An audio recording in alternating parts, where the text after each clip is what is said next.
What's up, everyone? Good evening. Good evening to all. Welcome to Knowledge and Relationships on YouTube. It's your boy M3, as always, and I have the homie Mr. Best in the World 84. Yeah, baby, what's going on? What's up, Mr. Best? How you doing? Chilling, man. Oh, hold on. See. All right. I think this is more relaxful. So, yeah, man. Tonight's topic, man, it's another double feature. And with hmm this double feature comes with double the surprise, double the laughter, and hmm double the joy. hmm So, um, with that being said, I always like to just get things to the point, right? But let me go ahead and highlight this. So tonight's topic is pretty lengthy. It's called Can There Ever Be Unity in These YouTube Streets? And should men protect women no matter what the situation? Mm. So, We're gonna talk about this. yeah. So, Mr. Benson, I know, you came out with these double feature topics, man, and hmm appreciate that. No, So, definitely, definitely. so tell us, what came Yes, to the we mind? came up with it. We came up with this. Okay, okay. Well, as a For sure. group, you know what I mean? Yeah. You know? But so shout outs to the entire team for working behind the scenes on this one. Yes, sir. But yeah. So so let's see. So why are we going to be talking about this tonight? Because this is these two topics are very interesting. hmm Um, and later on we're gonna have like a video reaction to it. But hmm I almost forgot. I can't start without like giving the shout outs first. So Yeah. I gotta give a shout outs to Daryl Long. Thank you for Brody tuning in, was my good, brother. baby.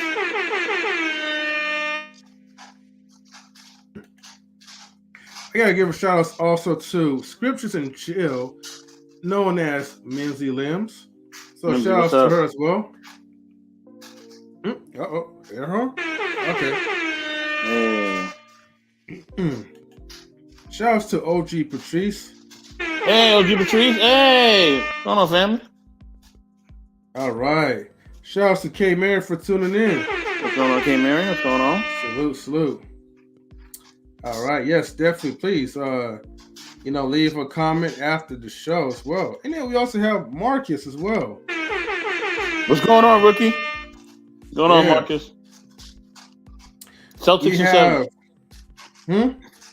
No, I'm just messing with him. You know what I'm saying. And then we also have Tristan Dapper as well too. What's Salute good? to What's good, Tristan. Tristan Draper?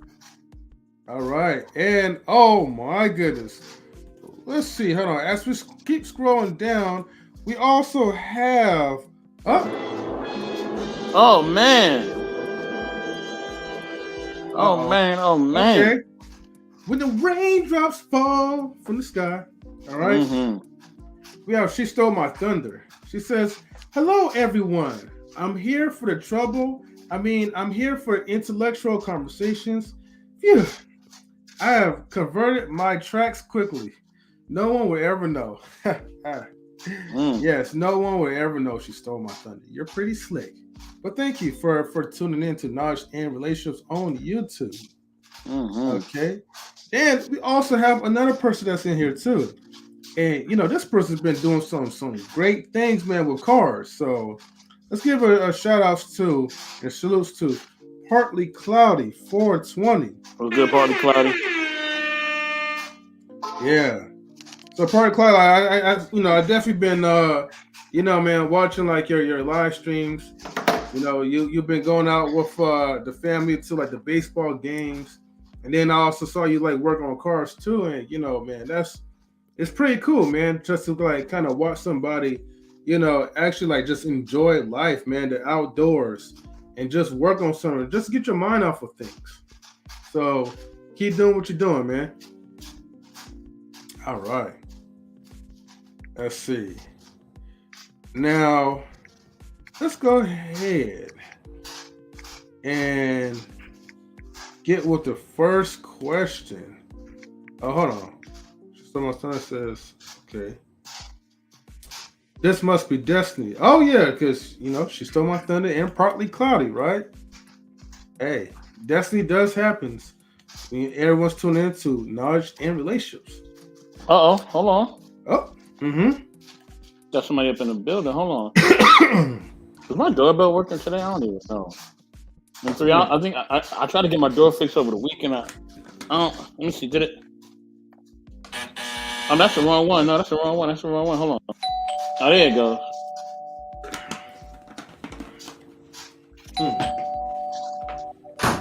Hey man, how I'm gonna open the door? You gonna slam it? This brother kind of aggressive sometimes. You gotta forgive him.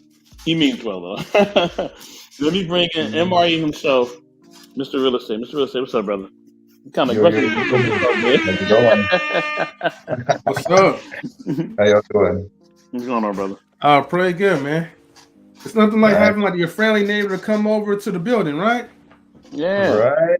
Well, hey, I got a few minutes, so I head up to the mountain. About to do a little bit of snowboarding tomorrow, some snowboarding and streaming, so getting ready for a packed day.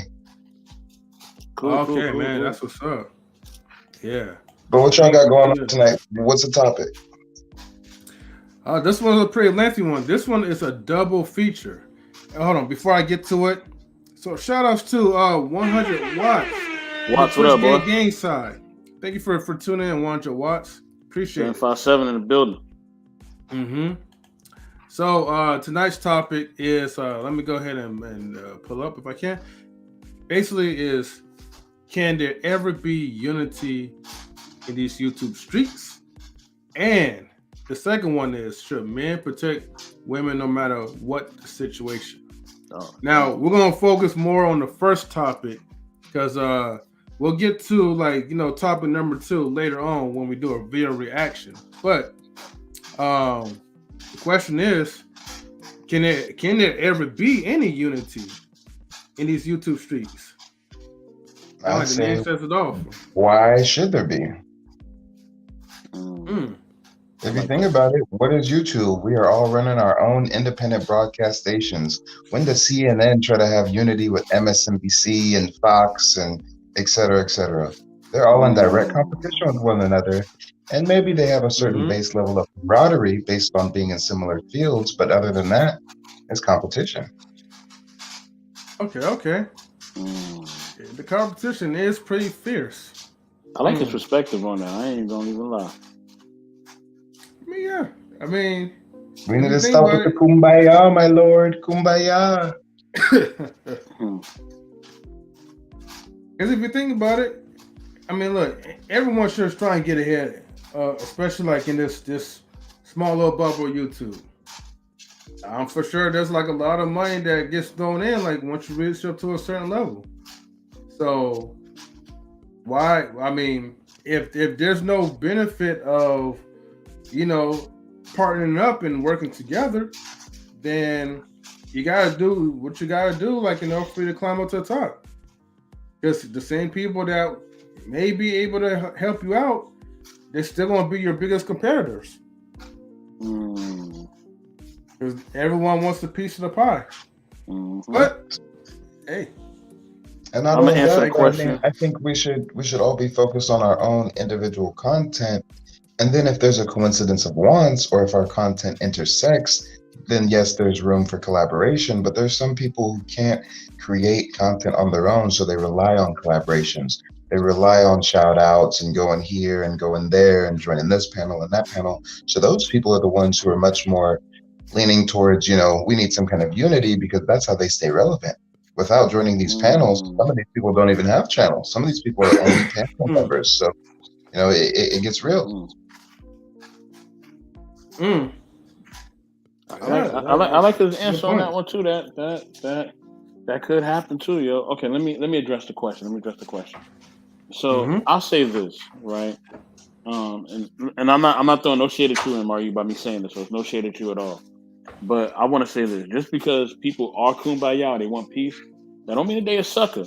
Okay, maybe they're being peaceful because they know most people on YouTube, they want to give you peace because they know that some of y'all can't handle the beast. Some of y'all can't handle, people going all out on you. Some of y'all can't handle it. I'm not saying you, bro. I'm just saying overall.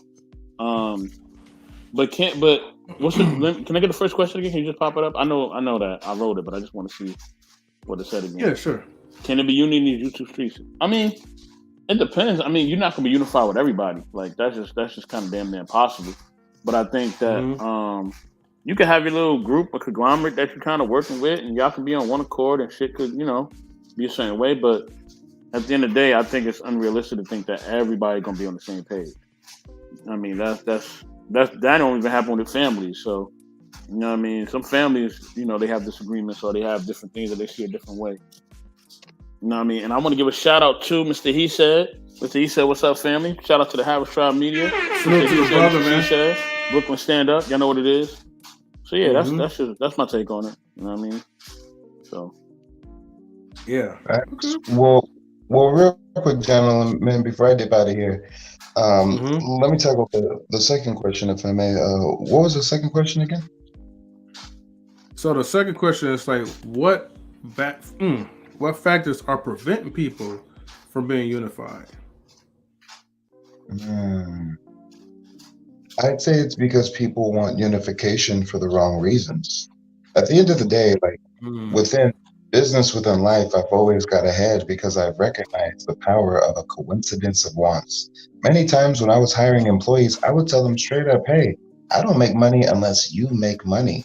So it is in my direct interest for you to grow, for you to be successful. So when you look at collaboration through the lens of a coincidence of wants, just like, hey, you're making content on this, I'm making content on this, we can come together and we can both mutually benefit from this. That is way different than people constantly scouring the YouTube streets, looking for their next, lick, looking for their next come up, looking for, their next shade room gossip story. I mean, there's a big difference between naturally letting allegiances and partnerships form and going out there and trying to force those things. Right. True that. Well, with that said, y'all, I gotta get out of here. I appreciate the invite as always. I'm glad I finally had a few minutes. Hold on, bro. Let me spell it you real quick so you can let them know where you can find you. Hold on. Yeah, you type in Mr. Real Estate on YouTube. I should pop right on up. I stream damn near every day, Monday through Friday. Couple streams on the weekend as well. Tomorrow, if you guys want to see what it looks like with black men in Oregon snowboarding down the mountainside, go ahead and tune in. Thank you, brother. Thank you. We appreciate you, man. Thank you, family. Yeah, please.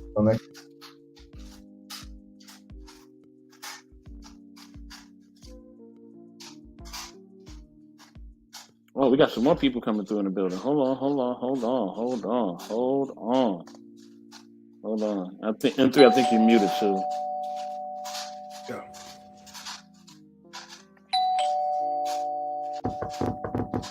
I'm just gonna let him in, man. Hey, man, salute the devil long, man. Let me let him in, man. I just fixed the door. God damn. Man, it's all good. What's good, Brody? What's good, family? How y'all brothers doing tonight, man? What up, baby? What up? Talk to me. Yeah, we good. We're chilling. Hey, man. Same here, my brother. Happy holidays to y'all. Good to tap in with you, Best, earlier. Yeah. For me, I'm going to say this. Because I know the question is, can there be no beef in the YouTube streets? Can there be peace in these YouTube streets and all this stuff about competition and all the rest of that? Bro, that's bullshit. And I was hoping I had a chance to speak to Real Estate while he was up here. But that's all bullshit, bro. Me and Anton just made a clear example that it's possible. If you want it to be possible, right? Do you want to continue making videos about dead niggas? Do you want to continue to collaborate and conspire about how Kevin Samuels died, how the fuck he didn't die? Bro, ever since me and Anton made our amends, the same motherfuckers that was saying, Daryl Long, how could he get a platform talking about people's wives? Why would M3 and those guys continue to rock with a guy like that? Right? The truth is this: competition Competition is like the rap battle shit, right? M3, right? Good artists need rap battles and rap beef to make it in the fucking industry. It's not competition. It's like what happened with Drake and Meek Mill. It's not competition that both of them say we not beefing no more, and the next thing you know, they in videos together doing shows together. Competition is saying, can I make content or whatever the fuck I'm making without having to drag somebody else's name, right? If y'all really wanted clout, y'all can do the same thing that I was doing with everything every day. Let's make 1,000 Anton videos. Let's make 1,000 Kevin Samuels videos after the nigga is dead, right? Let's talk about a whole bunch of shit that we don't know what the fuck we even talking about. We just doing it because it's a salacious topic, right? So the question, and I hate how that was disguised. Well, it's not really beef, it's competition. No, the fuck it's not. Competition would be you actually talking about what you like. Listen, if I had a channel and my channel name was Mr. Auto Cars, but the only thing you see is dead niggas on my channel, you never see no cars, what the fuck are we talking about? You're not really competing. For example, lead it up real quick. Technical Chatter don't fuck with Anton neither, but you don't see him making. Shout out to my brother. But you don't see him making 1,000 fucking videos. You know what I'm saying? Because he actually talk about tech every single video. You go to his Patreon, it's about tech, Microsoft Azure, coding, how to get jobs in tech. That's competing in the sector that he's in. But to answer your question directly, my brother, is there a possibility to have YouTube unity? Look no further than Anton Daniels and I, who in the same state. We could have actually put pause on each other. I know exactly where Anton live. He know exactly where I live. People choose to get on here and perpetuate narratives. People choose to get on here and perpetuate lies. And then it don't even get you nowhere. It don't even get you. Yeah, you getting views, but we know because we content creators, all those videos not monetized. We know a lot of them are limited. We know that you can't go around and actually partner with actual content creators, right? Real talk. So, and shout out to Technical Chatter, because after the whole shit happened, when, you know, I'm not even gonna get into it, but after the bullshit happened and all these niggas start acting like they know what they talking about, that nigga Henry, sorry, my bad, Tech. That nigga Tech was one of the main ones. Hey, bro, change your content. Everybody fuck with you. You smart as fuck. And ever since I did that, bro, I had at least 20 different content creators, all who are above 70,000 subscribers, contact me, bro. And some of it y'all watch happen. So they don't want to be like how me and Anton was. As a matter of fact, oh my God, Daryl Long is on the apology tour. My nigga, you might want to do it too. Because what you actually doing is cutting your legs beneath you. You know what I'm saying? And a good example of it is the former panel that I used to be a part of, KWK. Nobody joining no more. Views all less than 1,000. Nobody want to join you. Nobody want to have you over there either, except the same nigga who talking about your frat brother dead. So if you really want unity, we can be examples of it. I've reached out to all those brothers in the same way I reached out to Anton. It's a reason. You know why Anton not continuing this beef bullshit? Because every day that motherfucker making content and motherfuckers showing up. I was just over on his shit. They talking about some football player, right? Common knowledge. But instead, we got so many people, M3, and you was around doing the Everything Everyday channel. You saw how I was moving. And you saw the views I was getting, hella views. Because people want to be entertained by the bullshit, bro. That's not competition.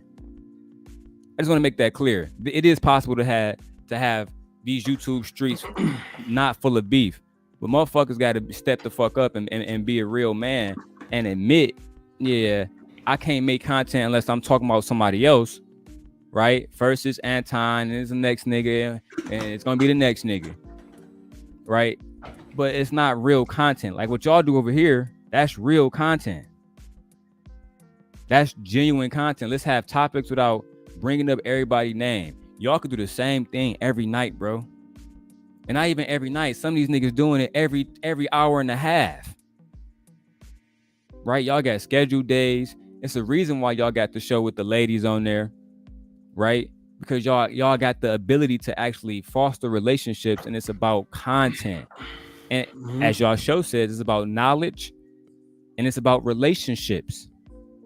It's not about drama. And that's why I wanted to get up here and say, because it's completely possible to have that type of situation, but motherfuckers got to be willing to put their trash ass egos aside and move forward, bro. And that's why I don't see enough happening. That's all I wanted to say to that comment. I'm gonna mute myself now, my brother.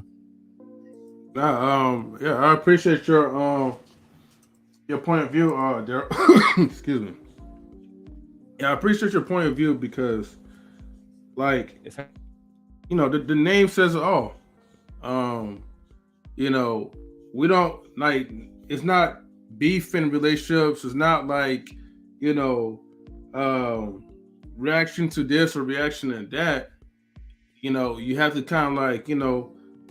Honestly, to be honest with you, you gotta go by like what the name says all, basically, in the brand. You know what I mean? And you just want to just focus on producing the content that fits you.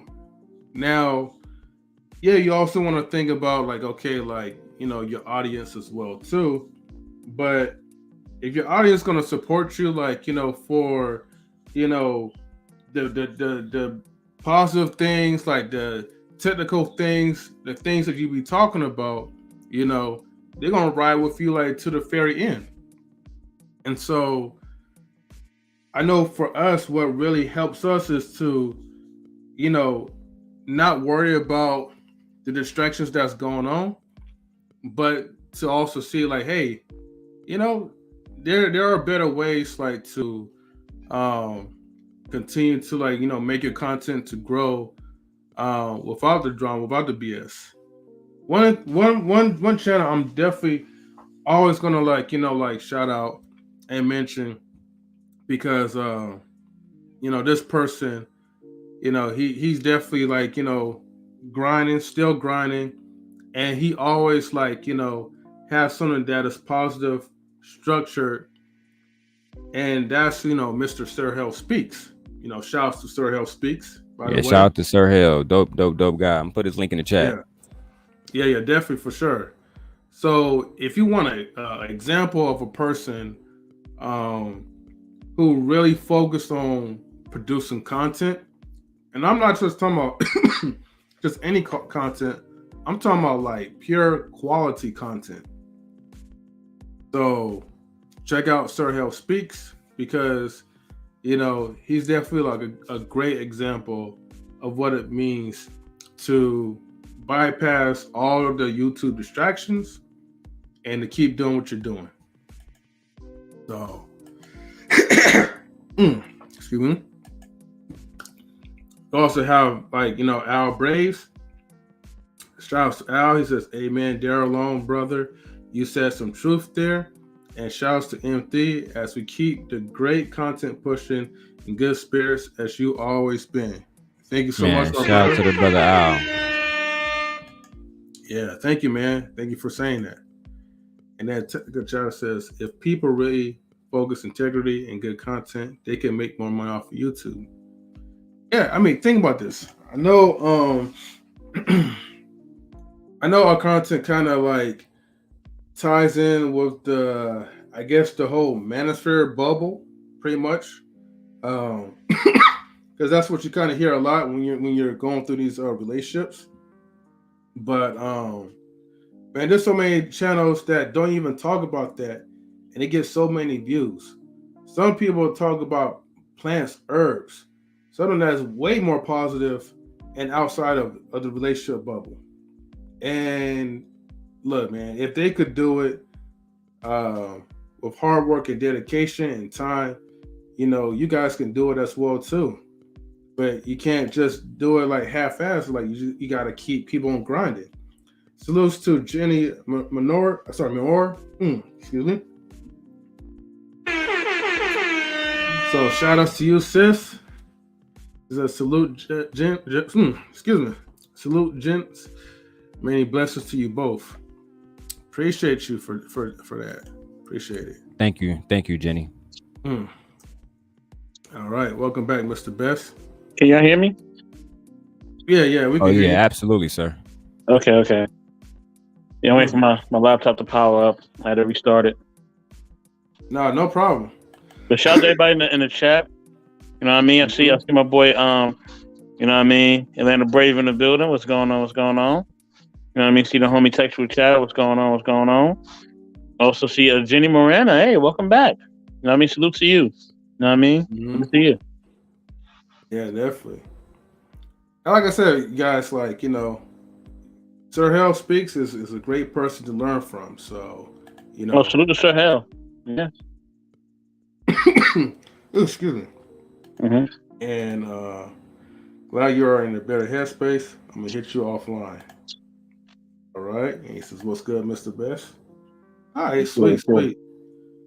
Now, Mr. Best, I don't know. Chatter. Yeah, Mr. Best, I don't know if you got a chance to answer number 2, but what factors are preventing people from being unified? Oh, that's a loaded one. Hold on. I would say the things that's preventing people from being unified is it's a lot of pride, man. A lot of pride. It's a lot of people just kind of want to do things their way. You know what I mean? And kind of want to be a certain way. You know what I mean? Funny, watch is funny. But yeah, man, like, you know, so, and then that, you know, everybody has their different agendas or whatever. That's all good. You know what I mean? That's all to the good. My thing is that in your agenda, you know what I mean? You just gotta have some, I would say just in my perspective, I mean, people can do whatever they want. That's up to them. But in my perspective, you should have some type of credence or some type of, you know, overall goal or some type of morale. But if you don't want to, you do have the right to not do that. I mean, your platform is your platform. You know what I'm saying? But at the end of the day, you know what I mean, when people have, a lot of stuff going on where it kind of takes away from the content and they're not able to really give quality content, and it's more about their ego and it's more about just where they stand, I feel like at the end of the day, like, you know what I mean, what happens is that, they allow their pride to supersede their intellect. You know what I mean? And then they're not putting out quality content. They're not putting out quality things that people can really listen to and vibe to. It's more about them just having a stance and more about them just kind of tooting their horn. So, yes, that's what prevents it, man. It's too much pride, too much ego, and too many people, you know what I mean, just want to be in the spotlight and clout chase. That's another thing. A lot of people want to clout chase. They want to chase after the paper and the bag. You know what I mean? But they don't really have no message. They ain't really talking about nothing. But yeah. Salute to Mr. O. Mr. O, what up, baby? Shout out to O. I'm going to go ahead and share his channel in the chat too. M3, was you going to respond to what Beth said, or you want me to answer the question as well, sir? Go ahead and answer the question. And let me I'm gonna keep it a being. The real reason why, you know, the things that's preventing people from actually coming together is nothing more than their own ego and insecurities. Nothing more than their own ego and insecurities. I had to ask myself when everybody was saying, man, delete the Anton videos. And I already had been chopping it up in the back with Anton. But I'm like, man, do I really want to delete my videos? Do I really want to stop this? I'm getting helly views. But then I had to realize, dog, what type of content creator am I really if the only thing I can do is talk about another nigga? What type of content creator am I if the only thing people can come to me for is beef and drama and bullshit? It's beneath me. It's beneath my organization. It's beneath the people that really rock with me. This whole time, you know what I'm saying? This whole time, I could have been on Best. You saw when I started doing the coding, I went through HTML and CSS in days. In days, I covered that shit in days because I already knew it. So I had to realize, right? Do I want to get online And the only thing that people see is me beefing with Anton because they spent that shit to other stuff. It wasn't, oh yeah, he was talking about Daryl's family and Daryl responded. It was, no, Daryl is obsessive and he's crazy. Let me put something out there real quick, if you don't mind, M3. I've been to actual therapists. I've never been diagnosed for nothing. So all y'all fake therapists, y'all gotta like let it go. Let it the fuck go. But the real reason is they own insecurities. You know what I'm saying? Best, M3, and specifically you, Best. When I was quote unquote being embarrassed, right? When I was quote unquote going through all the shit and what the niggas start doing, putting on their pussy capes and let's fly. Let's go ahead and do it. But it didn't help them. It didn't help them. Right? What it did was it caused more people to say, hey, I can't even join your panel. If I join your panel, I'm gonna be involved in drama. And I don't want to be in that drama. You get what I'm saying? It's all about insecurities and ego, bro. If they really wanted to show us something, they would say what me and Anton did. And me and him brought that up. I told you on Best when me and you were talking earlier. Anton was talking about that shit on his page last night. Bro, me and Daryl had real beef. You feel me? I really took his father obituary and posted that bitch. Real shit. You know what I'm saying? Fuck the little videos. And when he called me, I said, yeah, I post your father, Anton. And now me and him got to the point where I apologized to him and he apologized to me for threatening my family. Why? Because we're not insecure and we don't have egos. We don't have this. There's no insecurity. It's all about honesty, right? And they just don't got it in them. You get what I'm saying? They rather perpetuate drama because it's going to bring views. It's the same thing with the niggas that's, listen, shout out to 50 Cent, dope rapper, but we saw that beef shit took his rap career, bro. Hold on, D. Rosnick, I got you, bro. I got you. M3, I got him. All right, thank you. So I can send it to him too. Just let me know. But for me, bro, it's all about insecurity and ego. It's not about competition, right? Competition is when somebody like Technical Chatter and another tech channel, they're just making videos and then we're competing for views in this space based on the information and value we are providing. But today, bro, everybody only want to give a fuck about entertainment and narratives. And that's why, Best, I was telling you earlier, I could do the same thing. I can get on here and say, man, that nigga M3, I heard he was fucking Kevin Samuels nurse the night that she died, and that's the reason why he died, because he found out M3 was smashing. Like, what the fuck, nigga? Like, that's the type of shit that they into. And I had to put my ego aside, even when I was being publicly dragged. The lies, Daryl's obsessed with a female, Daryl's broke, and all the rest of this shit. And Best, you was there. I said, you know what? I'm still gonna not respond. I'm still gonna take down the videos, and I don't got nothing to say to nobody. When I apologized to Anton, what ended up happening? 50 videos. Oh my God, the apology tour. So we know you niggas watching. But let go of the ego, bro, and deal with the insecurity and make real content, foster real relationships. And when y'all, at Best, I did it multiple times. I'm not gonna say brother name.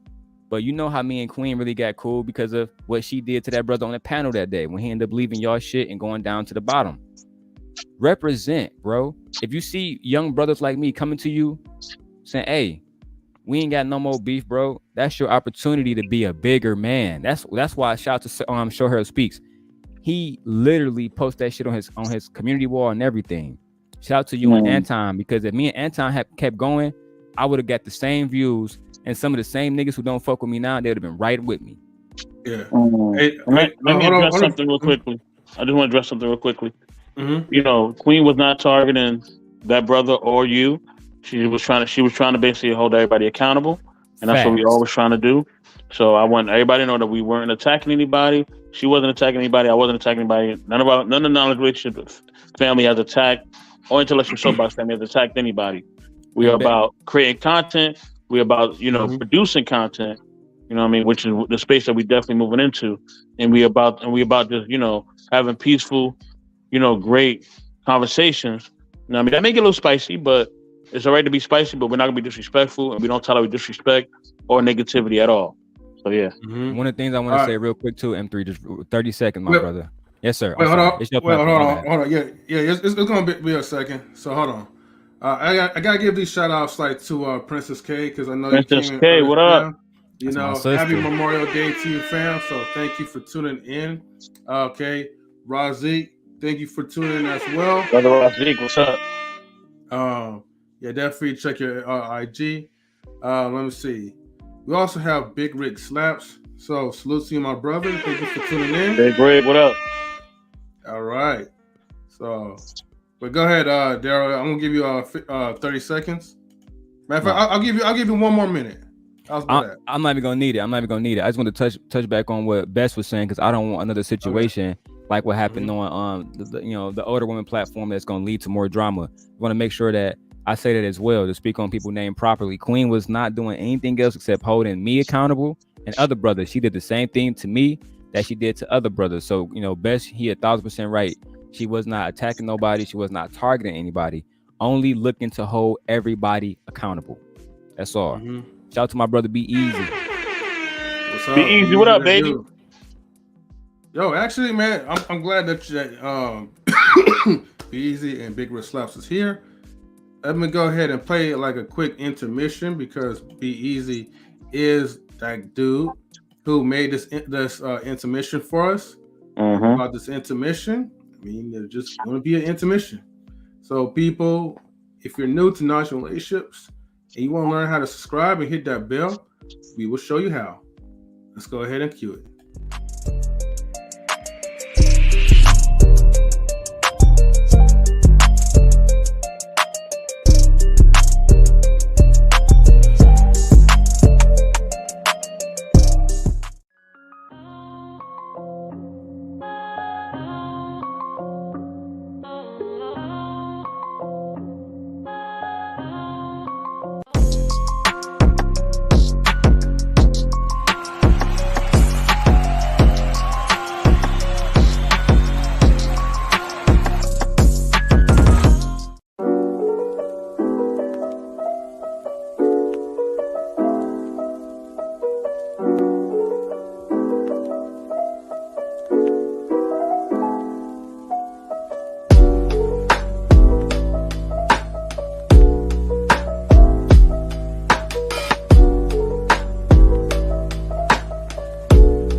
All right.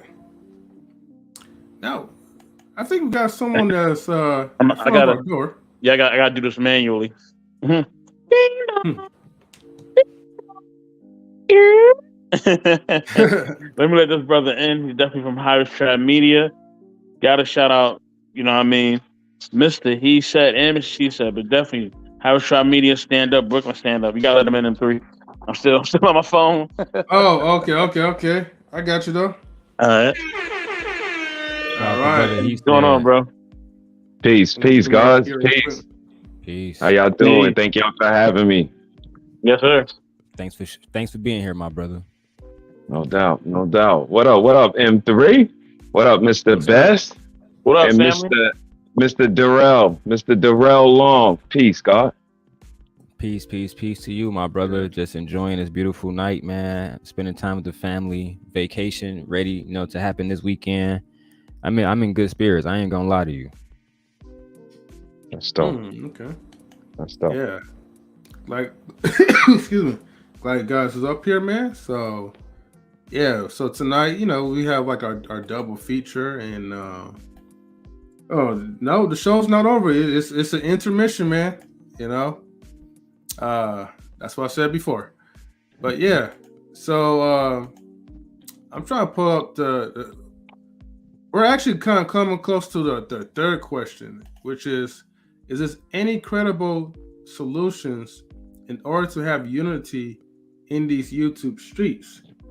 But before anyone answers, we have another person at the door. So, and this guy, he's like knocking. Oh, okay.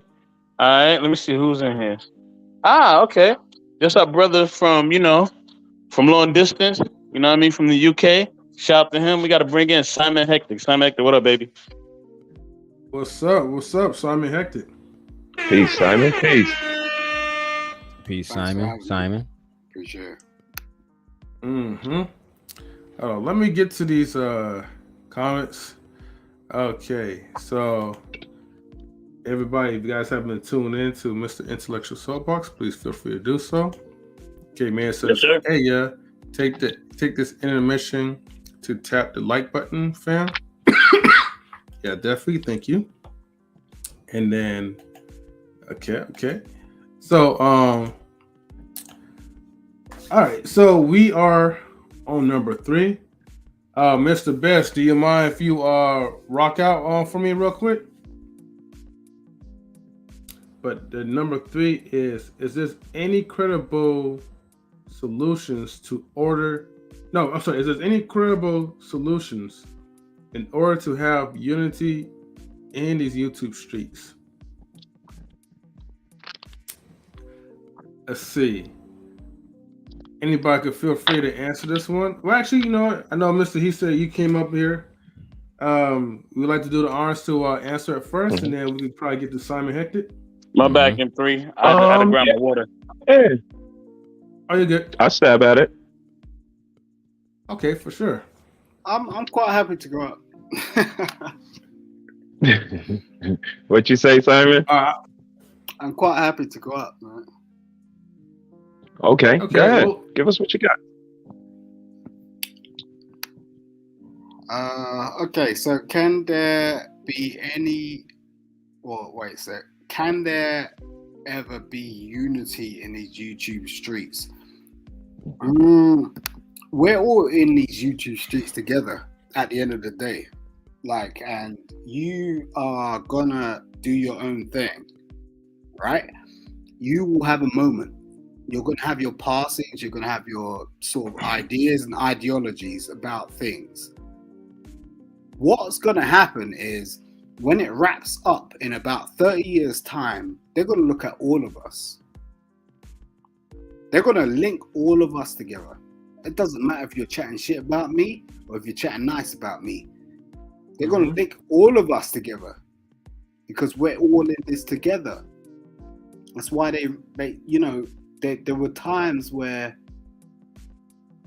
we had these. Come on, like we had these previous beefs and this, that, the other going on. They put out proper records to the mainstream, where it's like we're all in this together. Now, even when that dropped and it went to the charts, they still fucked with each other. They were like, we're not on your page, but we all get locked into the same thing, and we need to get on that. We need to what is, it's like, do you not understand? That's what happens. That's what our children look at. The problem I have, and probably the only reason I'm on here is because of Mr. 84 over there. It's because I'm passionate about our people, man. I don't like this shit. And Terrell, like, I fuck with you, but you don't fuck me. Do you get what I'm saying? And it's why? Do you get what I'm saying? It's like, why? Do you get what I'm saying? It's like, we are attracted to our own same. It's ain't a game. We gotta stop this shit, man. It's really bad, and the more it goes on, it's wrong.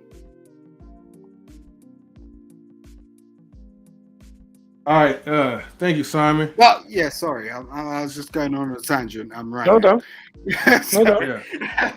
All right, Mr. He said. Hold on, M3. Respectfully, we should let Daryl Long reply to what Simon said, and then we can get to Mr. He said. I mean, just out of respect. What all did he say? I can't even hear. I didn't even hear what he. Well, actually, I barely heard it too. I ain't gonna cap, but I know you said something, Simon. Repeat it, and I respond right now.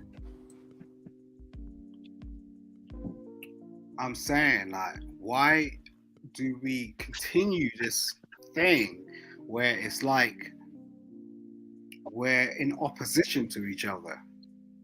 Basically, I mean that was the premise of what I was saying. I think like we have our own issues, and whether we want to call that mental health issues or our personal issues that we've been through personally in terms of like relationships and all that rest of it. But why do we do this thing amongst our own people? Because our people are our people. We're the only people that we're going to go through. And at the end of the day, you only got one life. Right.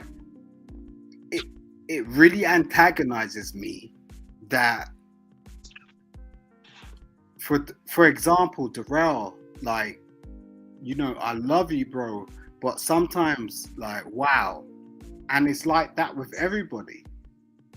Mm-hmm. And at the end of the day, the thing is, it's like, what's going to happen is when you're done and dead and like, we have no longer Darrell, we're going to look back and go, oh, that's black people. Mm. Black people. You're a representation of us. That's the pain. So I have nothing against you, bro. But there's certain things that happens, and it's like, wow, why do you need to do that? And we argue amongst us. There's no white person telling me, oh yeah, Darrell, why do you say that about that black person? No one's gonna do that, and you damn well know that because you're an intelligent brother. No one's gonna do that. Why are we doing that to ourselves? You want my real response, Simon? Please do, bro. Because okay, like we know where we at. We know where we're at, right? Like you're one of them, right? One of what? You're one of them. What does that mean? What does that mean? That means that you're one of the only that can do what you do. Like people are watching you.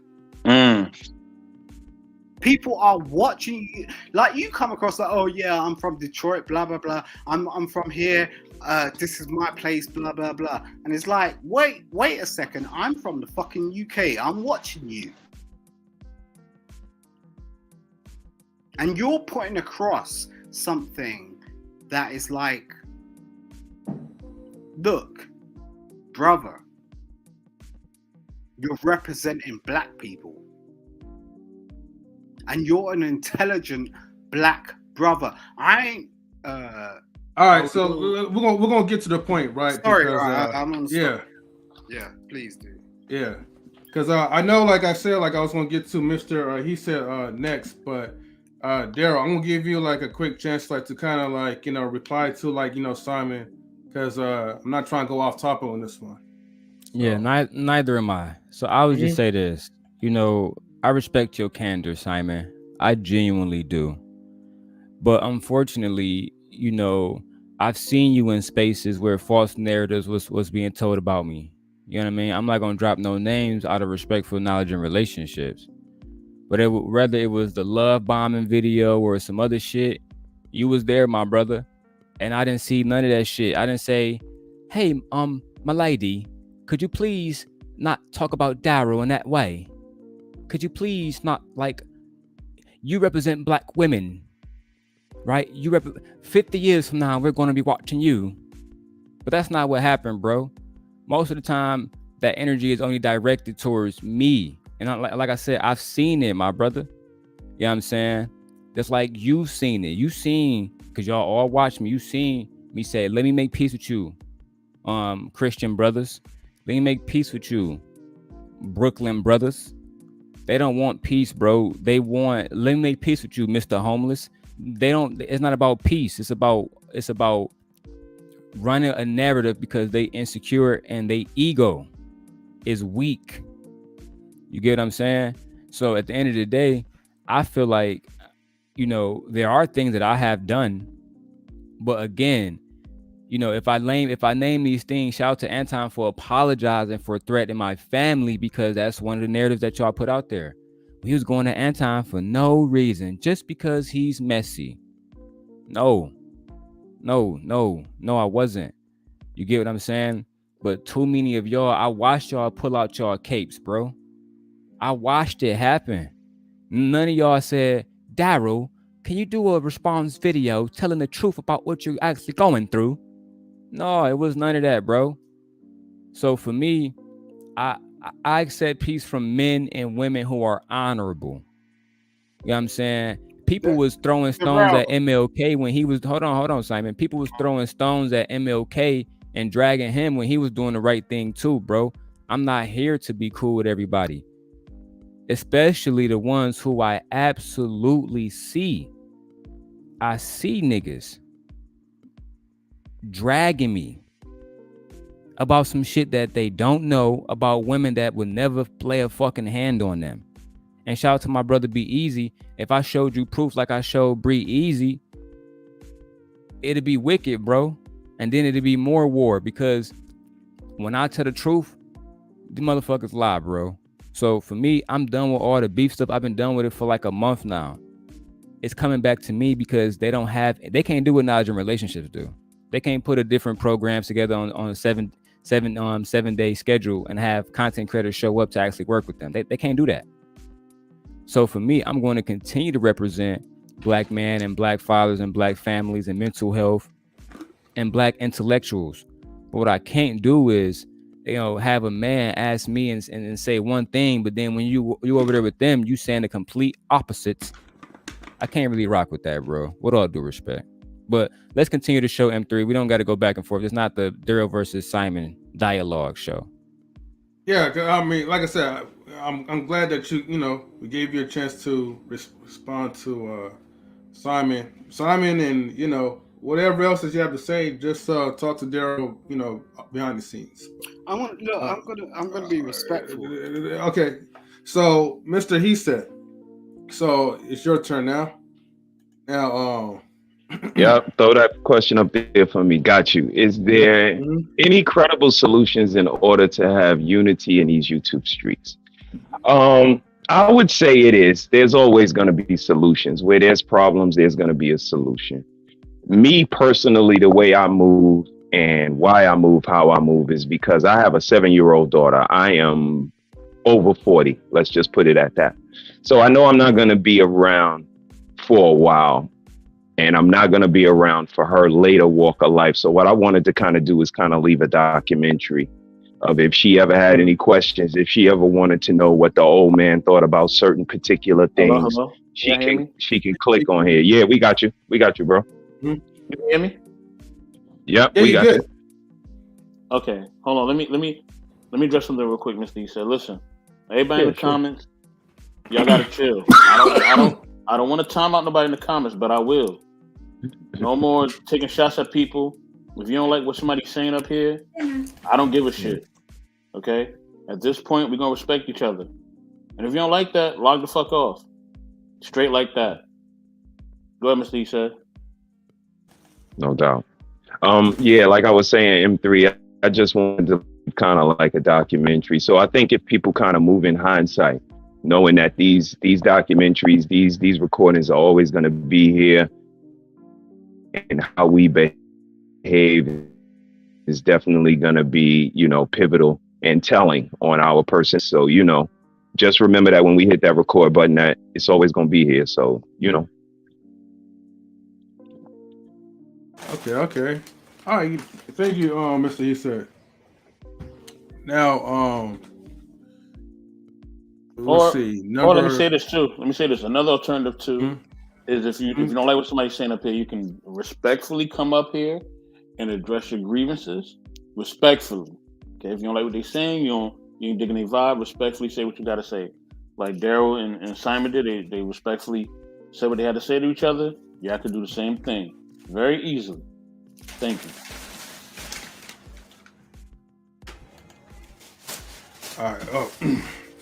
All right. Oh, you can address me too. I don't dodge nothing. All right. So, Mr. Best. Actually, hold on. I'm sorry.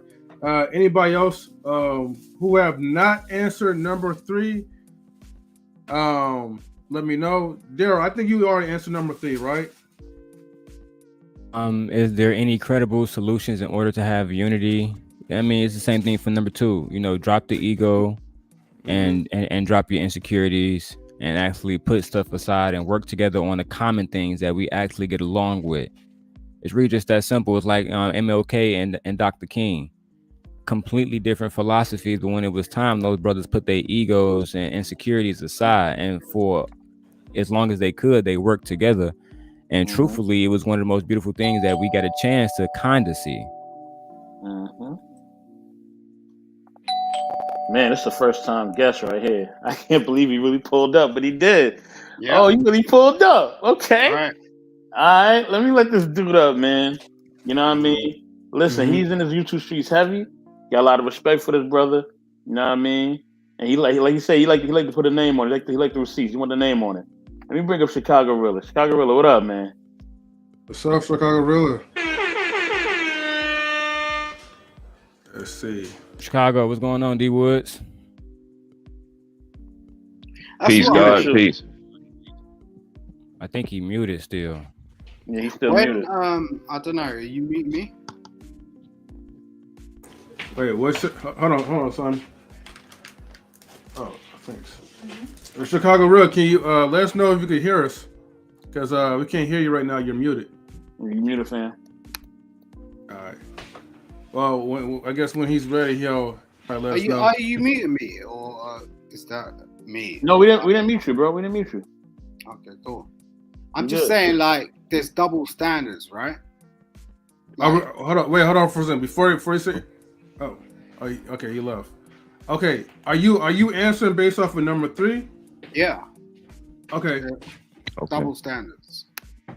Oh no, that's for the next topic though. You got the wrong number 3. Hold on, my bad. Hold on. All right, my bad. This one right here.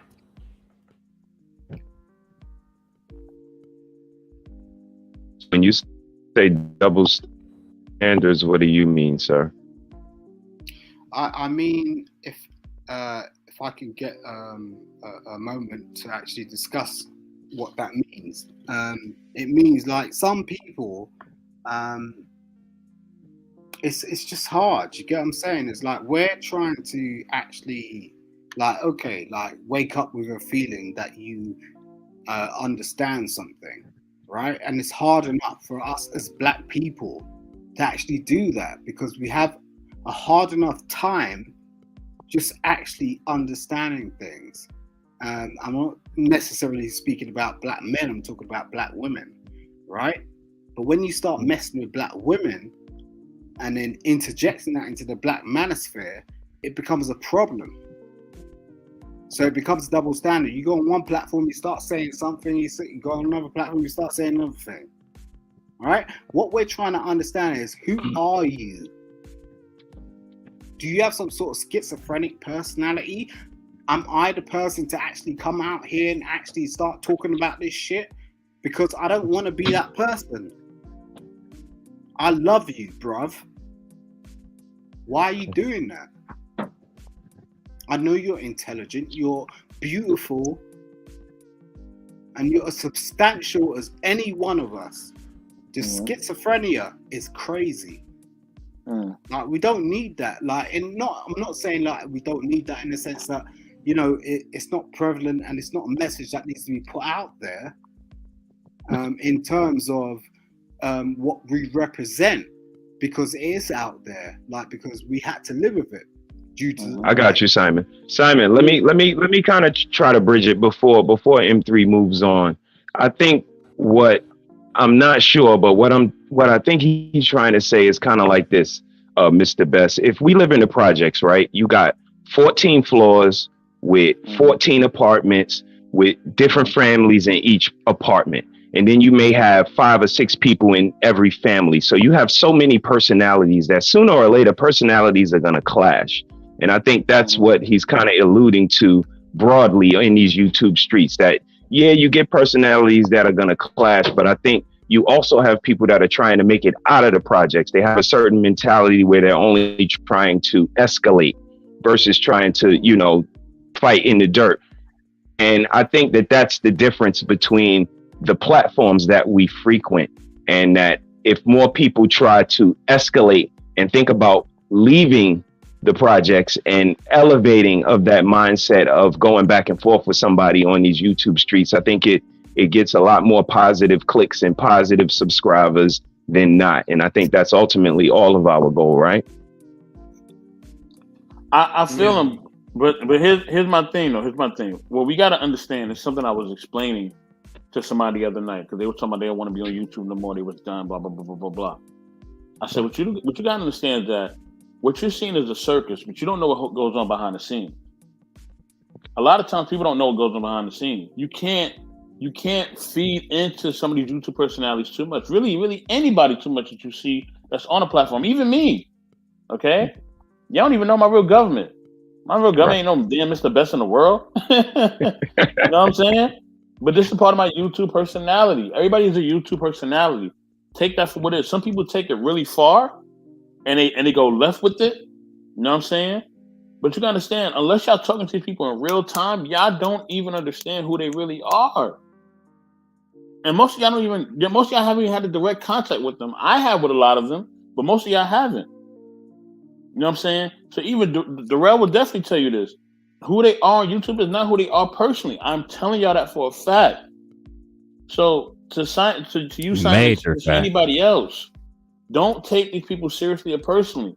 They're only on here to get clicks and views, subscribers, and to make money. This is not personal for them. I respect that. Hold on. Let me finish. Your government is elected. Yes, it is. That is my government. But with that being said, right? With that being said, right? Listen, at the end of the day, you know what I'm saying? Yes, Simon. Should it be community? Should people really come together? Should we all be nice and be one? That'll be great. That'll be cool. But you gotta understand, these people, a lot of people, they're focused on capitalism, and capitalism is about making money. Okay. Yeah, okay. And about getting your business right. That's what some of these people are about. So when they say, hold on, when they see you as a content creator and as a viewer, right? They don't really care about anything unless you're helping them make that to reach that quota. Unless you're helping them meet that goal of them making more money or getting more views. That's all they care about. Yo. You know what I mean? Now, if they give you a good message sometime, that's cool.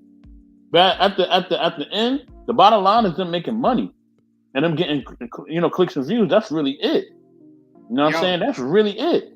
Like Kevin Samuels. This is my last statement. Like Kevin Samuels, you know, and rest in power to him. And I pray peace, blessings, and love with his family. Rest in peace to the Godfather. Yeah, rest in peace to the Godfather. He had a message. Sometimes the way he went about it wasn't the best way, but he told you what his business acumen was. He told you what he was about. He told you what he was there to do. It's up to you to take it from there. So once people show you who they are, you got to believe them and leave it at that. All right. Okay. Can I rebuttal quickly? Wait, hold on. Yes. Before anybody rebuttals, right? I gotta step out real quick, but I gotta play this video for the topic number 2.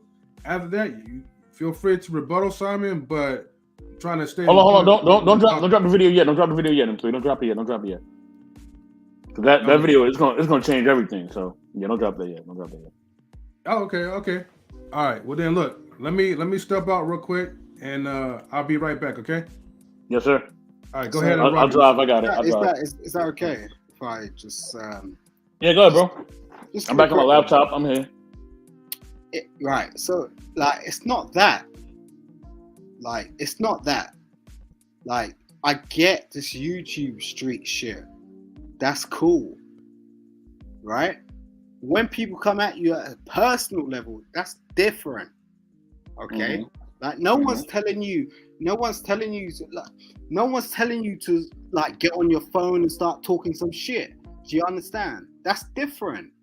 It's like if you get with a girl, right? Or if you see some sort of girl or whatever, and like you're having some sort of relationship, and it starts off somewhere.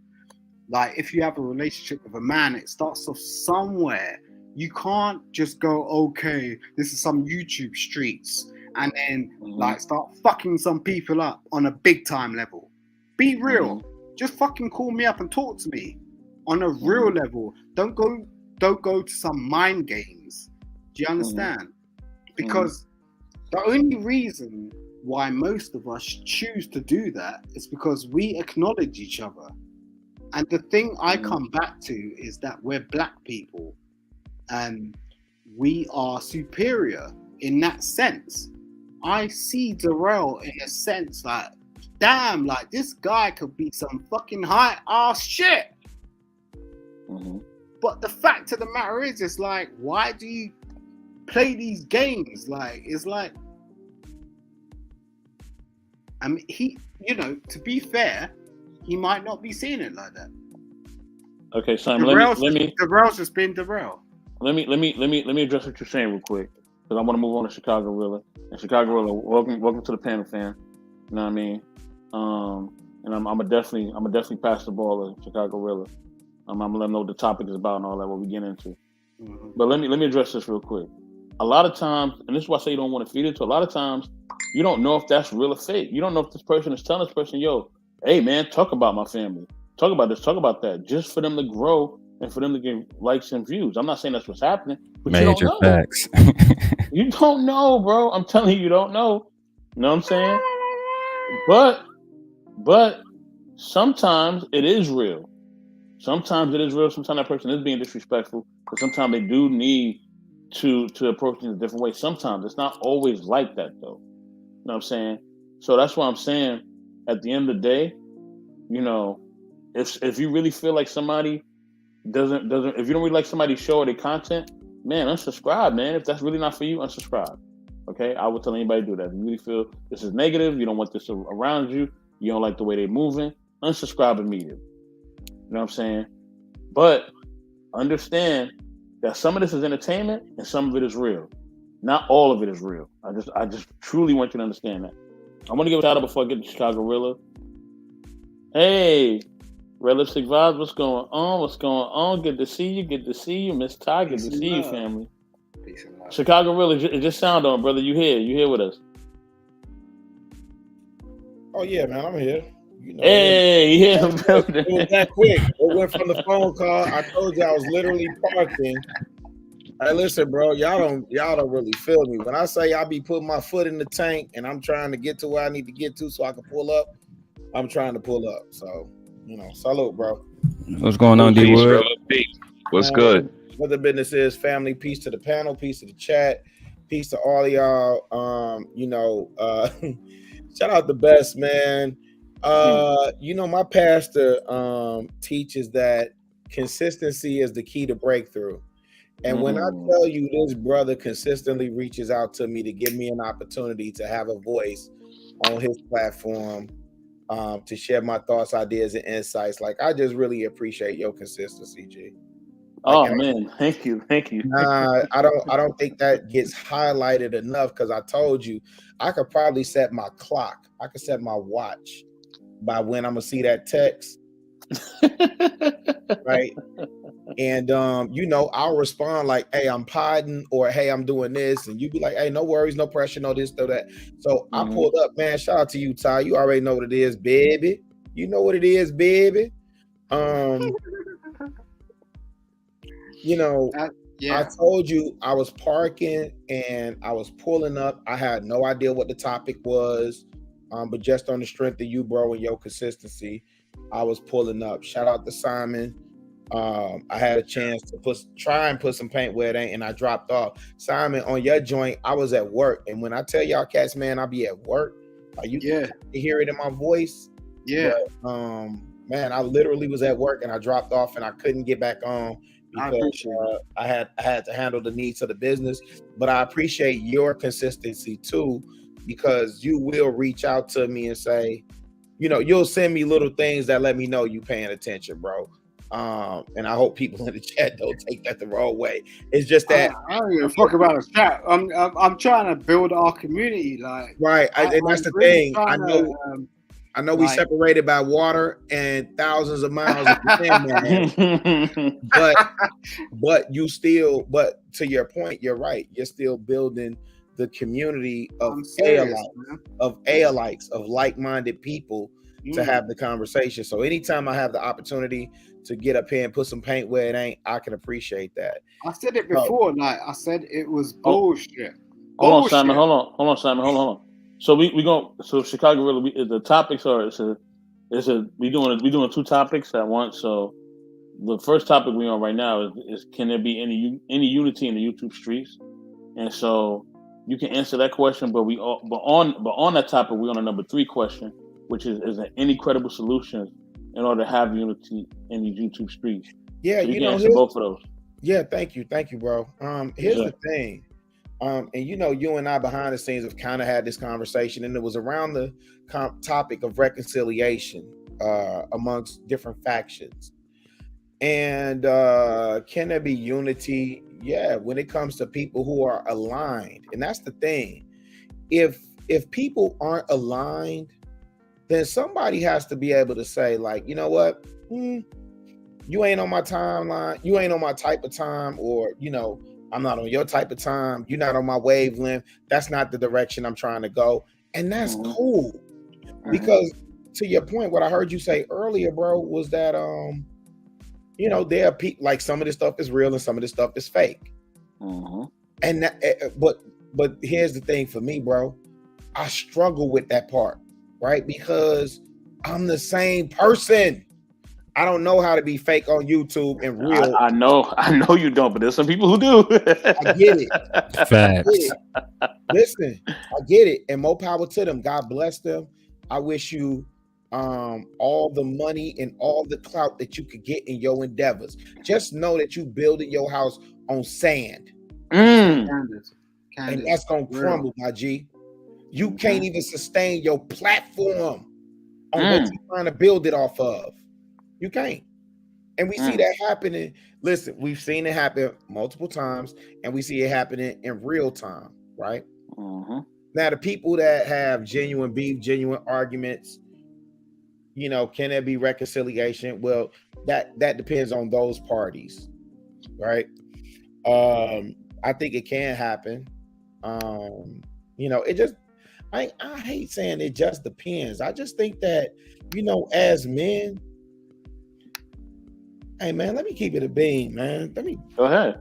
Fuck it, whatever. Let me go ahead. Let me put my head. This is what we do. Keep it a bean, Rilla. Keep it a bean. Let me get comfortable, man. Let me keep it a thou with y'all niggas, man. I just equated it to the project, so please do. Ain't no sin here. Yeah, hold on. Let me get comfortable with y'all niggas, man. Yeah, put your feet up, man. As Rilla's getting comfortable, let me acknowledge some people in chat, man, real quick. I might not be able to. I see I got Candid Ann in the building. Hey, Candid Ann, what's going on? There we go. You know what I'm saying? Can you hear me, Rilla? Yeah, I'm here now. Yeah, we hear you, Rilla. Okay. Go ahead, Rilla. Go ahead. Shout out to Candid. Can y'all hear me though? Can y'all hear me? Yes, sir. Yeah, we got you. Okay, let me give some shout outs real quick. All right, want to give a shout out to Candid Ann. Good to see you, sister. What's up, family? Okay. You know what I mean? Definitely check out her channel. Mr. Okay. And Candid Ann, please check your email. I sent you something. About to see something real quick. Okay. And I got to give a shout out to our music producer for non-related intellectual soapbox, DJ Eddie King. Kane, are we here, baby? Yes, we are. What's up, everyone? Jit. You know what I'm saying? You know what I mean? Salute to DJ Eddie King. Go ahead, really go in the build. Man, where's Truth at right now, man? But listen, let me I'm about to send him some stuff too. Yeah. Hey, I just want to say for the men, are we men or are we motherfucking men? Like, what the fuck is we doing? We chameleons out this bitch. Like, we want to call women out and say how they chameleons and flip flop when they one way in front of these people, then they another way in front of these other people. But you motherfuckers want to get up here and be clout chasing and y'all one way, you know, trying to get views for your channels. Right? When it's and then here's the thing. Motherfuckers be out here really disrupting productive conversation, productive and progressive conversations. Why? To gain eyeballs and views and attentions on some bullshit that you doing. Like, yo, fam, that's why I was saying, Bess, I don't know how to turn it off. And you know, I ain't even acknowledge my young lion, man. Peace to the young lion on the panel, Daryl. Let me say that publicly, man. Like, I got some stuff I want to say to you too publicly. No, peace stuff, peaceful stuff. Yeah. Peaceful stuff. I ain't even saying that either. But what I am saying is, you know, I've been the same 10 toes down out the gate. Like, I believe you're a young lion. I think you got the blood of a lion, the heart of a king. I think you necessary to the movement. You know what I'm saying? I've always said, and you know what's crazy is the more I see you maneuvering in these spaces and doing your thing, bro, I think everybody been telling you the same thing. And it's good that you in a space where you can now hear everybody saying the same thing at the same time, which is, bro, you talented, you add value. You know what I'm saying? We need to hear your voice. And for an old nigga like me, I ain't got them legs no more, man. I ain't, you know, listen, I'm retired. Right? Like, it's on you. I ain't trying to, listen, man, I'm not trying to hold on to nothing. I ain't trying to hold on to no glory. I ain't trying, listen, I don't have a channel for a reason. So when I pull up to these panels and I pull up in these spaces, listen, man, I could be all over YouTube if I wanted to. If I wanted to, in these spaces in particular. Y'all don't even know how many requests I turned down. And I'm not saying that to be puffed up and big me up, because that's not the point. The point is, I don't want to be overexposed. And also, since I've been doing YouTube to keep it at 1,000, I've been off my square in terms of the real work that I need to continue to do in the city of Chicago. So I got to get back to that. So I salute and I applaud the brothers that I see potential and talent in, and Daryl, you one of them. And you hear people say that about you all the time. So I just want to acknowledge you and salute you publicly, as I've always done and as I will continue to do. And you know, it ain't the conversation that you and I have had behind the scenes. I ain't no different, bro. So let me say this. You know, love and respect to everybody. All this motherfucking clout chasing, I'm seeing a whole stud ass niggas talk about people to get views that they have never mentioned on their shows before. Like, what the fuck? Like, bro, where did that come from? You ain't never said this individual's name out your mouth. Now you got 6, 7, 8, 9, 20-part series on this person to get your views up. Okay. If that's what you got to do, that's what you got to do, right? I look at some of these YouTubers, bro, like those dope dealers. The dope dealers, when you used to sit up there and ask them, at least in the time that I was coming up, they'd be like, man, why are you selling that to your own people? Well, if I don't sell it to them, somebody gonna sell it to them. That's what these cats will say. So let me not derail the whole conversation. Let me not monopolize the panel. I saw what you said best the other day over there with Chef, man. I saw that. What did I say?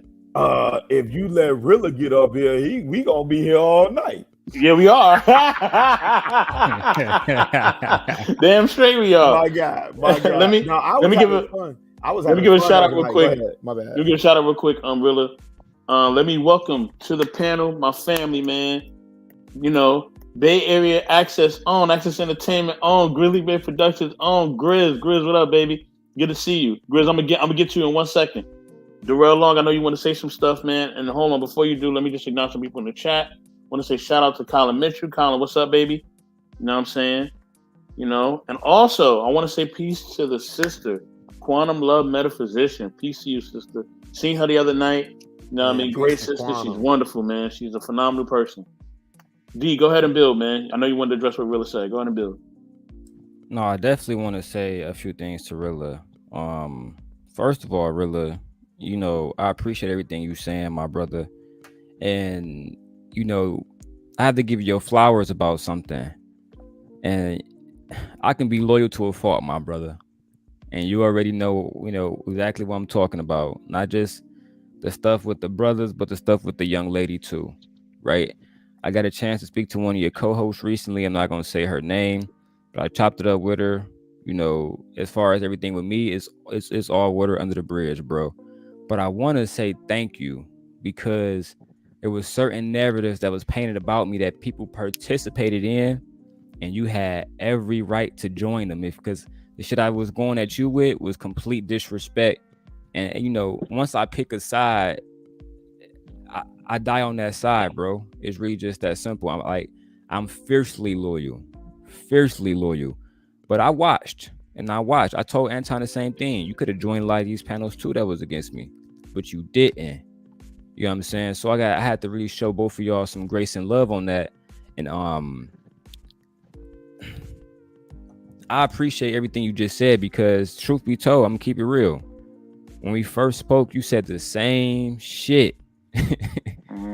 You said the same exact shit, and you even told me, look, dog, the homies that you riding for, not only do they not really fuck with you, but they doing shit behind your back. And it all came to fruition. It all came to the internet, like me and Anton was talking about yesterday on his show, right? And I was waiting. I said, when Chicago really gonna join the panel? And the nigga never did. And I know if you didn't get an invite, you definitely had the ability to go up there and say, man, fuck Youngblood. But you didn't. In the same way that Time Dog didn't. So I had to really realize, and that was part of the reason, real talk, when I watched neither one of y'all come up there and say no bullshit against me, when it was lies being told, bro, I say, you know what? It's about time that I reach out to those boys. Because they had every opportunity to further bury me and throw dirt on top of my body like a lot of people did, bro.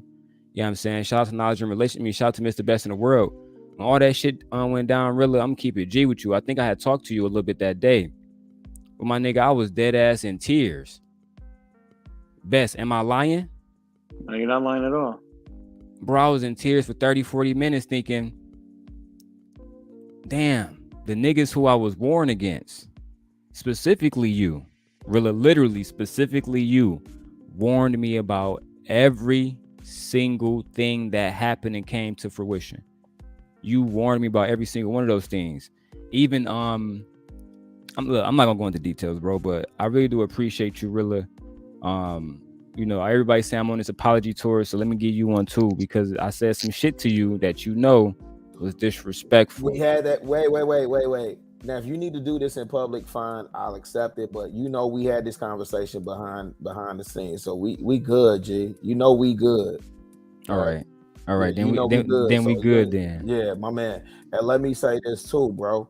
I keep telling you, man. You sound like these young. I really be in these motherfucking streets. I don't know why. Not you, but I don't understand why motherfuckers keep playing. Like, you sound like these young bloods in these streets, man. That's why I would never turn my back on y'all, man. This y'all time. Them niggas, the generation before me didn't hand me no baton. They didn't encourage us. We had to get it out. We really had to get it out the mud and make our way in the figure 8 and figure it out.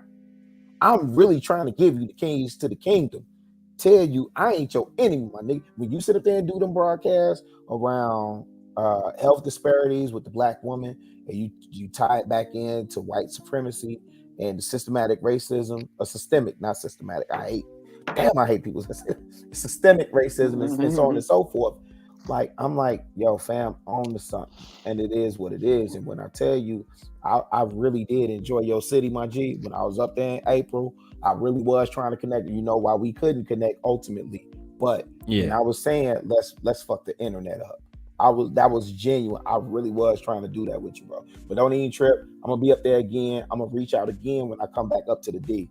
Because I don't know when the Sox played the Tigers, but I need to make it up to that Sox and Tigers game to see my Tigers gonna lose, so it don't even matter. Let me say this real quick. I'm gonna do a solo dolo, so me and you go to the game, so you can watch your motherfucking team lose. Then, all right, shit. Where's mine? I'm there, bro. Let me address this real quick. I just want to address some content creators, that I've been seeing lately.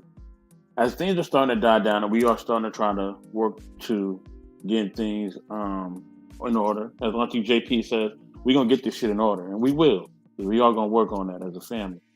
I just want to say this, okay? For all of you who don't like somebody, or you don't like the way somebody move, or you don't like the fact that somebody don't have the views that you have, or whatever, or somebody's not as pro-black as you want them to be pro-black, that's their opinion. This is America, people. People can choose and do whatever they want to do, okay? And if you don't like what somebody's doing in this YouTube space, you can simply unsubscribe, okay?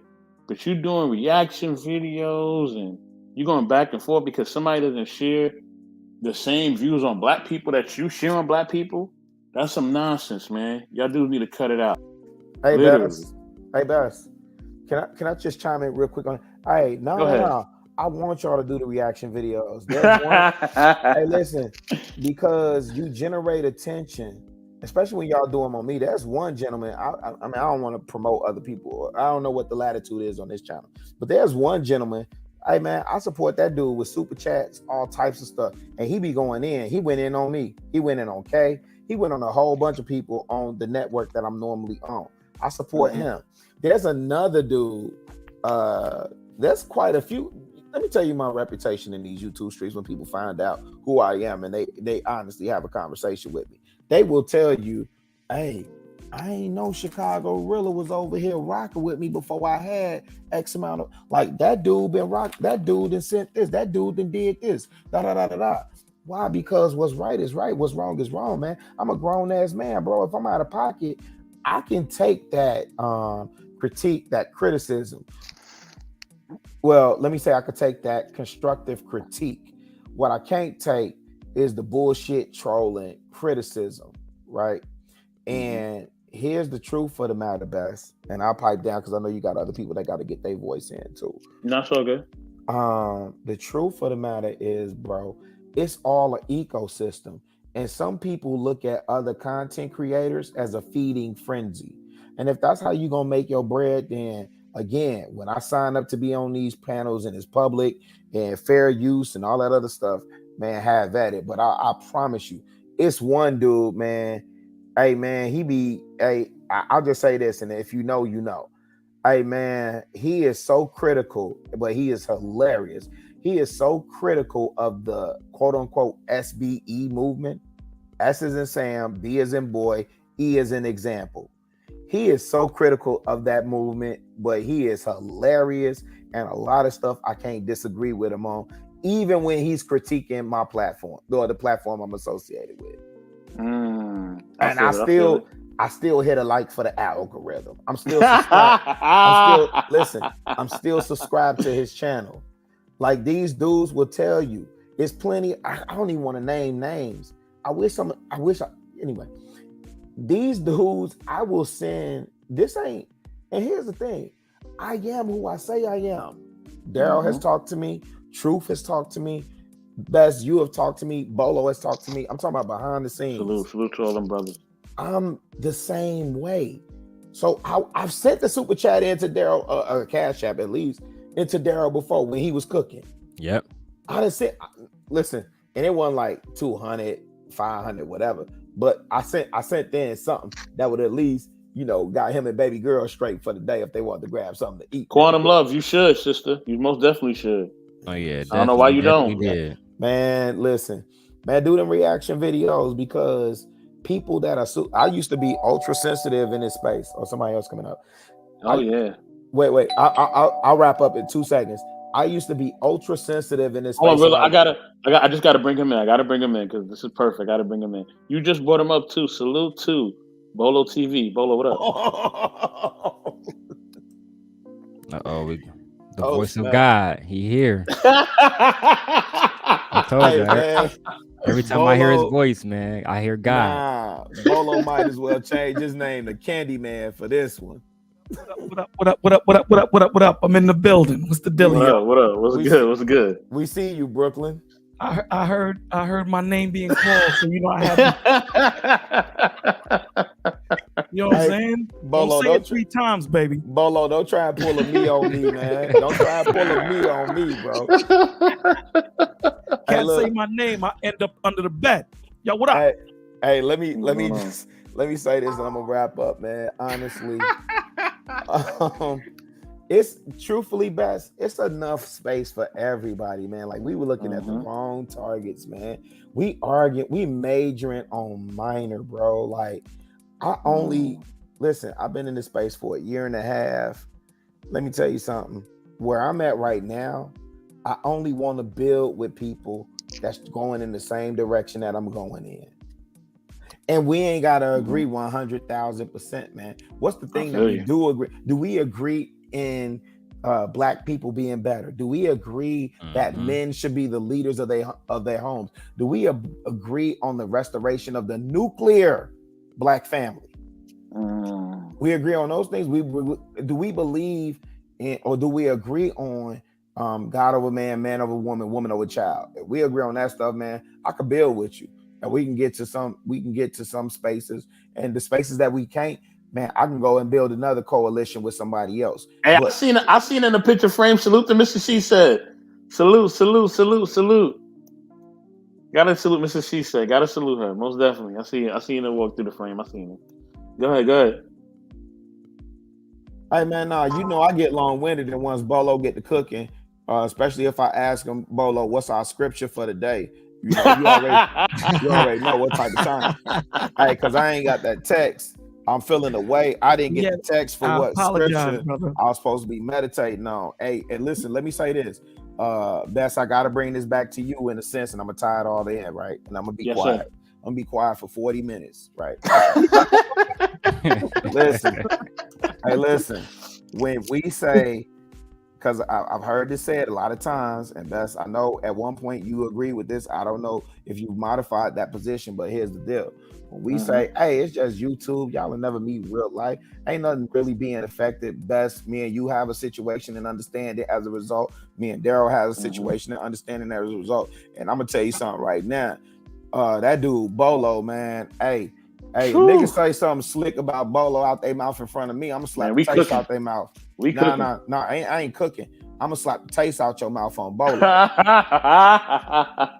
brother, hey man, when I need that brother to pray for me, I have called him and said, hey, pray for me, bro. We don't do that whole, I got you, Christian brother. I'll pray for you later. Nope, we praying right there. Right? When I hit that brother and I say, hey man, you know what's crazy, Bess? I didn't hit that brother. I say, hey, Bolo, what we meditate? What scripture we on? And he'll hit me back. He'll call me. Hey, what's wrong? Nothing wrong. I need my scripture for the day. What's wrong with you? You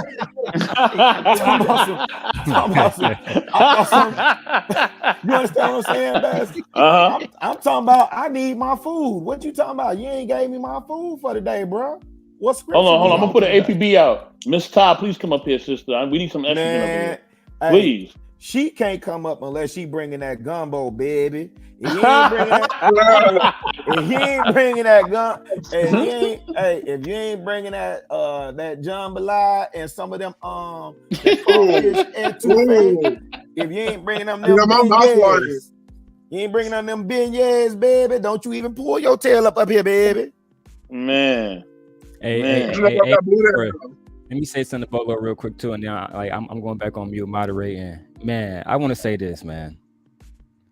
Bolo, his 6 in the morning lives, you know, he brought me up a few weeks ago, and the fact that I came in his chat one day, pouring my fucking heart out, bro. Pouring my fucking heart out. He didn't block me. He didn't say shit. I got nothing but love in that space, and what Bolo don't know that day is that morning, Bolo, I was walking the edge, my brother. When I say walking the edge, really? I mean gun in one hand, thinking about what I'm about to do. I mean, I say I was walking the edge, bro. And I don't even wake up early for your show really all the time. I got up that morning because my daughter woke me up, and I tapped in, and I was talking the best the night before, crying my fucking eyes out, bro. Didn't know what to do. Didn't know what the fuck to do.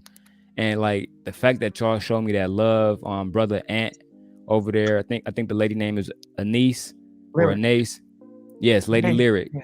Man, bro. Like I gotta thank you, bro, because that was real talk. That was the only reason, you just don't even know, the only reason why I didn't hurt myself. I didn't hurt other people, because bro, I was down. I was down that morning. more than anybody here know. Well, let me say this. Hold on, Bolo. Before you build, I have to address sir. something in the comments, and then Okay, this is how we gonna move. I'm gonna address this comment, and I want Rilla to definitely address this because he is his own man. All right, we let men be men up here. All right, and then I'm gonna go to Bolo. Then we gonna move on to the next topic, and then the first person that I'm going to for the next topic is Grizz. So Grizz, be ready. I'm about to come to you in a minute. All right. So yeah, salute. So Brother Razik says, "Hey, yo, Rilla, I'm super disappointed in you, bro.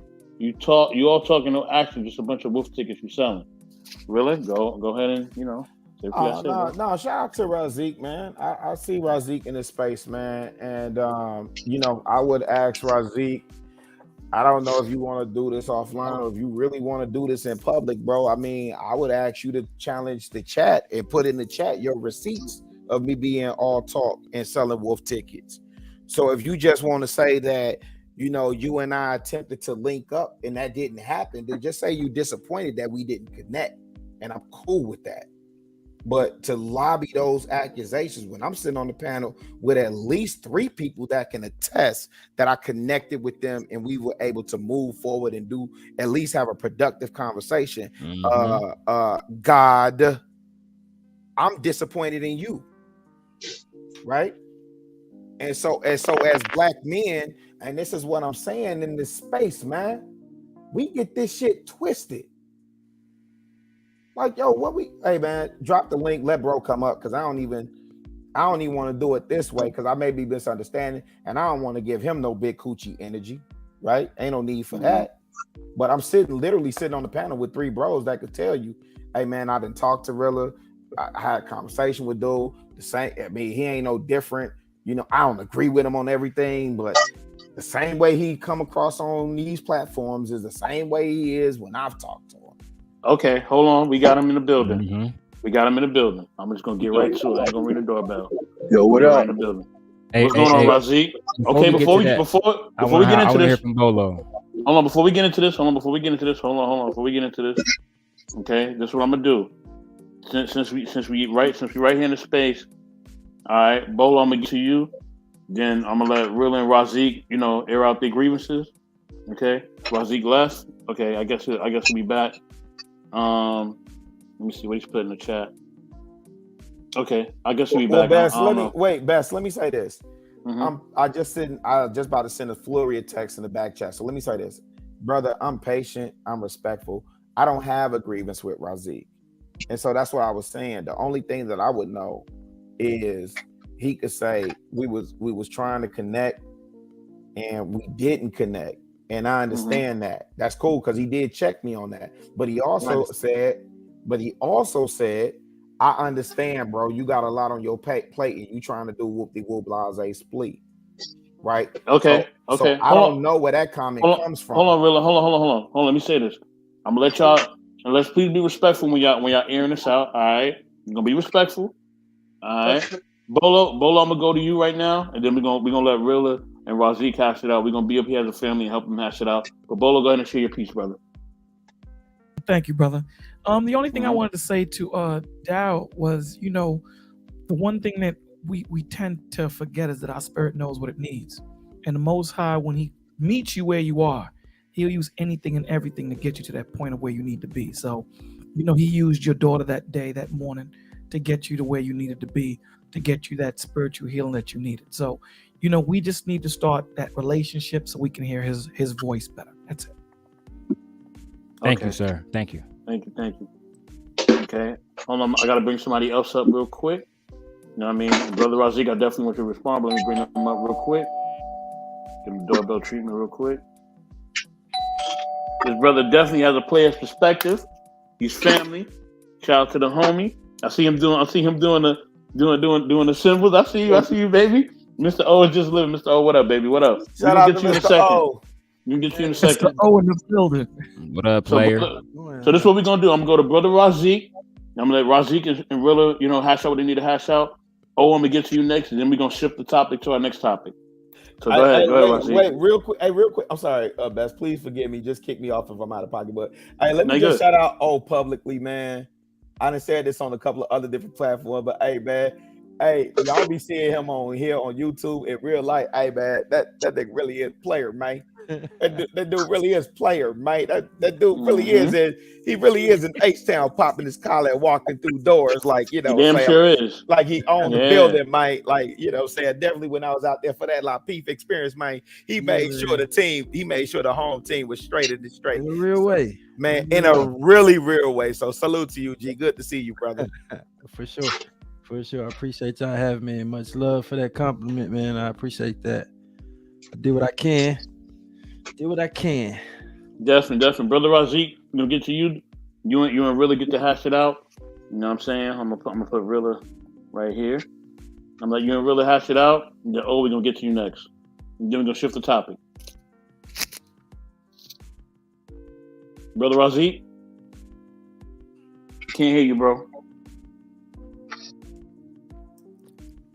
He might be driving or something. He drive a truck, so maybe he just going through a little bit of. You hear me now? Yeah, we hear you now. Go ahead, bro. Yes, sir. Yeah. Nah, you know what I'm saying? I was gonna say, you know what I'm saying, the real, bro. Like, I think you on stage talk yesterday. You know what I mean? And when you was up there talking about, you was like, yo, I'm tired, you know what I'm saying? Your brother's talking about the same point, and I'm just trying to like, yo, when are we gonna do something? I'm about action. That's why, you know what I'm saying, I had to comment, you know what I'm saying, in the chat the way I did, because you are all people know, but I don't, you know what I'm saying, bullshit, you know what I'm saying, nothing. And when you step out here and when you give dudes, you know what I'm saying, your word, man, your word is all you got, bro. So if you can't stand on your word, then respectfully, my nigga, then shut the fuck up. You know what I'm saying? Like, cause all of that woofing, yo, we need to link up, we need to do this, nigga, you won't talk. Like half of this shit, you know what I'm saying, you niggas be up here talking, it's all straight bullshit. And you know what I'm saying? And no disrespect to Bolo either, you know what I'm saying, my nigga, like, you the main one too, like, he was like, yo, I'm gonna give you my email. Nigga, it's been a week. You know what I'm saying? Like, bro, like, I don't do that.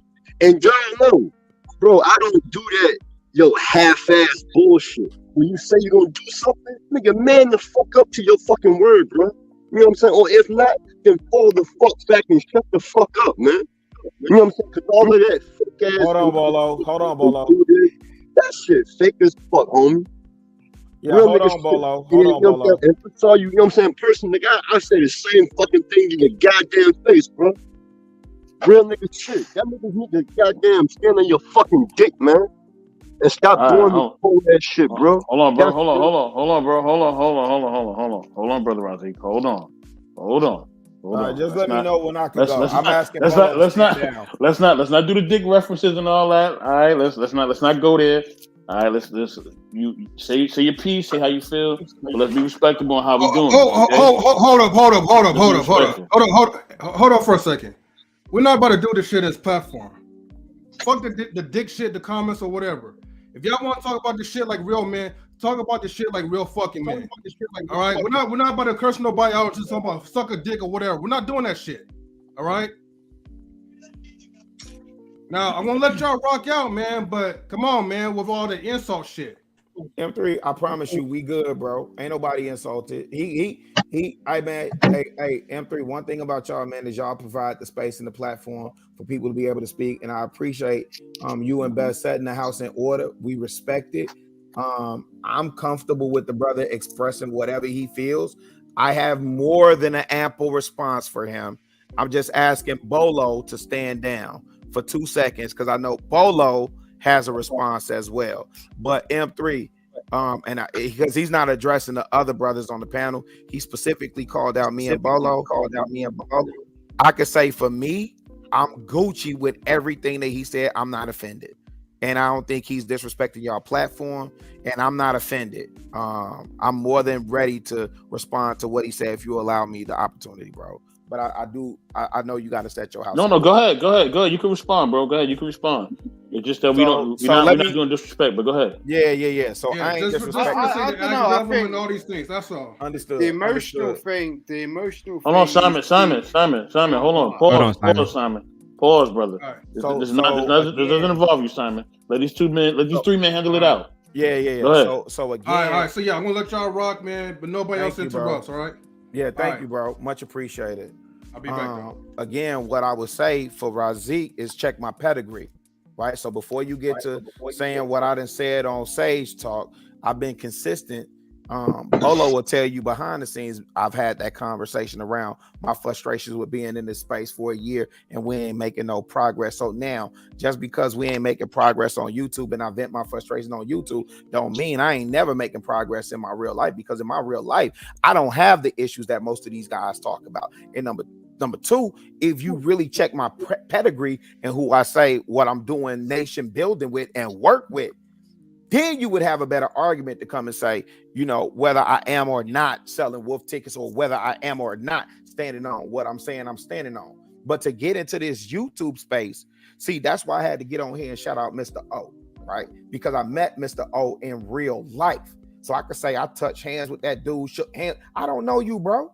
I ain't shook hands with you, ain't broke bread with you, ain't made no promises with you, ain't prayed with you, ain't said nothing to you or about you. Right?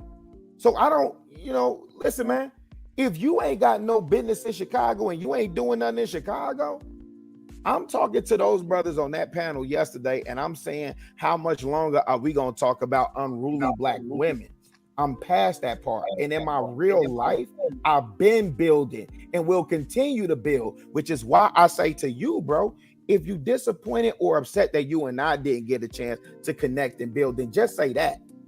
But to lob these allegations, like, you could at least come with, hey, Rilla, I dug into your background. You said you was working with mentor teacher brothers. That's a lie. You said you was connecting with my block, my hood, my city. That's a lie. You said you was out there serving the homeless with Inglewood Barbie. That's a lie. You could at least say that. But to jump up here and talk out of you hurt feelings, hey, bro, all that tough talking, all that cursing, hey, you supposed to be nation of gods and earth, man. Hey, man, I ain't impressed in the least bit, bro. You got my math. You got a way to get in contact with me. So to jump up here and do all this internet pimping, hey, man, I'm good on that, bro. And Bolo doing, hey, listen, more than me, Bolo got the platform where he doing real work with real people who got real issues. I just addressed the issue. Hold on, y'all. Hold on, Yeah, Razik. Hold on. like I already had a. Hold on, y'all. Hold on, y'all. Hold on. I'm gonna go to Bolo next. Then Razik, you can reply. Go ahead, Bolo. Okay. I am offended because I did reach out to Razik in the back chat and said, send me your number and we're gonna holler. I didn't get to you, Razik, because I was dealing with someone that tried to commit suicide. Her and her husband. So that's why I didn't get to you. So this is the problem that we have as black men. Instead of you asking why, you jump the gun and, you get vitriolic. And I understand the trauma. That's just how you speak. But see, in the world of men, we have to be able to talk to each other in a certain space because it can get violent really fast. And you know that as well as I do. So, if I would have given you an excuse like, I was just sleeping or whatever, then I can understand, your response. Like, yo, Bolo, come on, man. You said you're going to do something such and such or whatever. My bad in not responding to you and saying, yo, the reason why I'm caught up, is because of this situation. But it was pressing. So that's my response on why I didn't get back to you. Because that's what I was dealing with. Not dealing with why women are not out of order, black men or whatever. Real life, you know what I'm saying? So that was, my reason for not getting back to you. Okay. Brother Razik, would you like to reply? My only response is this, bro. I know everybody is going to take themselves offense to how that talk, but on every other, platinum forum, bro, I don't bite my fucking tongue shit. You know what I'm saying? And I'm gonna just leave this with everybody, man. Your word is your bond, bro. Your word is your bond, man. You know what I'm saying? And your word is all you fucking got. So, you know what I'm saying? Just to anybody, man, if you ever throw out any empty promises, man, especially to me, and I've had these conversations with girls, just don't do that shit to me, bro, because I'm gonna hold that shit to them in the key. So when you say you're gonna do something, do it. Or if you're not gonna do it, then don't say anything. at all. But Razi, that's my only issue with that. Wait. You and I didn't connect. I said on this platform, you checked me on that, and I was cool with it, right? And I said the same thing then as I said now. But listen, no, hold on, bro. Hold on. Let me finish this. Let me put a period at the end of the sentence before you respond. Go ahead. You specifically said I jumped on Sage Talk selling wolf tickets. I'm telling you, I ain't said nothing no different on Sage Talk than what I'm already doing in my real life. So what are you talking about? Well, all right, cool. Point me. No. Okay, I'm saying no. Right, Since I'm selling wolf tickets, point me in the direction and all of the rest of us of all right, what cool. you doing. All right, cool. So I can follow that. All right, cool. No doubt. I'm gonna do this then.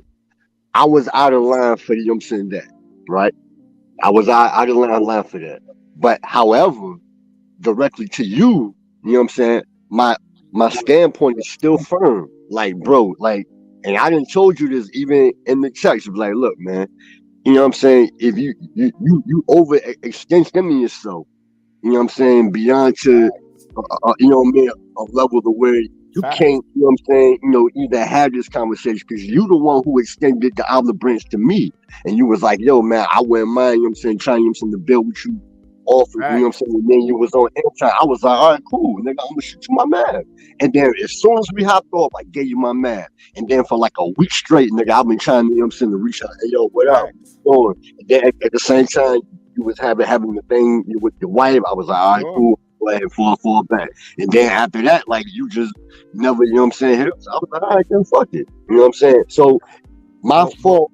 But wait. Hold on. My fault for, you know what I'm saying, the foul language and jumping off like that. You know what I'm saying? No, I can accept that. Cool. No. We good on that part. I don't care about that. Ain't no scrap home. No. It never will be, bro. But what I'm saying is, I already acknowledged when you called me out on that, because again, you're right. It doesn't matter that I can point to the other dudes that I could say like, hey, reached out behind the scenes, got in touch with them, had conversations, so on and so forth. I mean, shoot, for Houston, I was in Houston in early May, and I got Mr.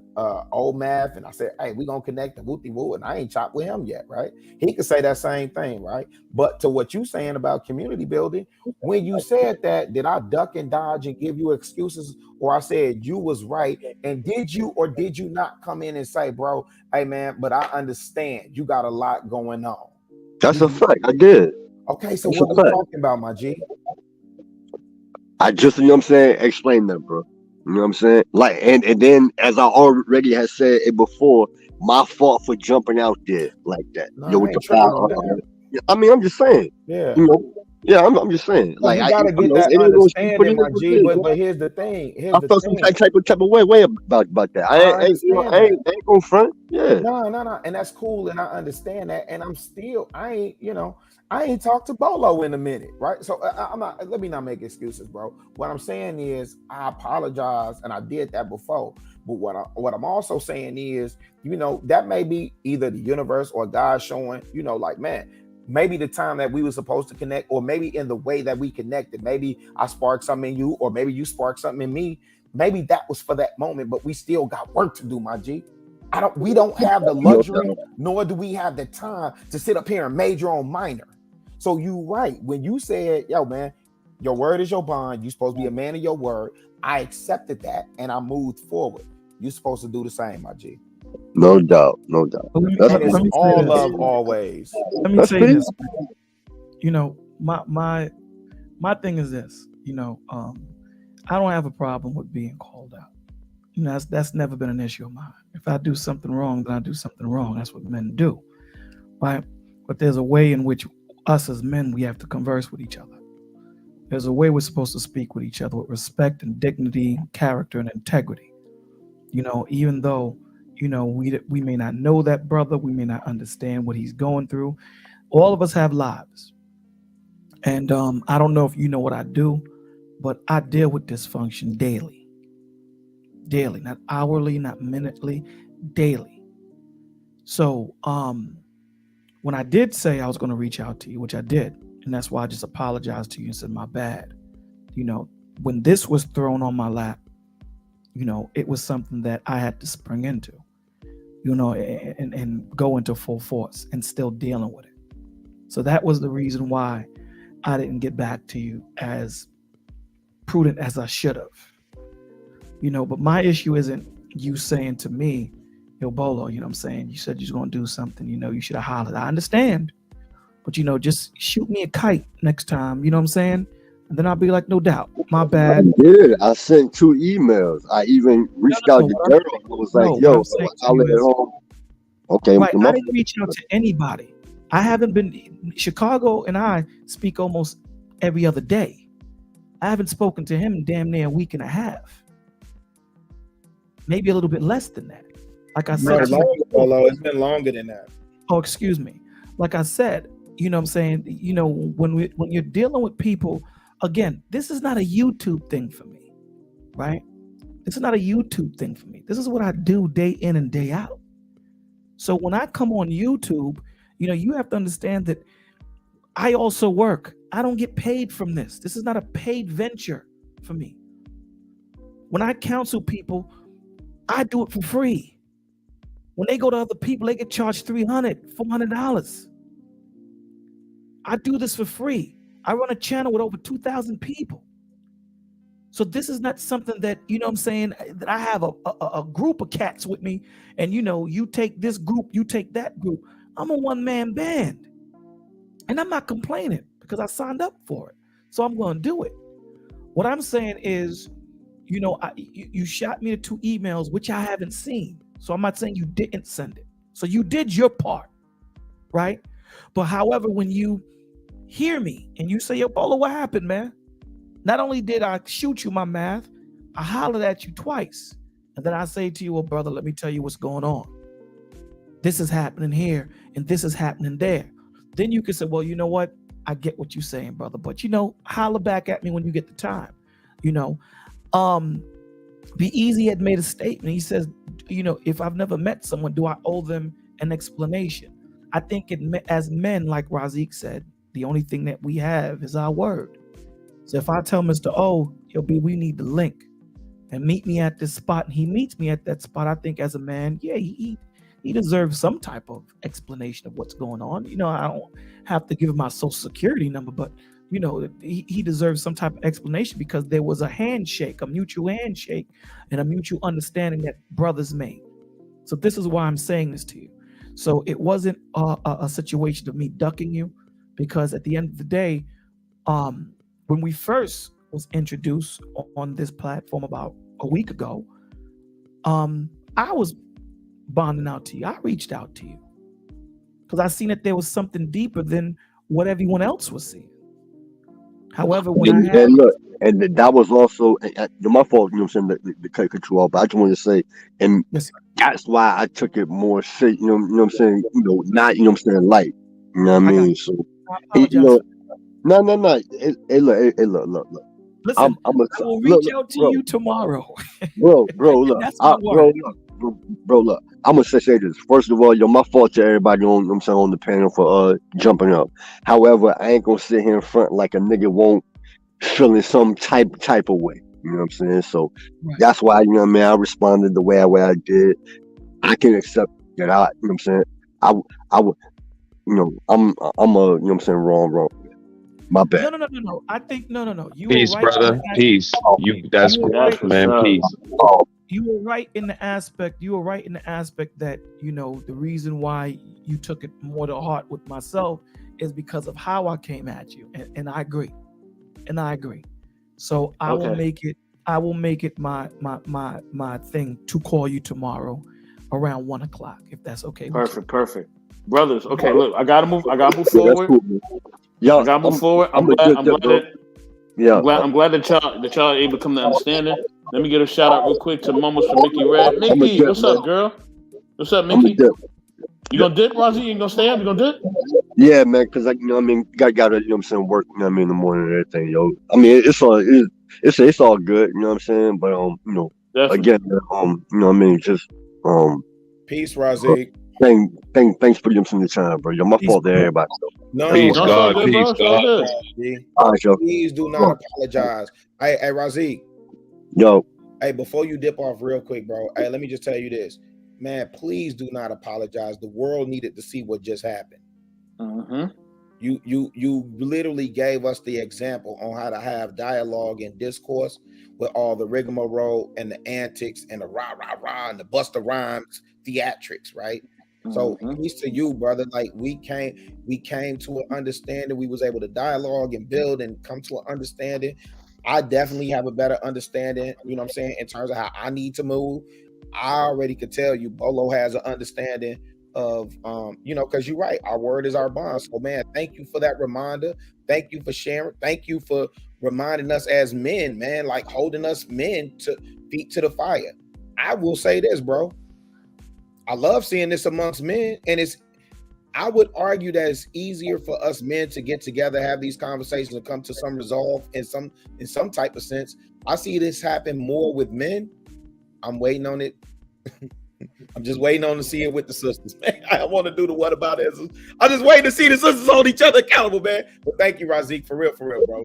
Yeah, yo, you know what I'm saying? It's peace. You know, hey, look, I'm gonna say this and I'm going real quick, right? Like this whole YouTube shit is new to me.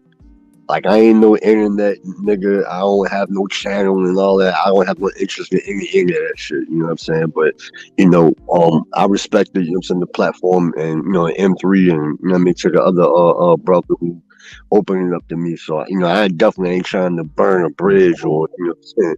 You know what I mean? So, but it's all good, man. Gucci fam. Peace You know to the what I mean? gods, man. Peace to the gods. Yeah, no doubt for sure, man. Y'all be easy. All right, now, bro. Peace. Bolo, you gonna hate it if I break out some of this vinyl I just copped. You gonna hate it if I break out this. Hold on, Bolo. Hold on. I gotta get to Mr. O. I gotta show respect to Mr. O. Mr. O, you're gonna be the last person to talk about this topic, and then we're gonna move on, okay, to the next one. So the topic is: can it be peace? Can it be unity in the YouTube streets? So you can answer that, and then we also on the last question, which is there any credible solutions in order to have unity in the YouTube streets? Well, I think conversation is based on unity. We're having these conversations but we haven't mastered that art yet. And I want to say that, like, I definitely believe that in this world, no one owes us anything. We're having these conversations in good faith, and we have good intentions.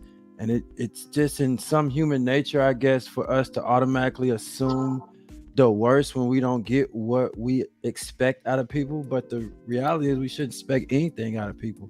No one owes us a thing, you know, and the sooner you realize how the world works, the sooner you can be able to maneuver better within this world, based on you getting up and doing what you need to do. If somebody lets you down and where you feel let down, having conversations are healthy in order to move forward. You know, they're not based on a standstill when we're raising our voices and we're arguing. In person, I don't think that the energy would be the same, you know, because men understand that there is violence that will ensue. So we can't be moving like this. The point of talking is to get a resolution. It isn't just to say my piece and you say you, and I don't hear what you have to say, and then there's no progress. We got to make progress. So communicating in this space, the platforms are based on communication, and in the space, we got to communicate to move forward. So I think it's necessary, and yes, we can have unity. Otherwise, why are we doing it? Okay. Welcome back, M3. M3 is going to move us on to the next topic. Okay. All right. So M3, whenever you can, drop that video, bro, so we can move on. All right, certainly. All right.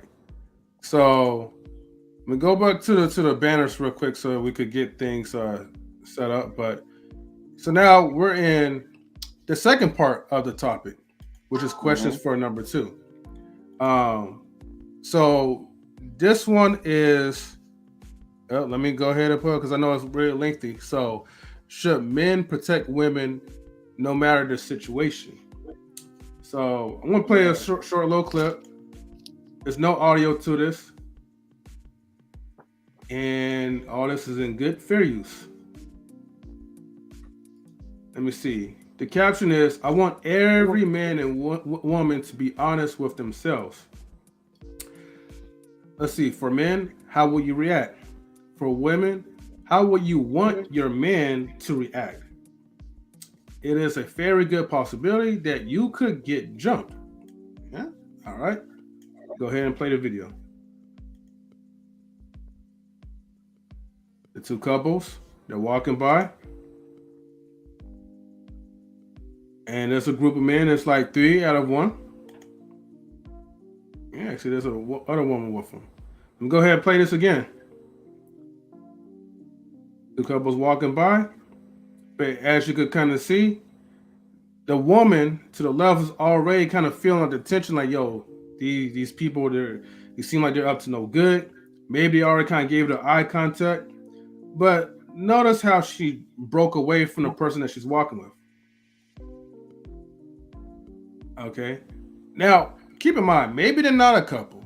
Maybe they're just friends. Who knows? Mm-hmm. But dude didn't really make no attempt to put his arm around her to make her feel protected. And, you know, she could kind of already sense that. So as she's kind of veering off, the other guy to the left is looking at her. He doesn't see like the other guy's effect because, I mean, you know, unfortunately, dudes like that are, you know, are wusses. You can only, you know, be tough when you have your pack with you. He reaches down for her hand. Let me see if I can bring this down a little bit. Okay.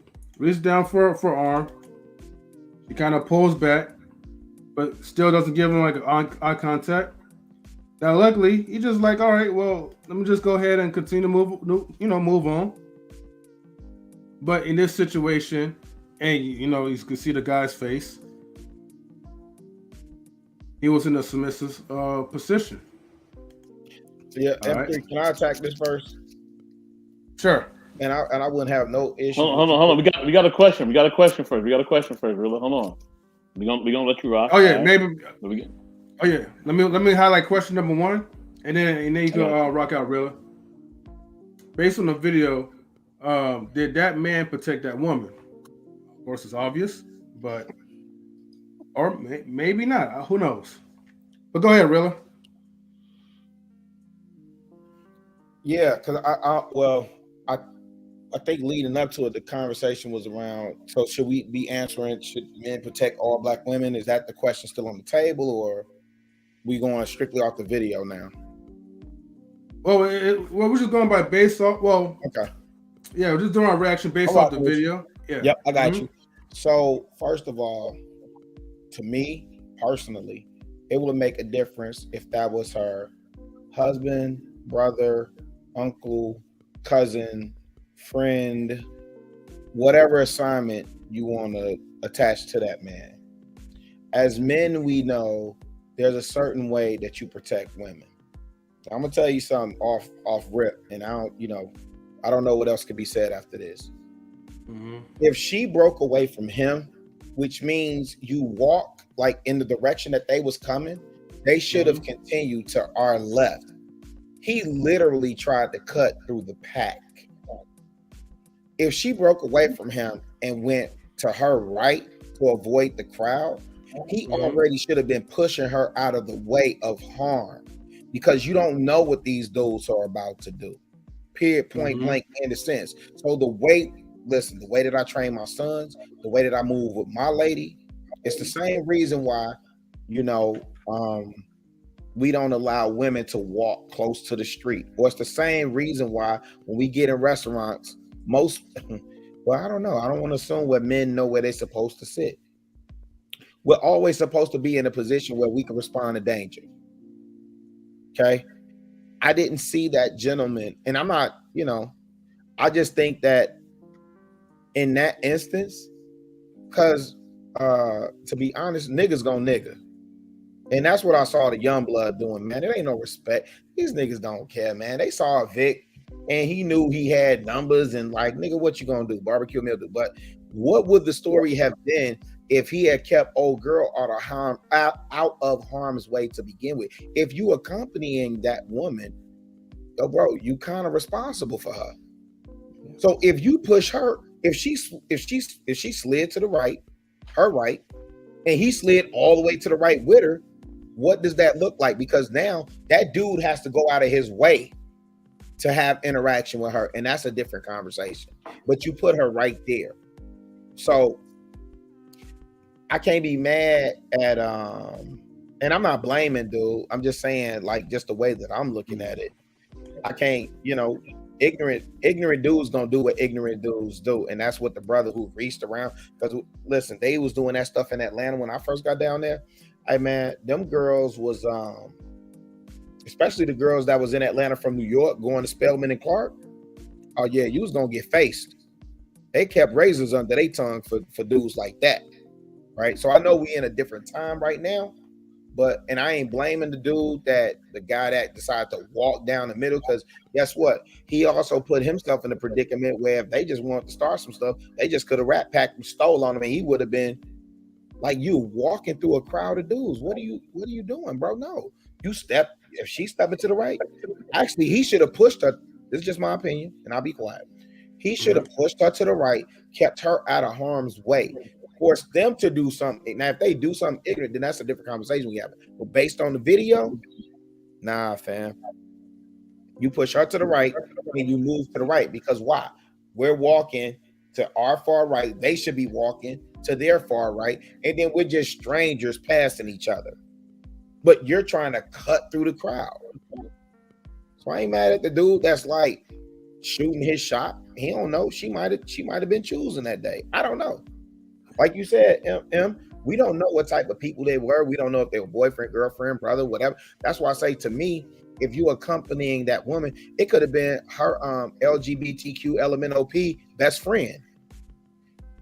When he's there as a male, identifying as a male, you're still responsible for protecting the woman that you with. You showing up as the male presence, you still responsible for protecting that woman. That's just my opinion, G. You're right. I'm not sure where I learned a lot of the things I learned over time. I just gathered them. I didn't have my father there every day. Not an excuse not to become a man, in spite of fault, responsibility for me to be where she needs me to be in that moment. If she's going to get in your car or give you her time, then she's also relinquishing the responsibility of you to be her protector. So while he didn't put his hands or do anything physical as far as violence, he did show disrespect. And I always know that I will position my hand a certain way and guide the woman where I need her to be. If we're walking on the sidewalk, I'm between her and the street, just like Rilla was saying. In the restaurant, yes, I'm watching the door. I don't have my back to the door. I'm not pushing her or any of that, but I'm guiding her where I need her to be. I'm in control of the situation. Those guys felt like they can do that to that couple because the communication that he was communicating with them, that it was okay. He didn't do anything to make sure that guys know who to do that to and who not to. So as far as that goes, he should have been guiding her in a direction where she could have felt safer in that situation, and he failed to do that. I would suggest you never call him again. After that. Because that's just a warning always come before destruction, like I always say. So that's an example of who he's going to be in a situation with a woman. Then she's on her own. Oh man, let me address this. Please let me address this. I usually wait till last, but I have to go now. I love what Be Easy just said in the comments. If he would have got stomped out by the group of guys, would have protected him in a 1-3 situation. And that's the thing. This is the thing people don't get. The goal is to get your ass home. That's the goal. Okay, that's the goal. The goal is to get home by any means necessary. You know what I'm saying? I'm going to get home. Yeah. You know what I'm saying? So I think in that situation, I think they both protected each other. I think she knew what time it was. She seen what time it was on. So she made a decision. She said, yo, let me move to the side. We're going to go through these homeboys real quick. They're going to pass through. We're going to keep it pushing. And that's what homegirl did. Hold on, let me finish. Brother. You know what I'm saying? And she already seen, and it looked, because it kind of looked like he was looking, but he kind of looked away in a sense. The dude was looking, but he looked away. It looked like he was like talking to her. He was kind of more concentrating on what she was saying, but then she kind of peeped what the time was, so she moved. Because if you could tell, she moved before they really got over to where they was at. So she moved, and when she moved, they went through the crowd. You know what I'm saying? So Once she moved, boom, the dude's reacted. He tried to grab. She pushed the dude off. Dude was like, all right, well, I'm gonna keep it moving, and dude kept it moving. You know what I mean? And I think salute to her for reading that type of time and saying, you know what, I'm not gonna put my man in a situation where he gotta have. It wasn't just the 3 I want to tell you, but looked like it was like a girl with him too. It was female with him too. Yeah, so, yeah. So like it's about to be like a 5-on-2 attack on him. So, you know what I mean? She peeped that and she moved accordingly. You know what I'm saying? And I have to salute the sister for that. She didn't put him in a situation where he could have wound up losing his life or something else. But a lot of females will put you in a situation because they want you to be Macho Man jumping off the top rope, or they want you to be Rambo. Remember, that's all that shit is fiction. That's a movie, and that's a wrestler who jumped off the top rope who was trained to do that. Okay? That shit is not real. Okay? When you're in real life situations, you have to react in real time and in real time organization. I know a lot of times in our pride as men, we want to do this and do that and blah, blah, blah, blah, blah, blah, blah. Yes, I feel y'all. But at the end of the day, what is going to be the best solution for both of us? You know what I mean? And homegirl chose the situation. You know what I'm saying? And I appreciate her doing that. Because a lot of women wouldn't have done that, man. They wouldn't have done it. They want you doing that Rambo shit, and you could have got your ass whooped. You could have got your ass killed. And I like the fact that she did that, man. So salute to that sister. I gotta salute her number one off top. I wish more women was like that. The So, best. She wasn't protecting him. She was protecting herself, number one. And number two, they wasn't protecting each other because after that interaction, I guarantee you she not looking at dude the same. You just put me in a position. But she moved out the way, really. She moved out the way. She didn't cling to him. She moved. And so based on the video, did that man protect that woman? And you said, yeah, they both protected each other. Yeah, she protected him. Don't try to be Macho Man. And maybe I'm too old. Shout out to Be Easy. I've seen him in a number of spaces. We not even listen. What I said ain't got nothing to do with being macho. Yeah, there was no protection. There was no protection. Me and O just laid it out. You put your hand to that woman and you tell her where she's going. Right. They literally tried to split the pack, bro. Listen. If me, dig this here. I'm in Chicago, Michigan Avenue, Gold Coast, busy. Best, you from New York, so let's say Times Square. Okay, I get it. I know there are instances where people try and split the crowd, but by and large, do people stay to their far right when they walking up and down the street? Just in go ahead. No, I'm just asking you, in a crowded space, regardless of the direction that you're going, do most people stay to the far right? If you see a pack of dudes coming, yo fam, why are you trying to split the dudes? But that was on her though. She made that decision. Because remember, he didn't get a chance to grab her. She just split from him. Nah. She didn't give homeboy a chance. Nah. Hey, Bess, I can't let up off that, bro, because he the man. He was right on being on the inside. He was right when those dudes coming and being on the inside. I get that part. Listen, maybe I'm wrong, maybe I'm old, maybe I'm oofy goofy. No, I'm not saying you're wrong, bro, but I'm just saying the video shows her moving away. I'm just saying in that instance, bro, he's supposed to like O said. Man, you supposed to have that woman. You supposed to be. It's like up here we call it stepping, right? When you dancing, man, you twisting and twirling that woman. When you dance, even in salsa, macarena, bachata, whatever, you telling that woman where she finna go, how she had an opportunity. And again, this is what I'm saying.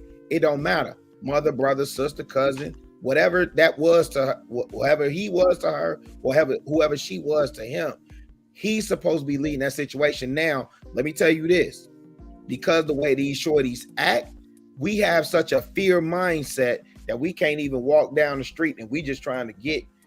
I'm not disagreeing with you, Bess, in terms of getting home, but we talking about something as simple as like directing the woman and where she's supposed to go.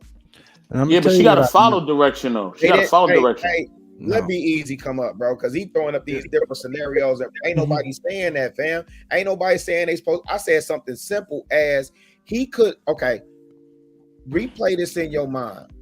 If Quantum Love, I agree. If he moved her all the way to the right, now the young gentleman that reached out for her is to his left. Now, if something transpired from that, we having a different conversation. That's not what we talking about. Hold on, M3 trying to say something, y'all. Go ahead, M3. Go ahead. Based on the video. Yeah, you was about to say something. Yeah. All right, let me say this, right? Okay.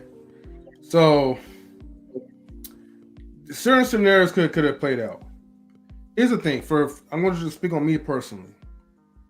Now, one, I wouldn't really put ourselves like in situations where like you go on these walks and then you just encountering like, you know, certain type of like, you know, bad dudes. You know what I mean? So, and let's say for instance, well, I know like for sure me and my wife, we have a communication, you know. So my wife ain't gonna be walking in front of me, ahead of me, to try to steer to, you know, certain directions to get away from danger. Exactly. She's gonna be staying close to me. Now, in that example, this is what I would have done. If this woman was mine and she walking up ahead, I would have grabbed her. But she would have been to her. So let's say the dude was to the left. The woman would have been to my right hand.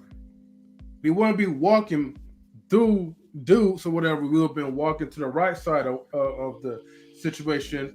Or if you see something that is kind of like, okay, kind of fishy or whatever, little no good, and you have an opportunity to at least walk across the street, then by all means, try to do that first. But M3, it seemed like, just to give context, it seemed like they walking up. It seemed like homie didn't really see the dude. It seemed like by the time he seen him, she already had moved away from him. No. Homie saw the dude. He froze. That's not an excuse. I'm gonna tell you what I know. I know women, and I know how to maneuver with women in any situation. There's always one standard. He has to always be alert and aware at all times. He can't pick up on your surroundings that right as it's 10 feet in front of him. He should see that way down the street.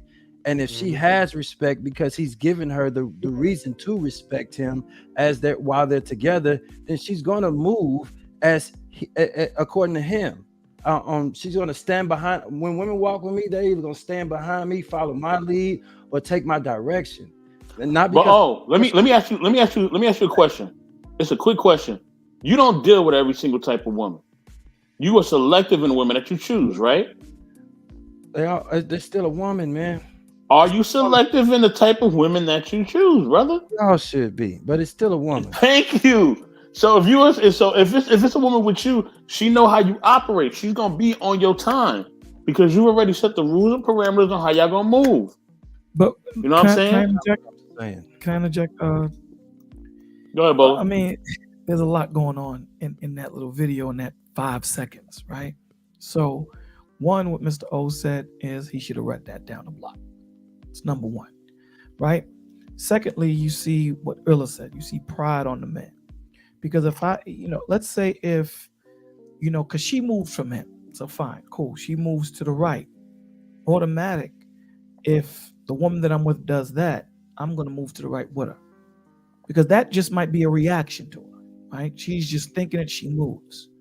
All right. So now I still have to have control of the scenario. I'm still in control of it. So even if she makes a move, I have to adjust. My plan has to adjust actively to the situation. He made a conscious decision to split. So let's look at the situation. Who was being more safer? Was it her or was it him? It was her. She moved to the side to avoid the pack. He walked across the pack. So right there at that point, if I'm in that crew and I'm ignorant the way days, we gonna choke this dude for 10 seconds, opposed to the thing that, you know what, this couple are doing their best to move out the way so that we don't do nothing. I'm still putting my body between the men and her. So to get to her, they gotta go through me. So there's a lot of moving parts to this. Me personally, out across the street, because, you know, as a man, the first thing I'm looking, you know, my first option is not to encounter, because the numbers aren't right. The numbers aren't right. And if something does pop off, I'm not going to have the wherewithal to protect her, because I got 8 guys on my back. You know what I'm saying? I can't protect her correctly. So the best thing for me to do is alleviate the situation totally. You know, violence is the last situation in which I would make violence. No situation that happen. You know what I'm saying? So I will do everything in my possible to avoid that situation. Cross the street. If she moves away just because maybe I just met her and she doesn't understand how I deal with women and protect women, I move with her. And now, after that situation passes by, I'll say, Ma, don't do that no more. You dig what I'm saying? You see how I move, you see how I roll? We need to be in one accord. But for him to cross right through the pack, that right there could have started something between everybody. And that's the problem with men today. That pride and that ego. I watched G.I. Joe, and Cobra Commander said something that really stood with me to this day. He who fights and runs away lives to fight another day. Yep. You have to be able as a man to say, the odds are not mine. I'm going to take my L and I'm going to keep it pushing. Like you said, 84, you know what I'm saying? It's about getting home. But I want to get home safe. And I want to make sure that the woman that I'm with gets home safe with no bumps or bruises at all. So what he should have did was, if she maneuvered before he could respond, he should have followed suit. My thing is this. Though. I'm gonna just say this real quick, and you could build, and D and really y'all could build as well. I just want to say this last thing. Listen, at the end of the day, if a woman is walking with you, right? She's a grown woman. She's not a child. She's a grown woman. You don't move from me, right? If you walking with me, walk with me. I don't have to chase you down or move with you like you were my child. Move with me. That's the thing. We gotta stop making excuses for these females, man. They know what they're doing. Don't move away from me. If we moving down the block together, hold on, Bolo. We moving down the block together. We moving down the block together. Don't split. You know what I'm saying? Move with me. You know how we walking. We walking. This is just common sense. No matter if she's your friend or girlfriend or mom or whatever, you know, sister, whatever. We walking down the street together. You know what I'm saying? If anything, get closer. Hold on. If anything, cling to me and we walk together, but don't split from me. You know better than to split from me. You're not gonna split from your parents. Wait, hold on, let me finish. You're not gonna split from your parents. You're walking down the street with your parents. You're gonna walk with your parents because you know that's common sense. Don't try to not have common sense now that we in a situation. Stop making excuses for these females, man. They know what the fuck they doing. Seriously. Cool, I got you, Bass.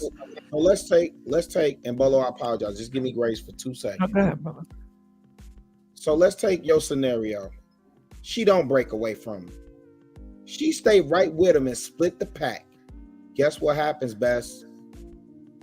Dude he's still to her left. Now what? He still put her in danger. And he's still in danger of getting rat packed if he decides to be as bold to still grab her. Then what? What do you suggest he do then, Bess? Well, that's up to that man to decide what he wants to do. No. Listen, they splitting the pack together because she's not gonna break away. She doesn't have common sense, which is self-preservation. That's every human being, bro. Mm-hmm. Self-preservation. This ain't about breaking away from men. And breaking away from men leadership, it's self-preservation. She done been through this a million times before she done been with dude.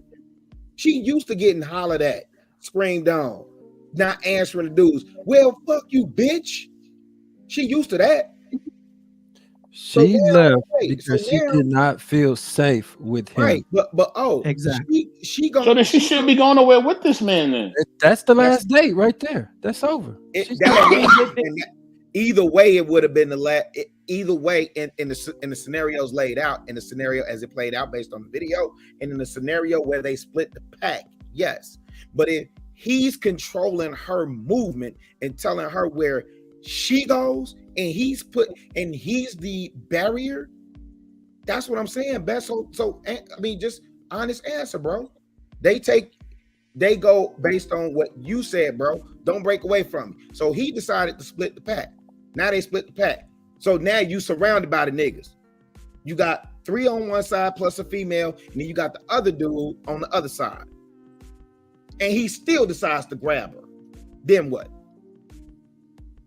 That's up to him to figure that. That's up to him to figure that out. But here's the thing. I'm pretty sure. Just like when we children and we walking down the block with our parents and we see somebody that we don't know, we cling to our parents, right? We automatically cling to our parents. So people know better. They know better. And now I'm hold on, let me finish. No, let me finish. I'm so sick of females acting like they absent-minded when it comes to us. Oh well, he should grab her. Oh no, well, he should do this. Y'all know what the fuck to do. Y'all do what y'all parents. Y'all been doing it your whole goddamn lives. Don't try to sit up in here now and act like you don't know what to do when we walking through people and you don't trust them. You're supposed to grab onto your man, to your husband, boyfriend, brother, cousin, whoever, and say, "Yo, I'm walking with him. I'm walking with him." You do the same thing with your parents. Don't try to act like you have somebody now. No, I'm not even talking about y'all. I'm not brothers. I'm not talking about y'all. I know. I'm not. I just got one. I know you're talking about, but I'm talking specifically for the women. Some in the chat and some across the nation. Y'all know what to do. Y'all know what to do. Don't act like y'all know what to do now that we in his situation, because y'all been doing the same thing with your parents. You walking down the street with your father, you see a dude that don't look trustworthy, you're gonna cling to your daddy, right? You're gonna cling to your father, right? We all do that. We cling to our parents. So don't act like you don't know what to do now that we're in a situation now on the street as adults. You know what to do. You're just not doing it. And you gonna steer us out of harm's way, bro. Exactly. So you should trust. Hold on. So she should trust that man to steer out on harm's way. She didn't trust him, so that's on her. But let me say this to you, Bess. Let me say this to you. First of all, let's understand this. These women out here that are trying to act like they got it all together, we know they don't. We know they faking the funk, man. We know that. These women that say I don't need a man, these women that say I am woman, hear me roar and pound their chest, we know they full of garbage, dog. We know that. Exactly. The only problem is they don't know it. So we have to understand that when pressure breaks pipes. So when they are applied pressure, thank you, Princess they K. revert right to being a woman and being a child. That's what they revert back to. I'm a woman, man. I'm a woman. So the point that Rilla is making is we're supposed to always stay in cognitive thought, completely and always. We're not supposed to react. We're supposed to respond, right? That gives you, that opens up that door to know how to maneuver. So if he would have moved with her to the wall, look at the thought process. You have the wall. So the only problems can come from you is towards your immediate left. She's safe. You dig what I'm saying? So her doing what she did, we have to start understanding as men. How many times of us who have women, when our women start getting out of order, we get to that point when we pissed off, and we get to that point and they just completely shut down and understand when they see that we ain't playing. We get to that point. They understand it. They'll push you like a child. They'll act up like a child.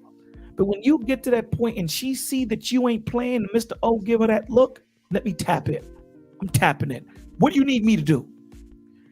We don't know what this situation is. We don't know if they just met. We don't know if that's just a friend. We don't know if that's a cousin.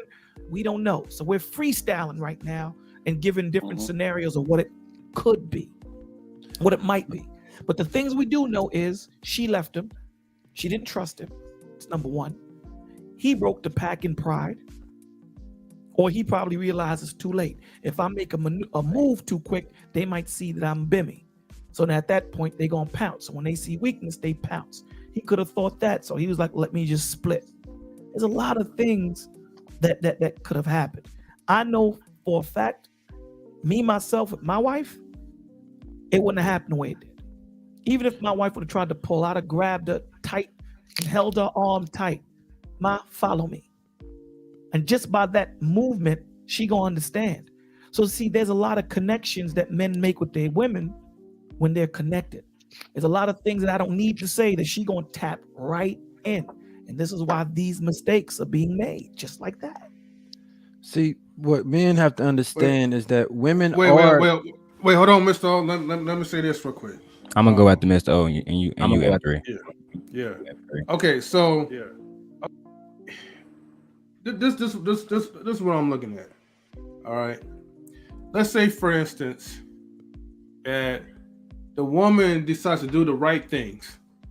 You know, she clings on to her man, she follows the protocol, and now we're here in the aftermath because, let's say you walk across the street or you did all these right things to try to avoid this situation, but they still come to you and the guy's still disrespecting your girl in front of you.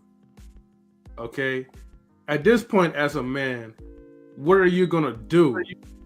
Because you tried the civil route, you try to do the cautious route by making sure that you and your woman are protected, but the guys, they still violate her in front of you. Did they touch her?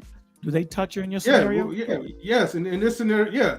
So, like you saw in the video, when they touched her, imagine the guy put his arm around her. She's following his lead, and they still wind up touching her. Right.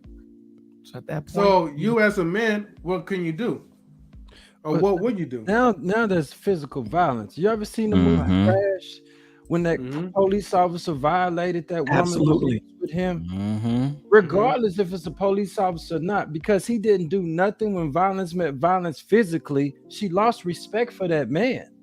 And I want you to tell all you young males who want to become a man one day, you have to give a woman a reason to see you for who you are in totality. A protector, a provider of anything. She ain't just gonna do it because you showed up with male organs. You have to give her a reason. She did not feel safe. The reaction time was way too late for her to do something. She gave him time to react, and he did not make her feel safe throughout the whole entire evening or in that very moment. And so she did what she could to save herself because she felt alone. And that was the end of that. He's never gonna get anything out of her after that. Before that point, there was no violence. So I'm not saying to show of force. I'm saying retreat. Get that woman out of a bad situation and predict it happening before it gets there. Always position yourself to where the woman is protected. If a woman is in your car, that's no different than making sure she has a seatbelt on and you drive at the right speed. That's the protection that you're giving her. You're giving her a reason that you're going to be responsible for her life. And in that situation, 10 yards before he ever encountered those boys, his head needs to be on a swivel at all times. By the time that was even a threat, he should already have secured her. And he failed to do that. So she is gone. She went to save herself, and she lost a level of respect for that man in that moment. And he can never get it back. 1000%. 1000%. Hold on, we're gonna move on to D, then we're gonna move on to M4 Bolo. Telemundo just living 94, also known as Marcus. Salute to you, Marcus. I'm gonna just say this real quick. I'm gonna say this real quick, and then D, you could cook. It's gonna take me less than 30 seconds. It's funny to me, man, that these women have so much intellect and so much knowledge and so much back talk. But when it comes to real life situations, y'all want to act like y'all mindless and y'all need protection and y'all don't even know what the fuck to do. But yet the whole time y'all growing up with your parents, y'all know what to do. When you get around me, you know what to do. That's straight bullshit. Go ahead and D-Cook. Say what you gotta say, bro. For me, man, the situation was really hard to watch. First of all, I agree with Mr. O. Like, I definitely agree with Mr. O. The way that I can't speak for everybody else, but I'm very as you guys already know, I'm very reactionary and violent in harsh ways. It's one thing that you already interrupted, the flow of my night by breaking up my crowd. So I'm already feeling disrespected, low key. But to make matters worse, you putting your hands in places where it don't belong. And see, like, I know this is not the way that we should have this conversation, but this is the way I just move my real life, which is why, when Rilla said he was up here, we didn't link up because I'm always strapped no matter where I go. I don't give a fuck if I'm going to go check the mail. I'm putting it extended inside my Glock and I'm gonna keep going. Cause where I'm from, people get hit at their mailboxes, right? So seeing what those young brothers would have did if I was there with any woman, I'm gonna have to up tool and say, bro, like, please keep moving. That's the only warning y'all getting. You already violated, and I'm giving you a pass. This conversation that we having is me being reasonable, right? At that point, you already, you know what I'm saying, you already violated. She can say that you sexually assaulted her. That's a crime, right? You would be put on the sex offenders list and all that goofy shit. Or I can go ahead and air it the fuck out because like O said, I gotta show her, like, with me, you always protected in my real life. You know what I'm saying? Shout out to the daughter. Shout out to Leia's mom, Christiana. She knows this, right? It's not cool to see a woman be disrespected and touched and violated, and, you know, when she wasn't asking for that. And look, Bess, I hear what you're saying about, you know, she could have just clung to him and they could have moved together to the side. But we saw what happened at that point when she being violated and touched, bro. That would have sent me over the edge. I'm not even gonna lie to you. Like, whoever specifically did it, he would have been in a lot of trouble, bro. You know what I'm saying? And real talk, like I said, the conversation would have been me being reasonable. How I genuinely feel when I saw it was, oh yeah, I would have just aired them out. Just because like, as young brothers, y'all need to learn either my way or the Bolo way, but y'all need to learn not to do shit like this. You know what I'm saying? So for me, just like every man make choices and you gotta live with your repercussions, y'all could have kept going and not touched somebody who didn't ask to be touched, but y'all chose to, and now you gotta deal with these repercussions. That's just how I would have handled it. You know what I'm saying? And, you know, it is what it is. Whatever came with it would have came with it, but those brothers, bro, they was completely disrespectful. And like, I agree with what Mr. O said about the movie Crash too. He deserved it too. But now, let's keep it real. You lay him down, now you got to deal with the whole police force. So it's a whole, shout out to my brother, it's a whole situation that, like, I would hate. I personally had never been in that situation, because in Detroit, people already know you either show respect or you get taught respect. And that was a situation where those young brothers seemed like they wanted to be taught respect. And the only thing I had to do was oblige. You know what I'm saying? But I know that there's cooler heads on the channel. You know what I'm saying? Bolo and my brother Canadian Born. Maybe they can talk me into a different way of handling it, because where I come from, I don't know no other way to handle that violation. Like, that was completely disrespectful. I don't give a fuck if it was my mom, my daughter. If it was my daughter, y'all getting aired out. No conversation, because I got to show her, anybody who treats you like this, you know what I'm saying, there will be repercussions, period. But that's just my response. Hold on, I'm gonna go to I'm gonna go to Marcus, then I'm gonna go to Black David. Before that, I'm gonna just say this. You know, listen. I'm not saying that you know, that basically that you're wrong in your understanding. When I'm saying that, based on the video, that she, yes, I feel like she made the decision to move away, but also I kind of feel like she was wrong from moving away from him. You know what I'm saying? If you want protection by that man, just like you want protection by your parents, you cling on to that person. It's the same thing. You know what I mean? Why are you moving? Don't move. If we walking together. Everybody knows that. That's just common sense. But what if she don't? Hold on, y'all. Hold on. You know what I'm saying? At the end of the day, we always say that women should seek our protection. This, that, and the third. They should seek this from us. They should look for us for that. Can we look at the same thing from us? All leadership that we're looking from them. Can we look at the same thing from them when it comes to submission? Because we really can't. We really can't. Let's be honest. We can't. You know what I'm saying? When we put parameters on them, it's a whole different conversation. And we know that for a fact. We know that, especially the way a lot of the sisters are moving now. We know that for a fact. So at the end of the day, a lot of times they want protection, but they don't want to be submissive either. So we just gotta continue to keep it a being. You want protection, you gotta be submissive. You know what I'm saying? And part of being submissive is you following my lead. If I'm walking somewhere, you walk with me. You don't walk in front of me. You don't walk to the side of me. You don't walk ahead of me. Hell, even all the women in my family know that. My grandmother know that. When me and my grandmother walking down the block, my grandmother ain't gonna move away from me.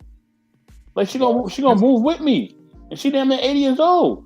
So it's hold on, let me finish. We all know this, but hold on. We're gonna go to Marcus and we go to Black David. Then anybody else can build after that. Go ahead, Marcus.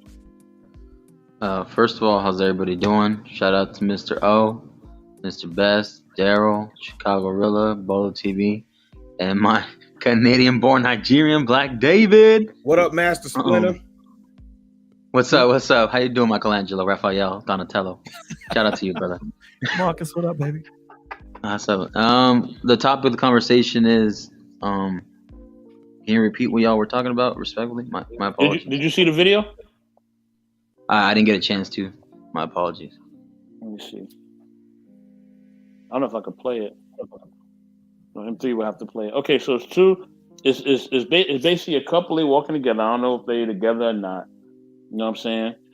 And basically, as they're walking together, you know what I'm saying? You know, these dudes, they come up and what in the hell? I think I got a bot.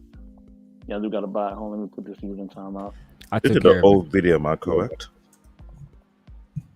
I don't know if it's old or recent. Salute the Queen. Queen, good to have you in the building. So they walking together, and there's a group of guys that's coming towards them. She splits from the man, and she splits from him as they're walking together. And she keeps walking on the block. As she's walking down, one of the guys from the group of men, he grabs her by the arm. She pulls away, and her and the gentleman keep walking down the block. So based on that, the question was, you know, due to the video, based on that video, did that man protect that woman? I recognize the video when you did mention that. So you can describe it in detail. I've seen it before in the past a couple of times. Yeah. Hold on, Black David. I'm going to Marcus first. I'm going to go to you. Go ahead, Marcus. Did he protect her? Maybe to the outside public. To us, maybe it didn't look like it, but maybe to him, he thought, hey, let's just ignore this dude. Let's go walk past him and go home and carry on our day. You know, a lot of times, a best way of self-defense is to evacuate or retreat or move along. Just because of situational awareness, observational awareness. So maybe he just pulled her, just say, hey, let's get the heck out of here, live to fight another day, or just move on. If he would have, you know, and somehow hit her, then maybe I think violence would have had to happen. In my point of view, he groped her. I would have said something. I would have gone back and said something to him, had him apologize to her, and then maybe, you know, I don't know. The rest is the rest. But you know, I can't look at someone less than or more than. He just maybe thought what he had to do at that moment was the thing just to get the hell out of here. I feel it. Like David, go in and build, and I'm gonna go to Queen, and anybody else can build. Okay, let me be honest. I had to go back and look at the video. It was similar to what I've seen before in the past. Now, as a married man, father, and grandfather, first thing I always do is try and protect my wife and my kids. If I sense danger from a mile away, I will not walk directly to it. I will make sure I escort my wife away from danger, take a different path. Sometimes I've run everything that was the case from my uncle. You don't want to walk in a situation thinking, oh, you can confront it. You got to use logic, you got to use wisdom. The best thing to do is to avoid situation. That is my key thing. So if my wife is walking and we see something like that from a good distance, I will not escort my wife through that. I will escort my wife either across the street and take another direction whatsoever ahead of time before they notice it. Just for the sake of peace. I like peace than drama, because the thing about me is that I do what I can to keep whatever lingering rage I have suppressed over the years from seeping out, because I know the kind of person I am. My wife knows me very well, so my wife is like my restrainer, because she makes sure I don't lose it. Because there were times when I actually want to lose it. I'm not even myself anymore. You would think somebody possessed me, and it's not looking good, because I've done it before in the past. It's not cool. So I'm very, very highly protective of family and children. But when it comes to women doing such thing, either walking away and they want a man to protect her, I find it kind of weird. Sometimes if a woman is wild, she will tell her, honey, let's not take this path. She will sing to you in advance, like, honey, let's take another path. And you're a wise man, you would say, you know what, you're right, honey, let's take another path. Instead of flaunting ego, think you are alpha male. Mind you, you're not the Incredible Hulk. If you're Bruce Banner, that you train the Incredible Hulk, please go right ahead and do that. I'm just being frankly real because I'm living real life. You only got one life to live. And I'm not going to go around showboating. Yet I took mixed martial art. Yet I practiced it. Doesn't mean I won't go trying to confront every situation. Because the art I learned, we talk about avoiding situations when necessary. Now, and there's no place for me to avoid it, then yes, I will have to engage into violence. And I'll do whatever I can not to waste too much time doing so. Because at the end of the day, my job is to protect my household, my wife, and my job. If I see something from a distance, if I sense it, we're moving. If my wife sent it before I sent it, she let me know, we are moving. Exactly. There's no need of to walk through it and now I'm not moving and you will walk. Well, this is not Super Mario Bro that you have multiple life. This is not what I think it is. This is not Sonic the Hedgehog that you can figure out the cheat code. No. You got one life to live. Use wisdom. Don't go through things like a donkey, because donkey do that and they get themselves slaughtered. Okay? That's my own point of view. Other than that, I will not invite nobody to time to, unless you a special force soldier, you unless you carrying all kind of weapon up to the T and nobody knows about it, you can pull a katana out of thin air, then go ahead and be my guest. Other than that, I will not invite nobody to do that. Like, come on, let's be real. All right, Black David. I'm Nigerian James Earl Jones in the building. I love what Black David just said because I completely agree. And maybe that wasn't a point that I made, but that's what I was trying to convey. You know what I mean? To the sense where they should have both been on the same accord and they wasn't, and that was a problem. So she split from him and she wasn't on his accord. She should have never split from that man. But also she should have, just like Black David said, men and women both got to protect each other. We in a situation. She got to say, "Yo, honey, hey, listen, you see that? Let's move. And you're supposed to move accordingly." Let me shout out to Brittany B. Hey, sister, good to see you, family. Queen Forever 2K. Did you see the video? No. Okay. All right. So, but I kind of get the premise of what you said. Okay. Is there a question for you? Yeah, I got you. Hold on. I was trying to do the comments. Give me one moment.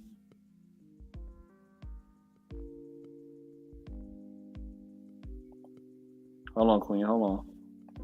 Okay, so based on the video, did that man protect that woman? No. From what you stated, I'm gonna say yes because they both got home.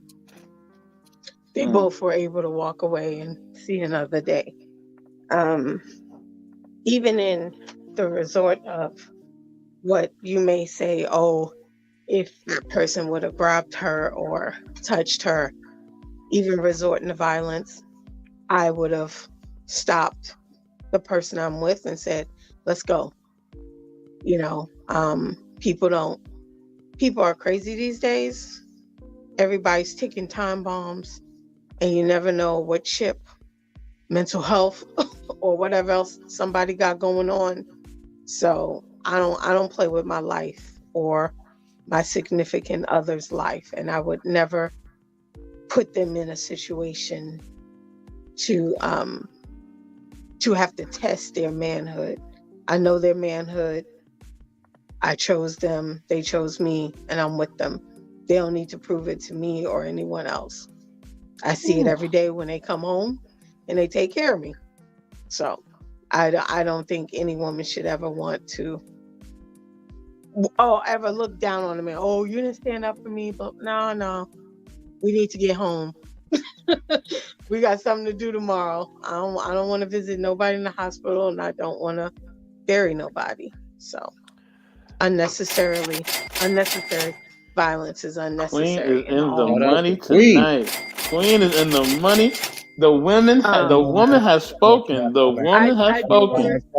I do want to add to something that there was a situation when I think me and my significant other were dating, and we were going down the train, and I think it was some chick got in my face, and I was about to go off. Not you, Queen.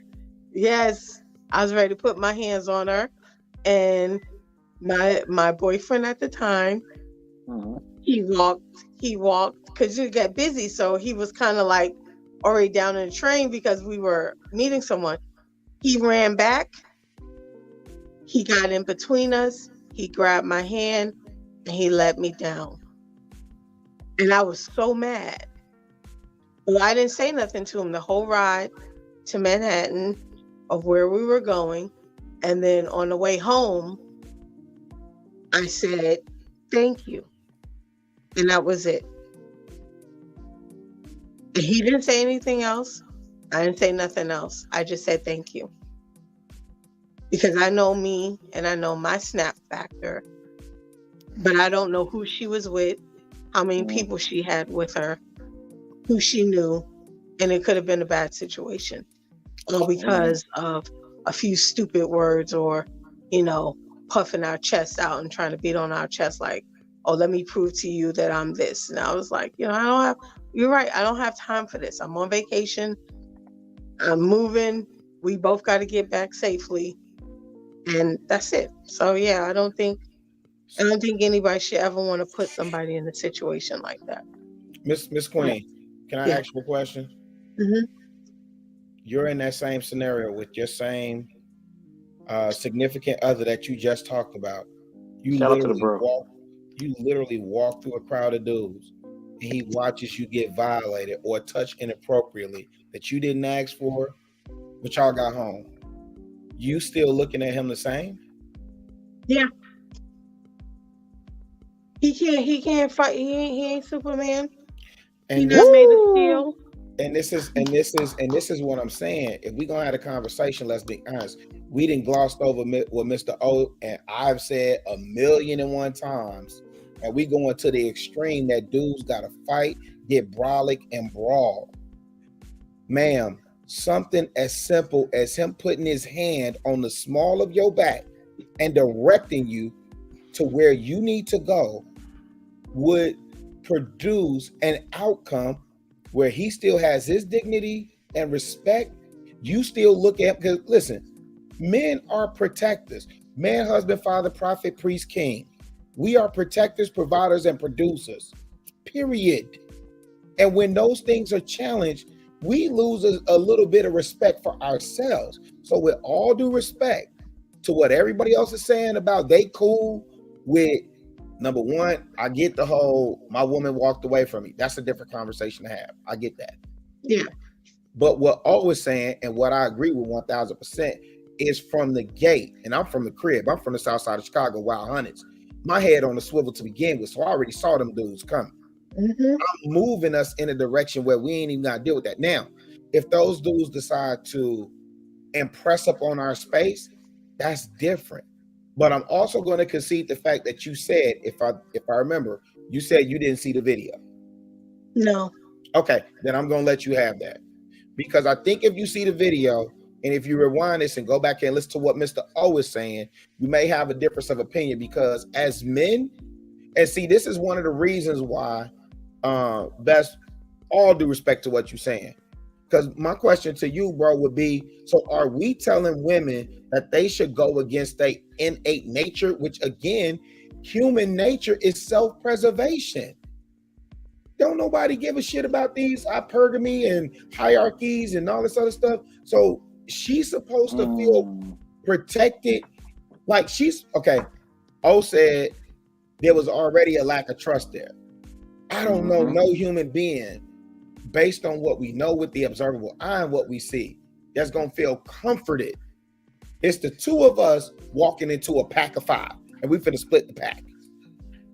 And we're saying, she's supposed to trust him and walk through the pack and stick close to him just because. No, bro, he's supposed to lead and position her out of danger. Not only that, he's supposed to be the buffer between her and danger. He did not do that. In that regard, my opinion, and I stand on this. This is why I teach my sons. You failed. You did not become the buffer between that woman and potential danger. You failed.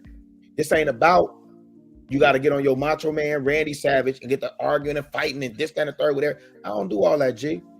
When I was in Miami, or when me and my woman go out and we on vacation, yeah, I'm directing where you need to go. We've all heard the jump off the bridge, following somebody that's about to jump off the bridge scenario. That still applies here, man. If that was a bridge versus walking through those guys, was she supposed to just jump off the bridge the same way? No, she saved herself because he failed to do so. I know that she don't know this guy because I see how she was walking with him and maneuvered with him when they together. Her father gave her a reason to be a protector. She knows her father will protect her. She knows her brother will protect her. She'll follow her father and her brother. She didn't follow this guy because he's given her no reason to see her as a protector. And when he didn't do anything to prevent what happened before it got to that point, she had to save herself. That's what's happening there. Absolutely. Absolutely. So there was a group of 5 guys that they saw before. It's an open sidewalk, and you could see any man that's with a woman can see potential danger ahead. Yeah. There's a group of guys coming, and so you position this woman. Hey, baby, let me touch on the small of her back, guide her towards the other side of the sidewalk, or across the street, or another direction where you're not positioning yourself to come right in front of these guys as they walking towards you. That should have never happened. Or maybe she was the type of woman who has this mindset, I don't need you to protect me. I can do it myself.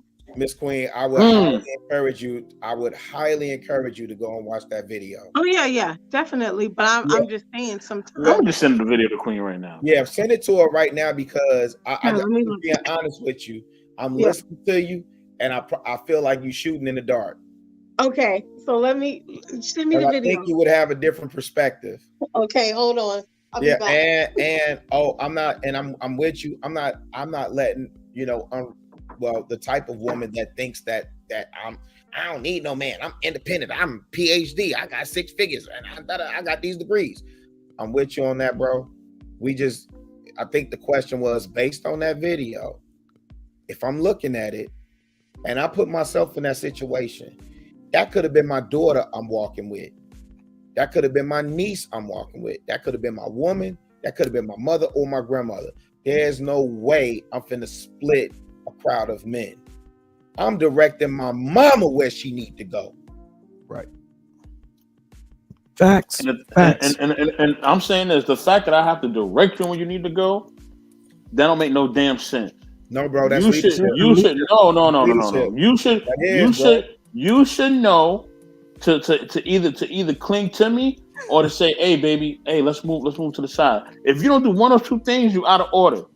You're out of order. Because hold on, because I gotta get the Black David. Hold on. Because at the end of the day, I'm gonna get the Black David and Bolo, I'm gonna let you cook. At the end of the day, like I said, if you walk in the street with your parents, you know to cling to them or to follow their direction. So why does it change now that you are a grown ass adult that you all of a sudden don't know what to do when we see a group of people?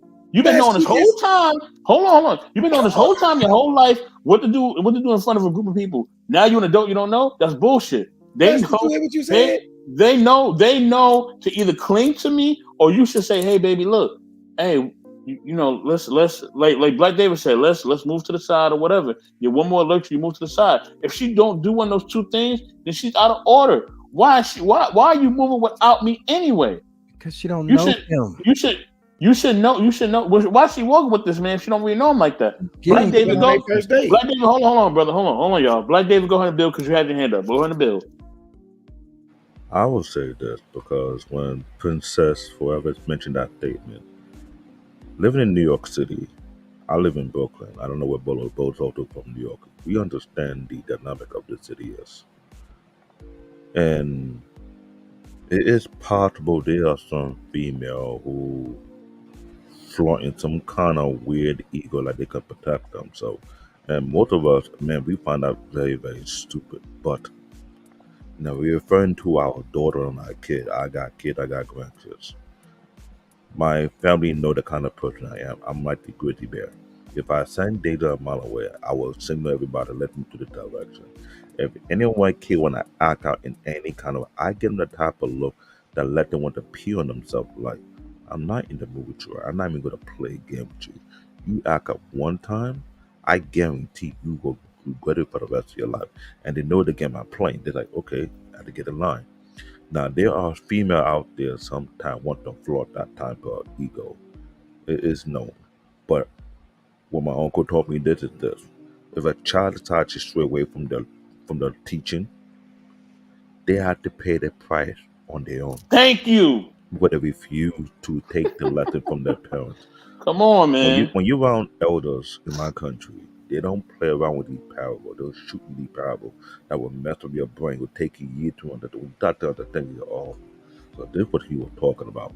So if a man took the time out to raise his daughter properly, well, from start to finish, and she decide not to take his teaching, then she had to pay the consequences for her ignorance. By all means, I teach my daughter that. I teach my son that. I let him know off the back. Like David. I'm not gonna raise no fool. Yes. Like David. Hold on, y'all. Hold on, y'all. Hold on. I just want to give a shout out real quick, and I'm gonna let everybody cook. All right. Von Eric says blessings all. Blessings to you too, Von Eric. To you, brother. And I see we got Mr. Killer in the building. You know what I mean? She says happy Memorial Day, everyone. Happy Memorial Day to you too, sister. Salute and peace to you. Will, I hear you talking. Queen, I hear you talking. Whoever wants to go can go. Go ahead and build, y'all. I saw the video. Okay, Queen, go ahead and talk. It's really short, but what I see is that it seems like the way she's walking, the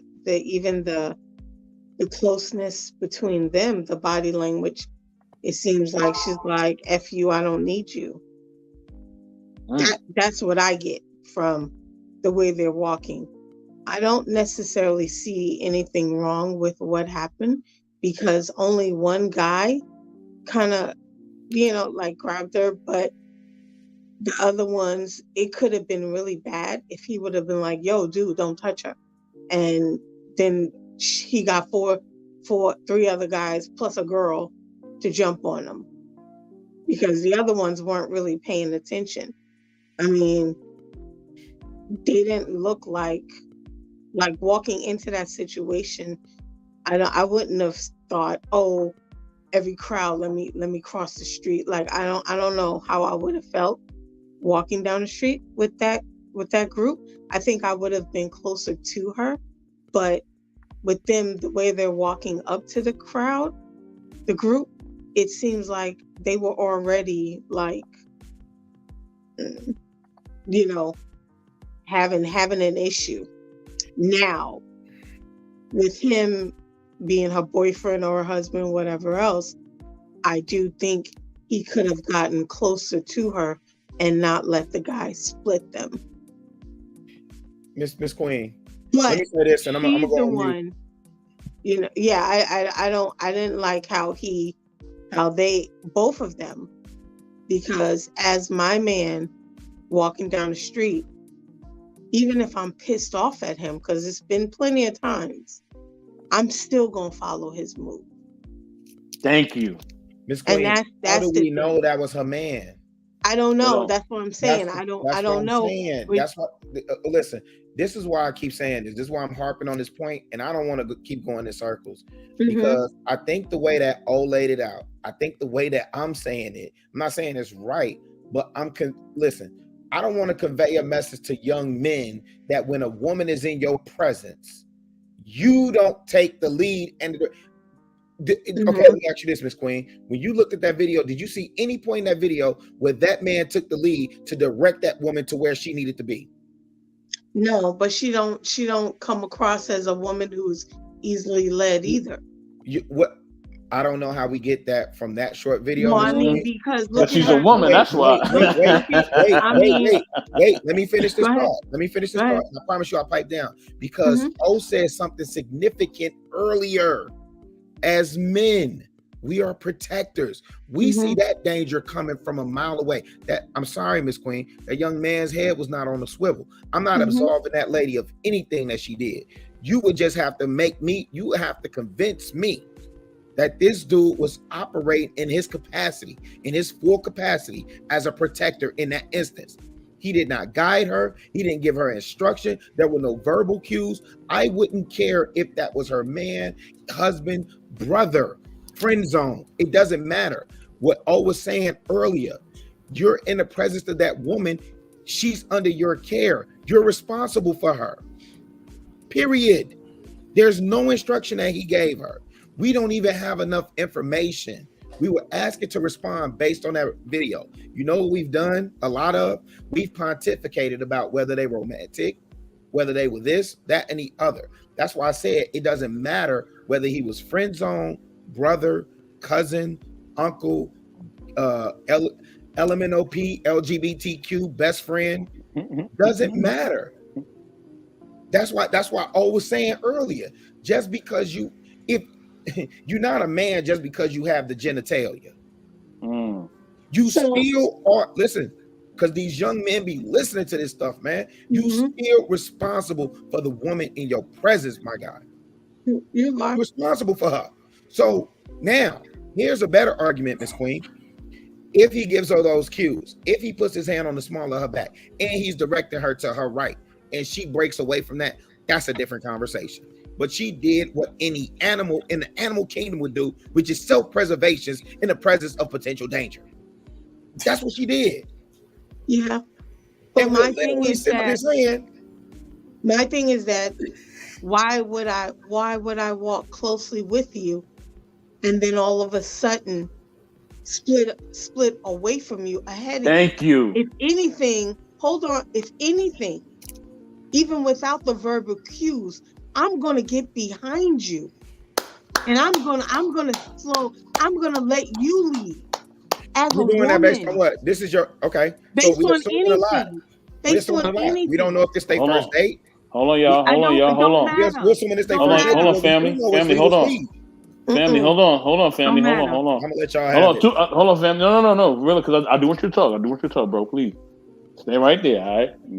But I gotta do two things. One, you know what I'm saying? We gotta listen to I'm not saying she speaks for all women, but we gotta hear what Queen is saying. She is a woman, she is speaking for women. Some women don't agree with her. That's cool. Everybody got different, as we see, everybody got different opinion on this.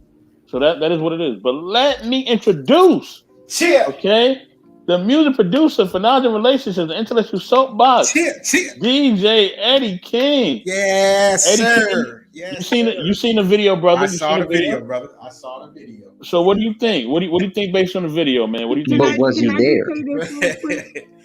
M3. I mean, hold on, Queen. Hold on, Queen. I'm gonna get back to you. Let me get to Eddie real quick.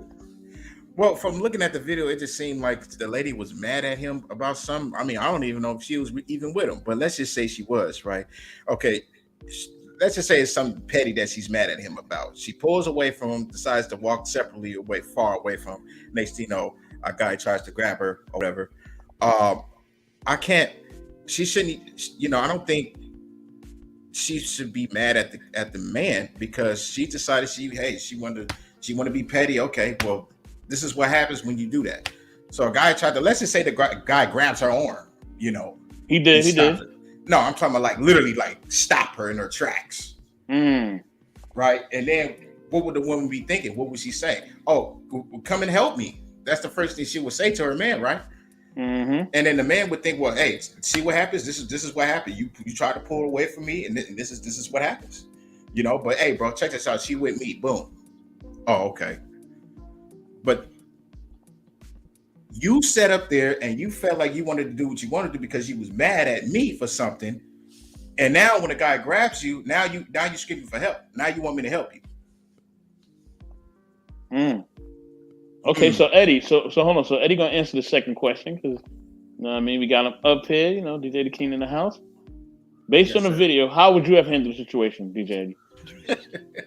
I wouldn't have said nothing. I wouldn't have argue. First of all, nobody would have. I can't say nobody. I can't say that. I would have just said the same thing, like, "Hey, she with me, bro." That's what I would have said.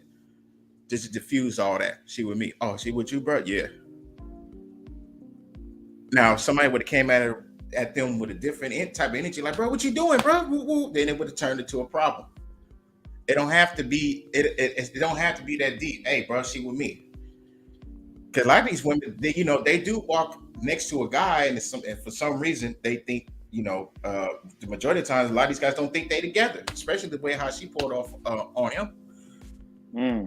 So you have to be able to let them know, like, yeah, man, she with me.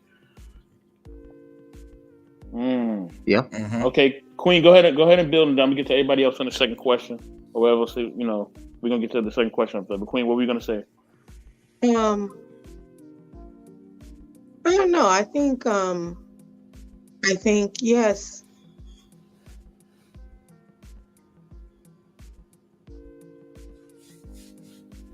Queen.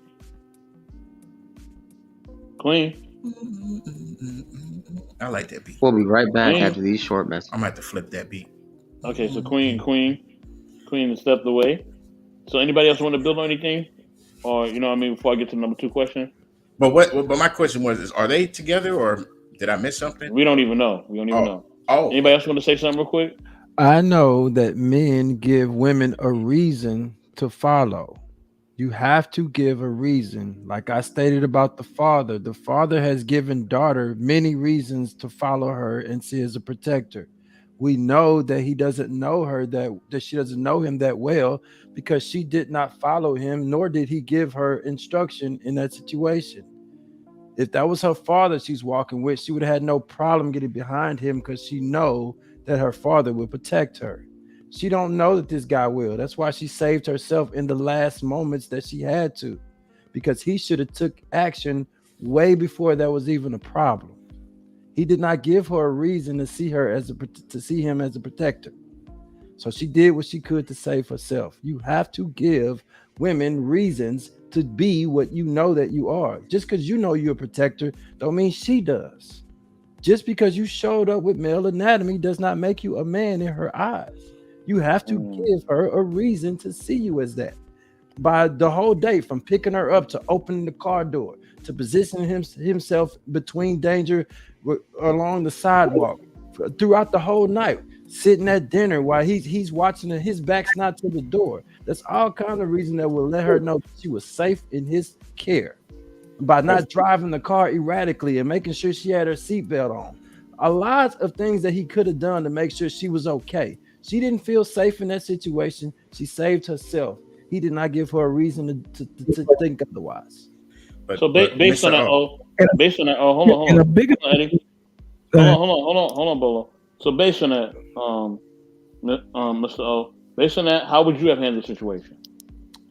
I said many times before, I would have recognized the situation long before it got to the last seconds of it and positioned us in a way that we wouldn't have crossed paths directly with them. Mm-hmm. I'm not saying use violence. Yeah, I'm trained military. I have martial arts. Of course, I have weapons. I'm not saying to advocate for violence. There's no need for that in that situation. This is some emotional things that these little boys was doing. This is some little kid. But they playing mental gymnastics with him on the sidewalk. This ain't no situation to pull out no violence. This is for him to show up and be a man. I see some little boys coming our way. They potentially might want to do something that's childish. Let me get us out of the playground by positioning her away from the danger. Not giving her like, do what I say and move like this. Go this way. No, we gonna keep having our conversation. I'm gonna position myself between that, and we're not even gonna come face to face with them. They come out of their way to come over to where I am. Now I gotta respond differently. but they didn't go out of their way. He kept himself and her in the line of fire. And those little boys acted like children. And that's exactly what I expect little boys to do. But Mr. O, like it's just like raising a teenager, you know. Hold on, Eddie, hold on 1 second. I just want to let people know what we're doing. So, Eddie, I know you got something to say to Mr. O, and then I know Bolo has something to say. Then I'm gonna go to D for the question number 2. And I'm gonna go accordingly. But go ahead, Eddie. Well, okay, my bad. Yeah, Mr. O. Basically, what I was saying was that's just like, you know, we talk to these teenagers, like let's just say talk to your little brother or whatever. You tell him certain things not to do, or that's not cool, but he gonna do it anyway. But then the only time he's to be taught a lesson if something, you know, if he was to make a mistake,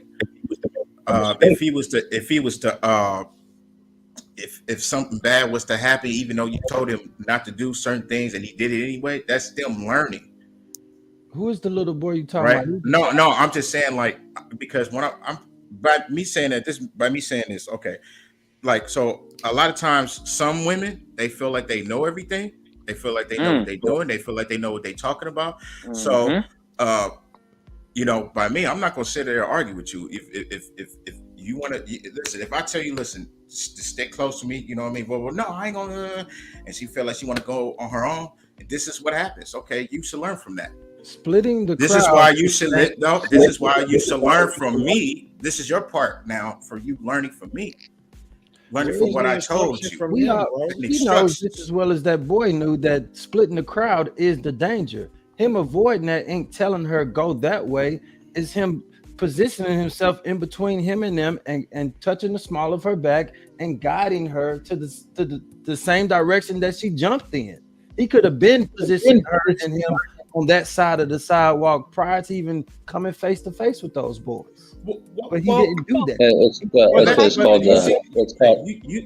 Hold on, Marcus. Hold on. You see how petty she was, right? When she was separating herself. Let's just say he tried that, right? She moved his hand, whatever, whatnot. That's letting the other crowd know, like, oh, well, he must be trying to holler at her.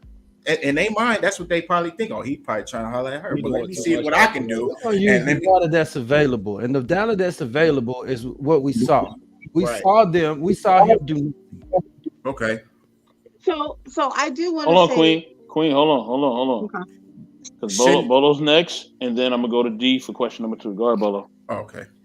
So what I wanted to say is, you know, we can add different parts to this story, but the video says what the video says, and we have to understand that, you know, a lot of the times, you know, what Mr. O said was completely on point, and a lot of the times we as men, we want women to submit. This is the talking point for maybe 13 panels out of 14. But we're not giving these women something to submit to. For this woman to submit to you, you're asking her to give you her life. Why should she? And that's the point. I'm teaching my daughters to understand what a good man is. So she's gonna measure every man that she meets up against her father. And subliminally and subconsciously, we marry our parents. So if you didn't know what a good woman looked like, you're going to marry a woman that just is for the streets, as they say, and vice versa. So we have to understand that this dude here, from the 3 seconds or 5 seconds of what the video was, he had enough time to maneuver with her, and he didn't. He chose to continue his course. So at that point, that says a whole lot to me.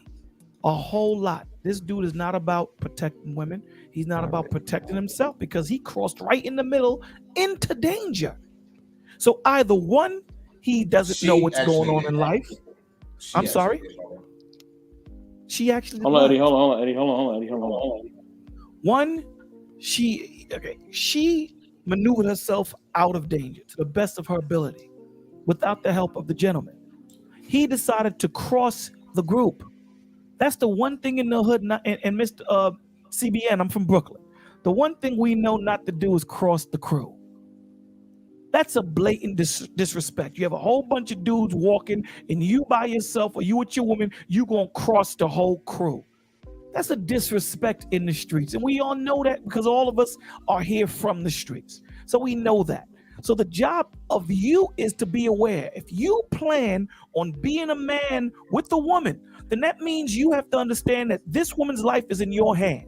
That means that you have to be aware of everything around you, period. There is no excuse. There is none.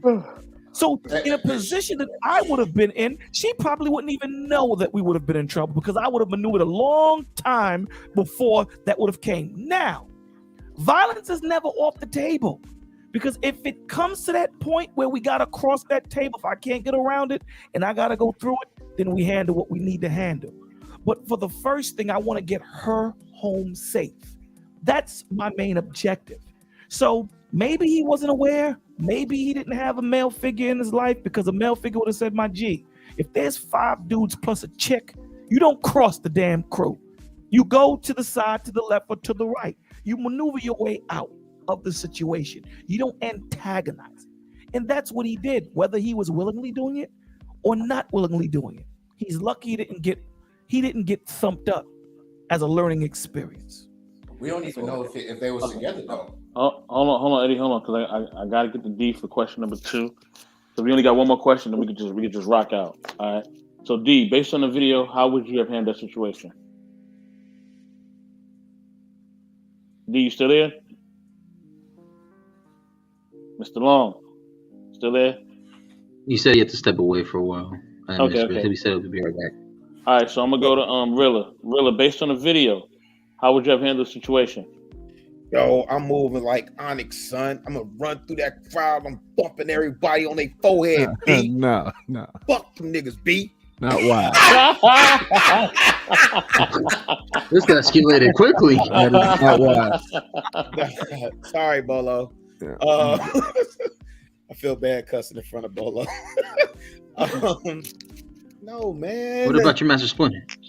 Listen, no, this the way you handle it. I don't even know why we just spent the hour and 30 minutes on it. Like, yo, laid it out. You walk with the young lady, right? You as again, man, husband, father, prophet, priest, king, protector, provider, producer. You're gonna see that situation coming a mile away. I do it with my girl when we go out. Again, I'm in the city. And I'm a man of a certain age, so them young bloods, they don't even look my way like that. You know what I'm saying? Like we gonna try him. Like I don't even get them looks no more, right? So the truth of the matter is, it doesn't matter whether they were. That's what we keep missing. We adding all this context. I'm telling you, it does not matter whether they were romantically involved or not. Let's say that's her little brother, and they decided to go out to the mall together.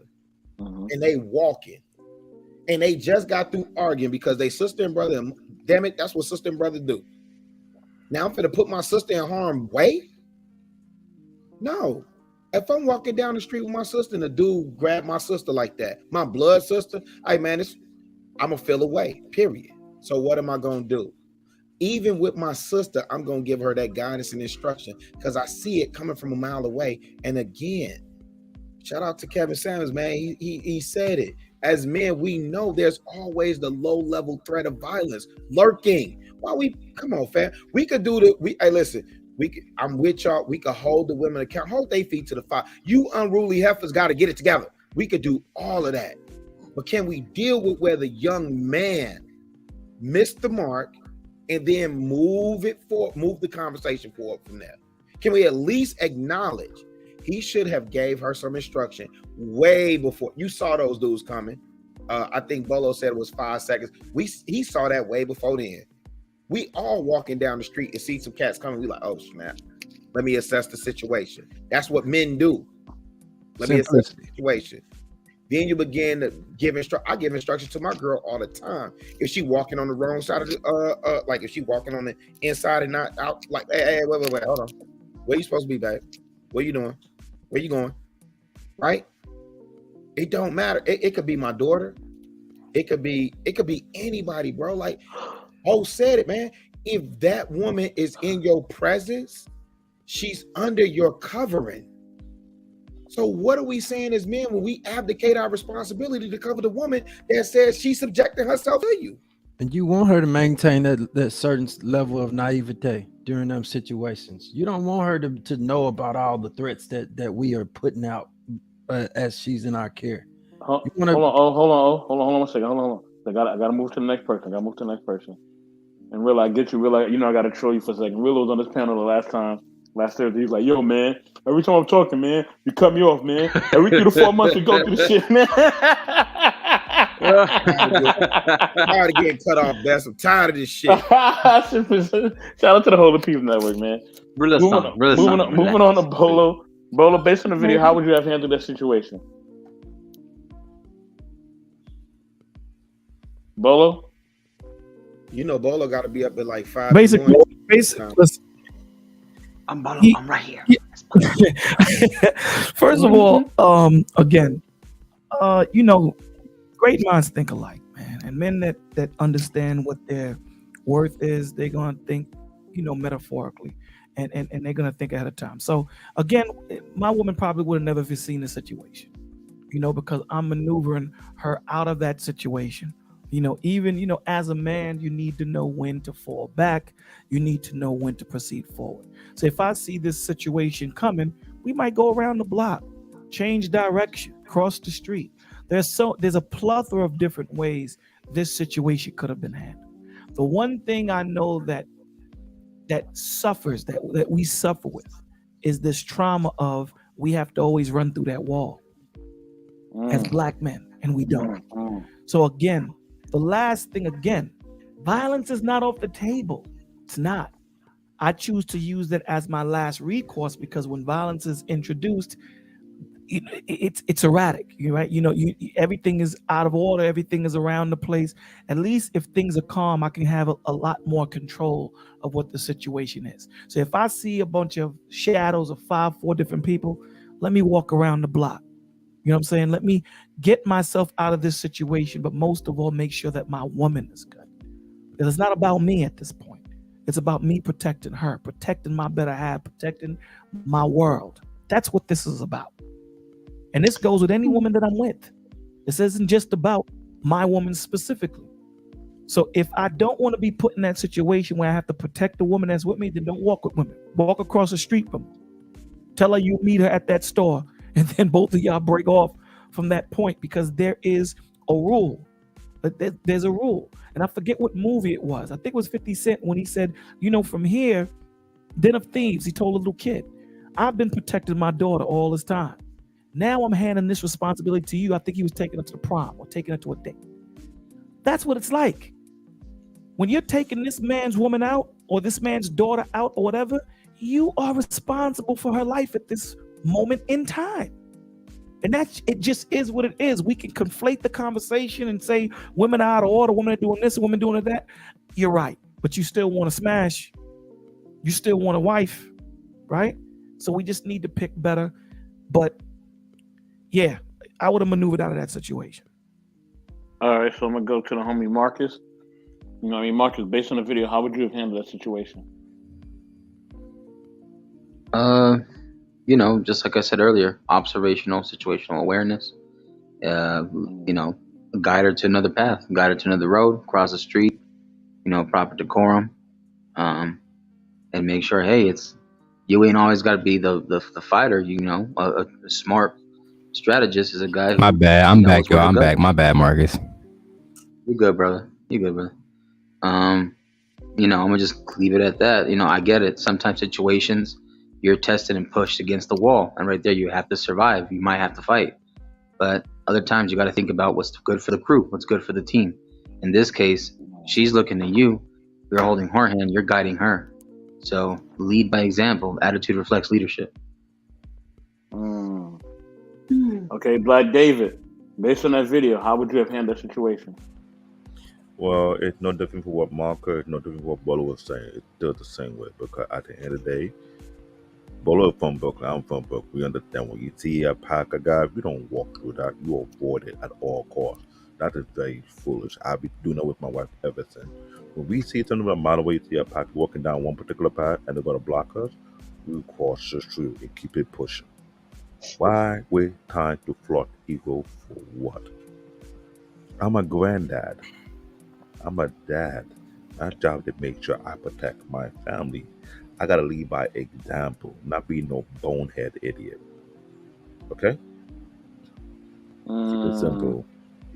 Let me go to Daryl London. I'm gonna go to Queen. Then we go to question 3. For question 3, we'll have a 1-minute timer.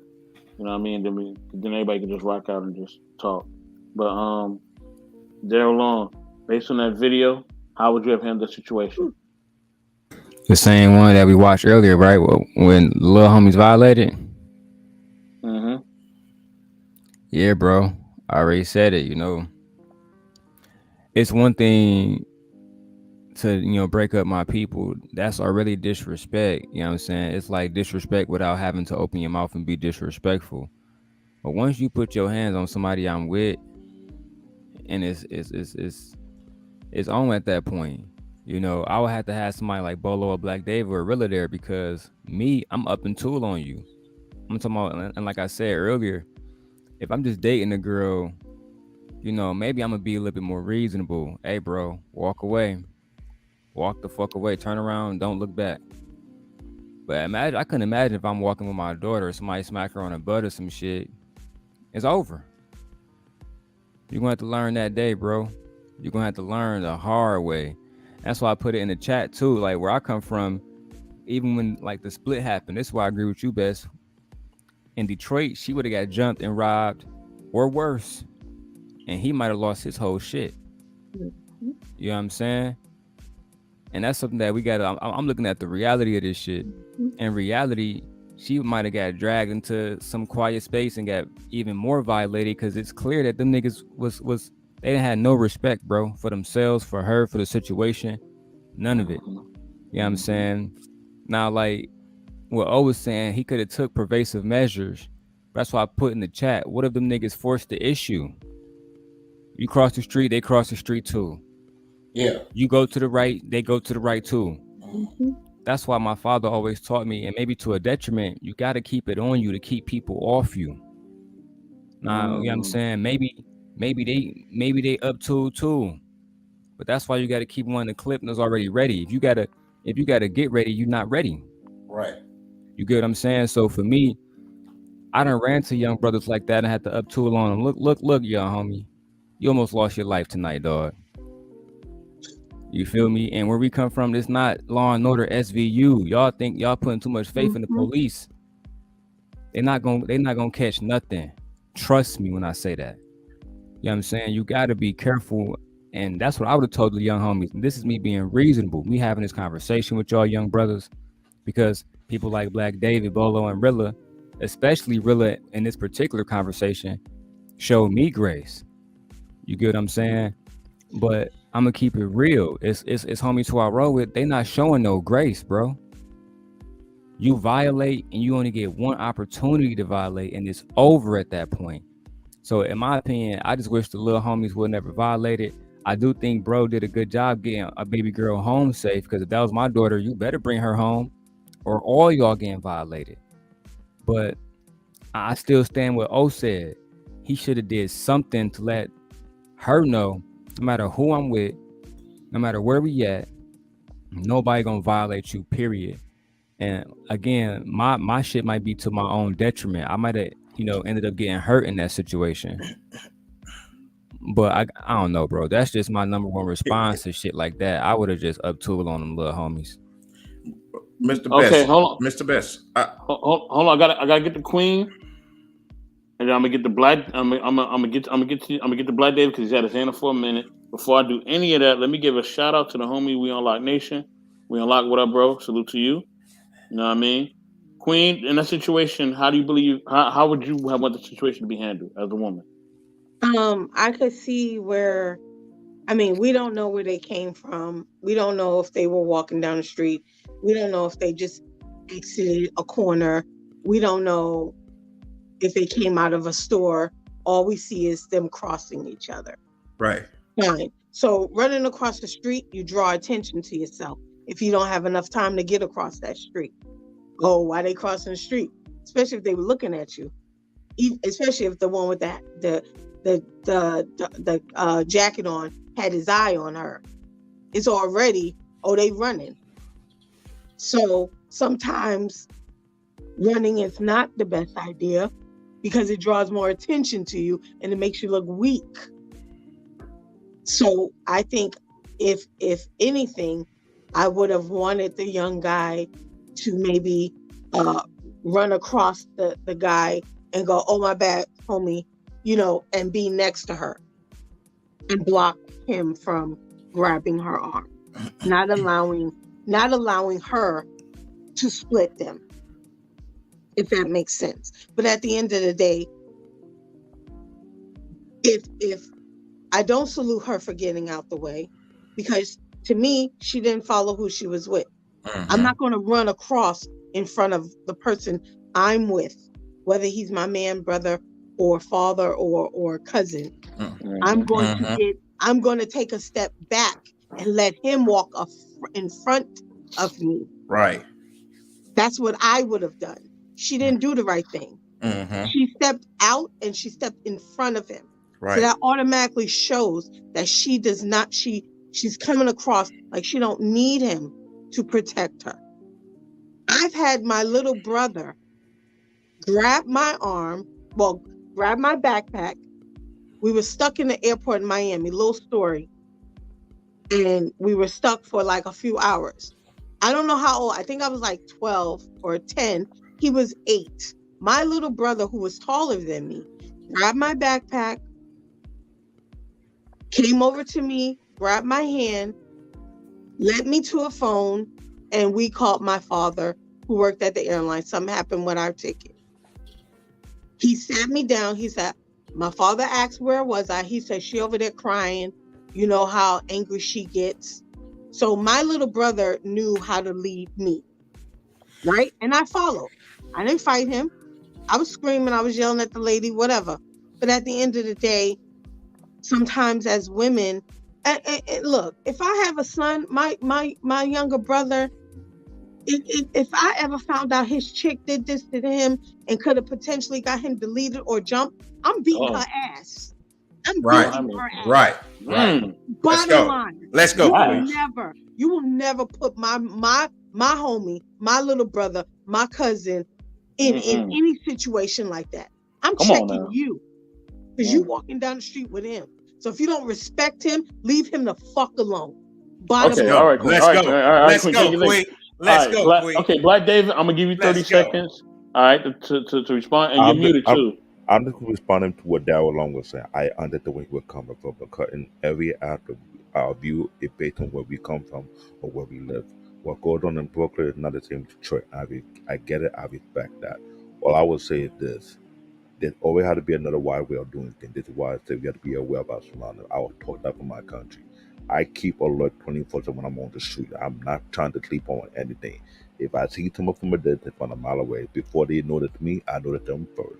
And make the right move and make sure we stay out of harm's way, period. And I get what to say. I hope that never be your case, because I want you to live long. You hear what I'm saying, Daryl? All right. Yes, sir. Yes, sir. I hear you. I gotta move on. DJ the King, give you 30 seconds to say what you gotta say, bro. Do we gotta move to number 3? Well, I just want to say that never happened to me before, but I don't think dude had enough time to even follow her path, because if he would have ran into the guy anyway. So that's why I felt like he walked in between. But then if you peep it, right, it looks like they wasn't together. So that's what these youngsters are thinking. Like, oh, okay, well, they must not be together, man. Let's go ahead and see if I can holler at her. But then if you really just simply say, if they was together, right, all you have to do to say, yo, she with me. That's it. That's it. All right, family. All right. And salute to Mr. O. He had to drop down. Yeah, I just wanted to say that it don't have to be nothing big, unless you want it to be, All right, y'all. Last question, y'all. Last question. We're on the last question. And it's her fault. Yeah. Last question. So, I'm gonna go to Rilla, Black David, Marcus, Darrell, Queen, me, then DJ Eddie. All right. And I'll answer number 2 real quick. How I would handle the situation. If she, I would have tried to say something to her, you know what I mean? And I would say, yo, let's cross the street or whatever. We would have crossed the street, but we wouldn't have walked through the crowd. I would have definitely crossed the street. But that's just me. Everybody handles things differently. It is what it is, man. So okay, let me get to this number 3 question. You know what I'm saying? I'm gonna go to Chicago Rilla first. Do men need to protect themselves in order to protect the women around them? Hey, let me just do the short of it. Yes.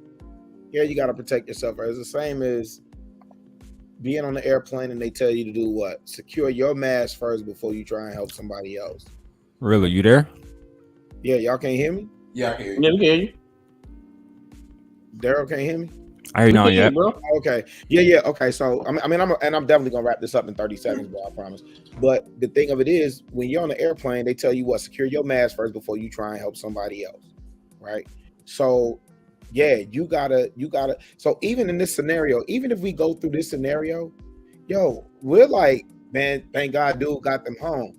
Yo, he split that crowd. They still could have rat packed him. He was in a worse position to protect anything or anybody because he split the crowd and he still could have got mollywopped 7 ways to Sunday, right? So yeah, I agree. Yeah, men got to protect themselves first to protect the women in order to protect the women around them effectively. Yes. Okay. Like David, do men need to protect themselves first in order to protect the women around them? Number 3. I'll keep it simple. Yes. Yes. You gotta learn how to protect yourself. You cannot be a man and not to protect yourself before you protect anybody else. Okay, you gotta know your surroundings first and foremost. I'm just gonna say that. Second of all, you gotta have that type of level of understanding, know where you at, where you need to go, where you need to be. Make sure you keep your eye on everything that go around you. Sometimes you gotta act like a hawk and pay close attention because at the end of the day, whatever you decision you make, it will affect you and the person who you're with. At the end of the day, yes, you must protect yourself first before you protect women around you. Period. Okay. Thank you. Let me go on to Marcus. You know what I'm saying? You know what I mean? Do men need to protect themselves in order to protect the women around them? Simply put, a shepherd's job and responsibility is to what? Protect its flock. So, damn right, you better learn how to fight. Damn right, I'm part Native American. I know how to dance with wolves. Don't get it twisted. All right? Woo! You know what I'm saying? Well said, Marcus. Well said. Point blank period. By your grace, respectful. Shout out to Daryl Long. Do men need to protect themselves in order to protect the women around them?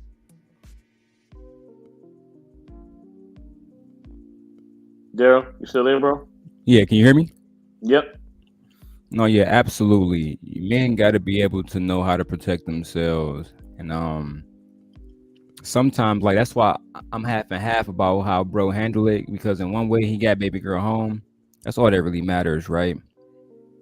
But as long as if you can fighting is one thing. You got 3 or 4 people on you. All right, cool. Maybe you Batman or something like that. Do your thing, right? But in America, bro, you got a God-given right to make sure you know how to protect yourself. You know what I'm saying? So I would just suggest that try to walk in the spirit of peace until you forced to. You know what I mean? And that's really how I would respond to it. You got to be able to protect yourself in order for anybody else to to feel protected beneath you. That's how it is with me and my family. Like my father is far more brutal than anybody, who think I'm brutal. It's like I'm like a cupcake compared to that man. And I know, if anything ever happened, I know he gonna, stand 10 toes down for the family, just like I am. Got you, bro. Got you. Queen, do you believe, as a woman, that men need to protect themselves first in order to protect the women around them? Yeah. Can't no deleted man protect me. What's up, Queen? What's up, Queen? What's up? Cheer. I mean, I always do that. What Gorilla said. I always use the airplane motto in life. I can't do nothing for you if I can't do it for myself. So if I'm running out of air and oxygen, what the hell good am I to you? Nothing. We're both gonna not be able to breathe. So yeah, I do believe that a man needs to protect himself first. But I think also women need to do a better job as in allowing men to protect them and protecting each other as well. So I'm just going to say that because I think sometimes us women, we put our men in situations where they gotta go damn ape for no damn reason.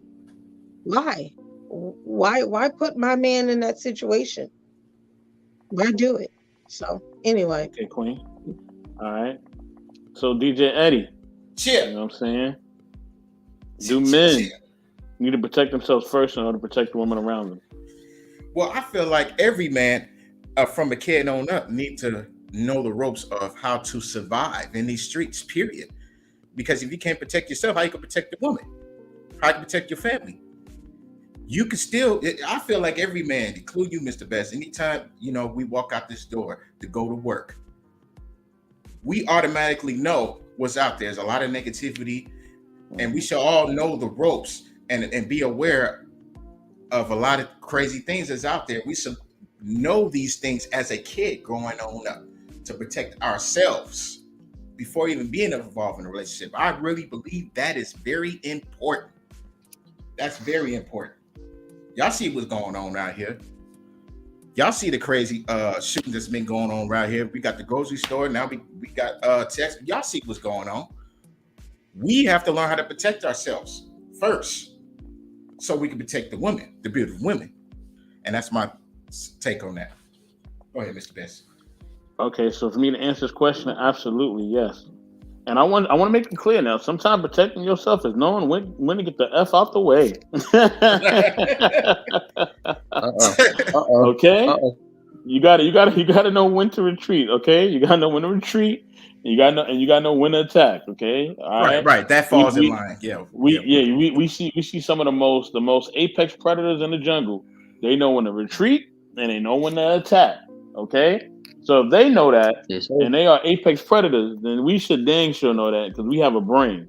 Okay, you should be smart enough to know when to protect yourself. And sometimes in protection, like I said, it's that fine line. So protecting just means that you're making sure that you're not putting yourself in a dangerous situation. Right. You know what I'm saying? And making sure that you're able to make it to your destination safely by any means necessary. So whatever you got to do that. And men should absolutely do that for themselves so that they can do that for women and for their family and for everybody else. You know what I mean? Other brothers too. You know what I mean? Everybody should protect everybody, man. Yes, sir. Yep. So this is part of the show where we just building. You know what I mean? Anybody can say whatever they need to say. You know what I'm saying? You know, all the questions are done. So whatever y'all want to talk about, go for it. We here. Well, at the end of the day, all of us saw the video. We really don't know if they was together or not. We don't know the story.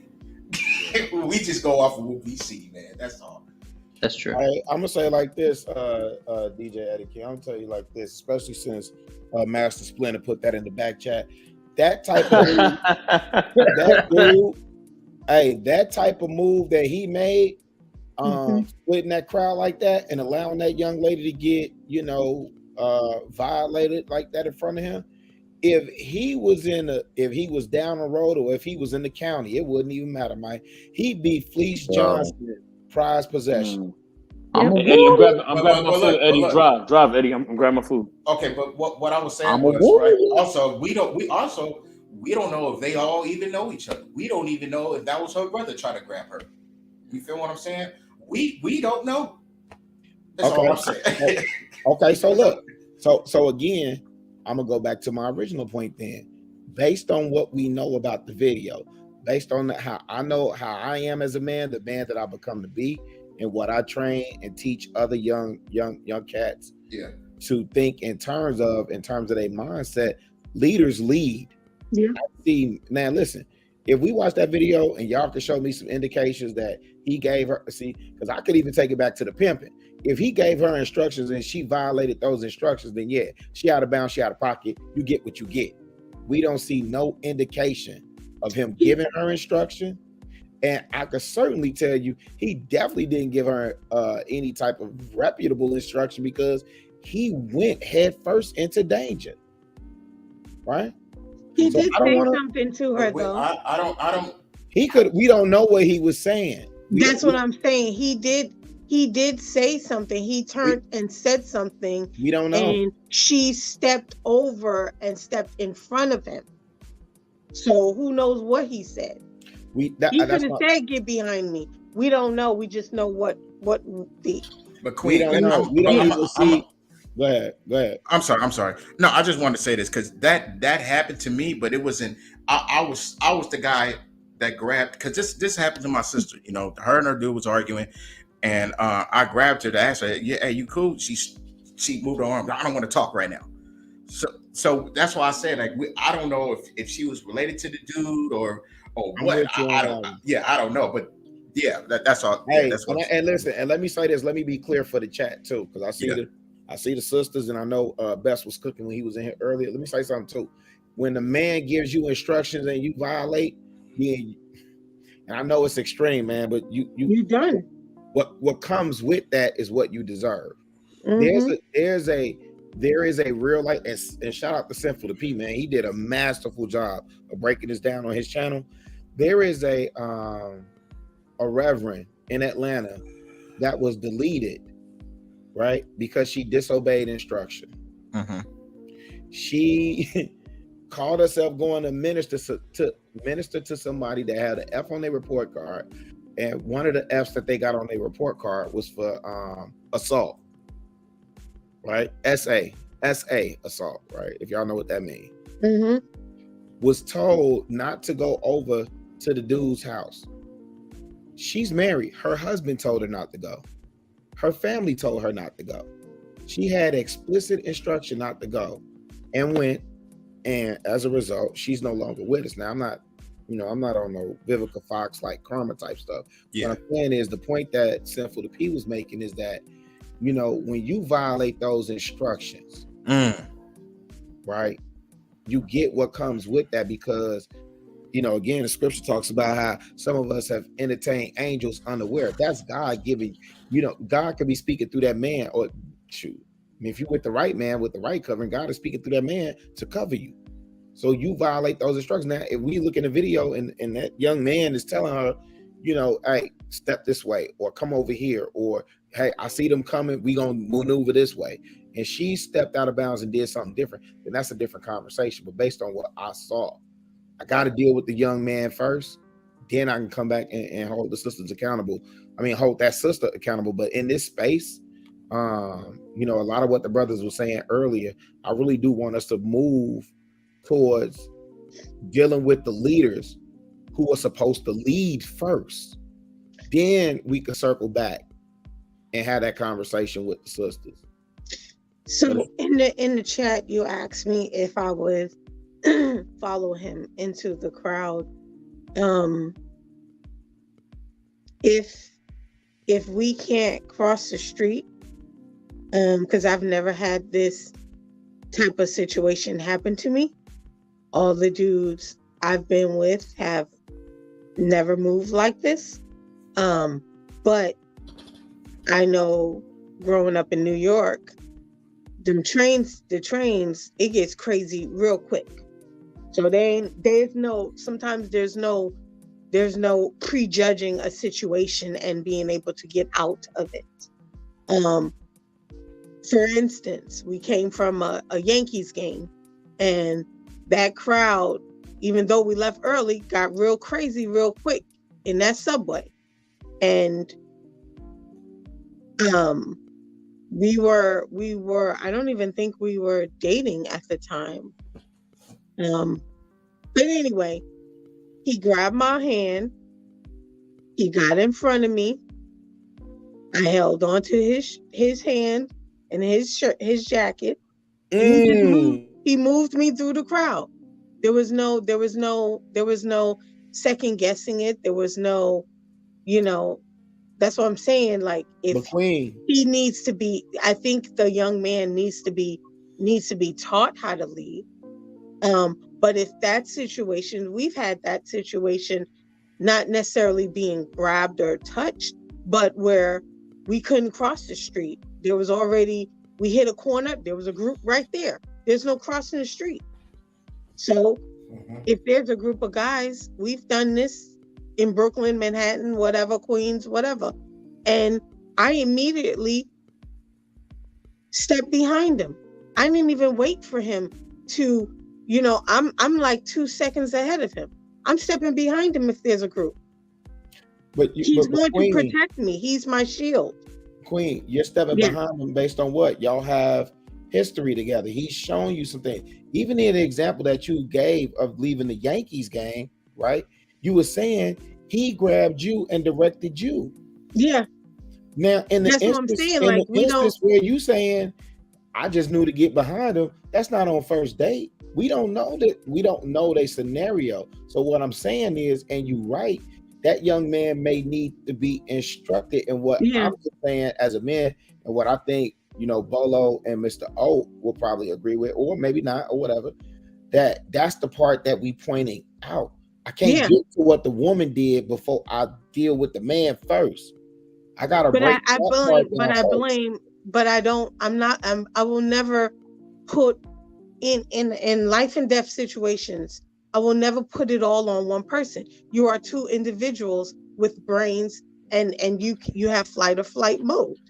So if one person hesitates, I'd be damned if I'm gonna, but I would not have made the move that she made. Even if I'm mad at him. We've had arguments. I'm snatching my arm from him, dating, married. I don't want to talk to you. Get away from me. Walking down the street, see a crowd. Guess what? I'm stepping behind him. Yeah. Even if I'm mad, I will never jump up, walk faster, and cut in front of him. That's what she did. Yeah, but that's exactly what she did. Matter. Doesn't matter. That's based on the investment that you have with him. But doesn't matter. Doesn't matter. So first date, I'm going to get behind him, even if I'm pissed off at him. In that second, when they faced that crowd, and he turned and he said, "You going in and out, Queen. We can't hear you." She was there. I wasn't. So, okay, Queen, we gonna get back to you because we can't hear you. But yes, Chicago Rilla. This what I wanted to say, right? You know, all the times, on certain days, you may hear a woman that's causing a scene for something very, very petty. Who, you know, the first person to step up is the man. Oh, hey, ma'am, is this guy bothering you? That right there is causing problems right there. Now, at least she could just say no. But then the whole man's attention is on you now. Now they focusing on you. Like, what the fuck you did to this woman, man? What's going on? And that's the thing with men. You know, men always got their nose in somebody else's business, won't even mind their business, and they causes problems. Nah, I'm not disagreeing with that. When they started out, I don't know if you saw when they kept saying based on this video. Yeah, so that's all I was looking at was just like based on this video. But let me say this though, real talk. Yeah, I'm not sending my daughter out with that dude. Right. I'm never sending my daughter on a date with a dude like that. Never happening. Not ever. And again, I don't know if, I mean, we don't have all the information. So that's why I wish Queen was still up here, because, you know, ladies, y'all could get behind a dude that has built trust and confidence and has history and rapport with you. But first time you out with this dude, you gonna jump behind him? I don't know that. But I never really had that problem. Well, it's been women that walked behind me, and I walked through a crowd of men. I never really had to, unless there was a dice game going on, and I'm only crossing the street because I'm trying to be respectful. You're never supposed to walk in between the dice game. But I'm gonna say because, and maybe I'm being biased, and maybe I'm just old as hell, and you know, fussing and kicking up dust, and I'm in my Pink Panther energy. Mm-hmm. Most dudes I would gather on this correct is going shut up. Most of the dudes I'm just playing. I'm just messing with you. I know, bro. Most of the dudes on this panel is gonna control that situation from the jump. We not waiting till last minute, bro. Right? So even if you gotta walk through that crowd of dudes, you grabbing her and pulling her behind you. Yeah. But she's following your lead. That's the point that I'm making. Yeah. I didn't see the young man making the effort to command the lead and the attention of this woman. That's the only issue I have a problem with. And I feel you. Yes, now that young lady, we certainly can break down, you know, her and relate that. But I just wanted to address the young man first. And based on what they were saying, like, you know, based on the video, let's just go on the video. I wasn't trying to add to, take away from. That's why I kept saying it don't matter. If that could have been her little brother, we don't know. Right. But Chicago really, just check this out. What if he does decide to grab her? Like, hey man, what you doing? How would that scene look to the youngsters? Like, what would be going through their minds when they see something like that, right? Who decided to grab? Okay, let's just say she's walking away. Let's just say the video, right? Okay, we see the woman walking away from the guy she's with, but what if he decided to, you know, approach her little, you know, and grab her like, hey, slow down, whatever? How would that scene look to the youngsters? In the youngsters' mind, they probably thinking like, hold on, man, this nigga tripping. Oh, I don't know. I can't. You feel what I'm saying? Yeah, I can't because even in my real life, I hear what you're saying. Yeah. In my real life, I wouldn't even speculate on that because I'm too busy. I'm too focused on trying to control this situation. Right. So what I'm saying is, what would he have done? Like, what can he do? She's the one running off like that. What can he do? But this is what I'm saying. I think, and again, dang, I wish O was still up here because I don't want to keep speaking for bro. Honestly, this is all of us, bro. We know, and Queen, I heard what you said. Like sometimes there's not enough time, but even in your example, you said, "Hey, there wasn't enough time," and it got crazy real quick, and your man still grabbed you and led you. What I'm saying is, based on that video.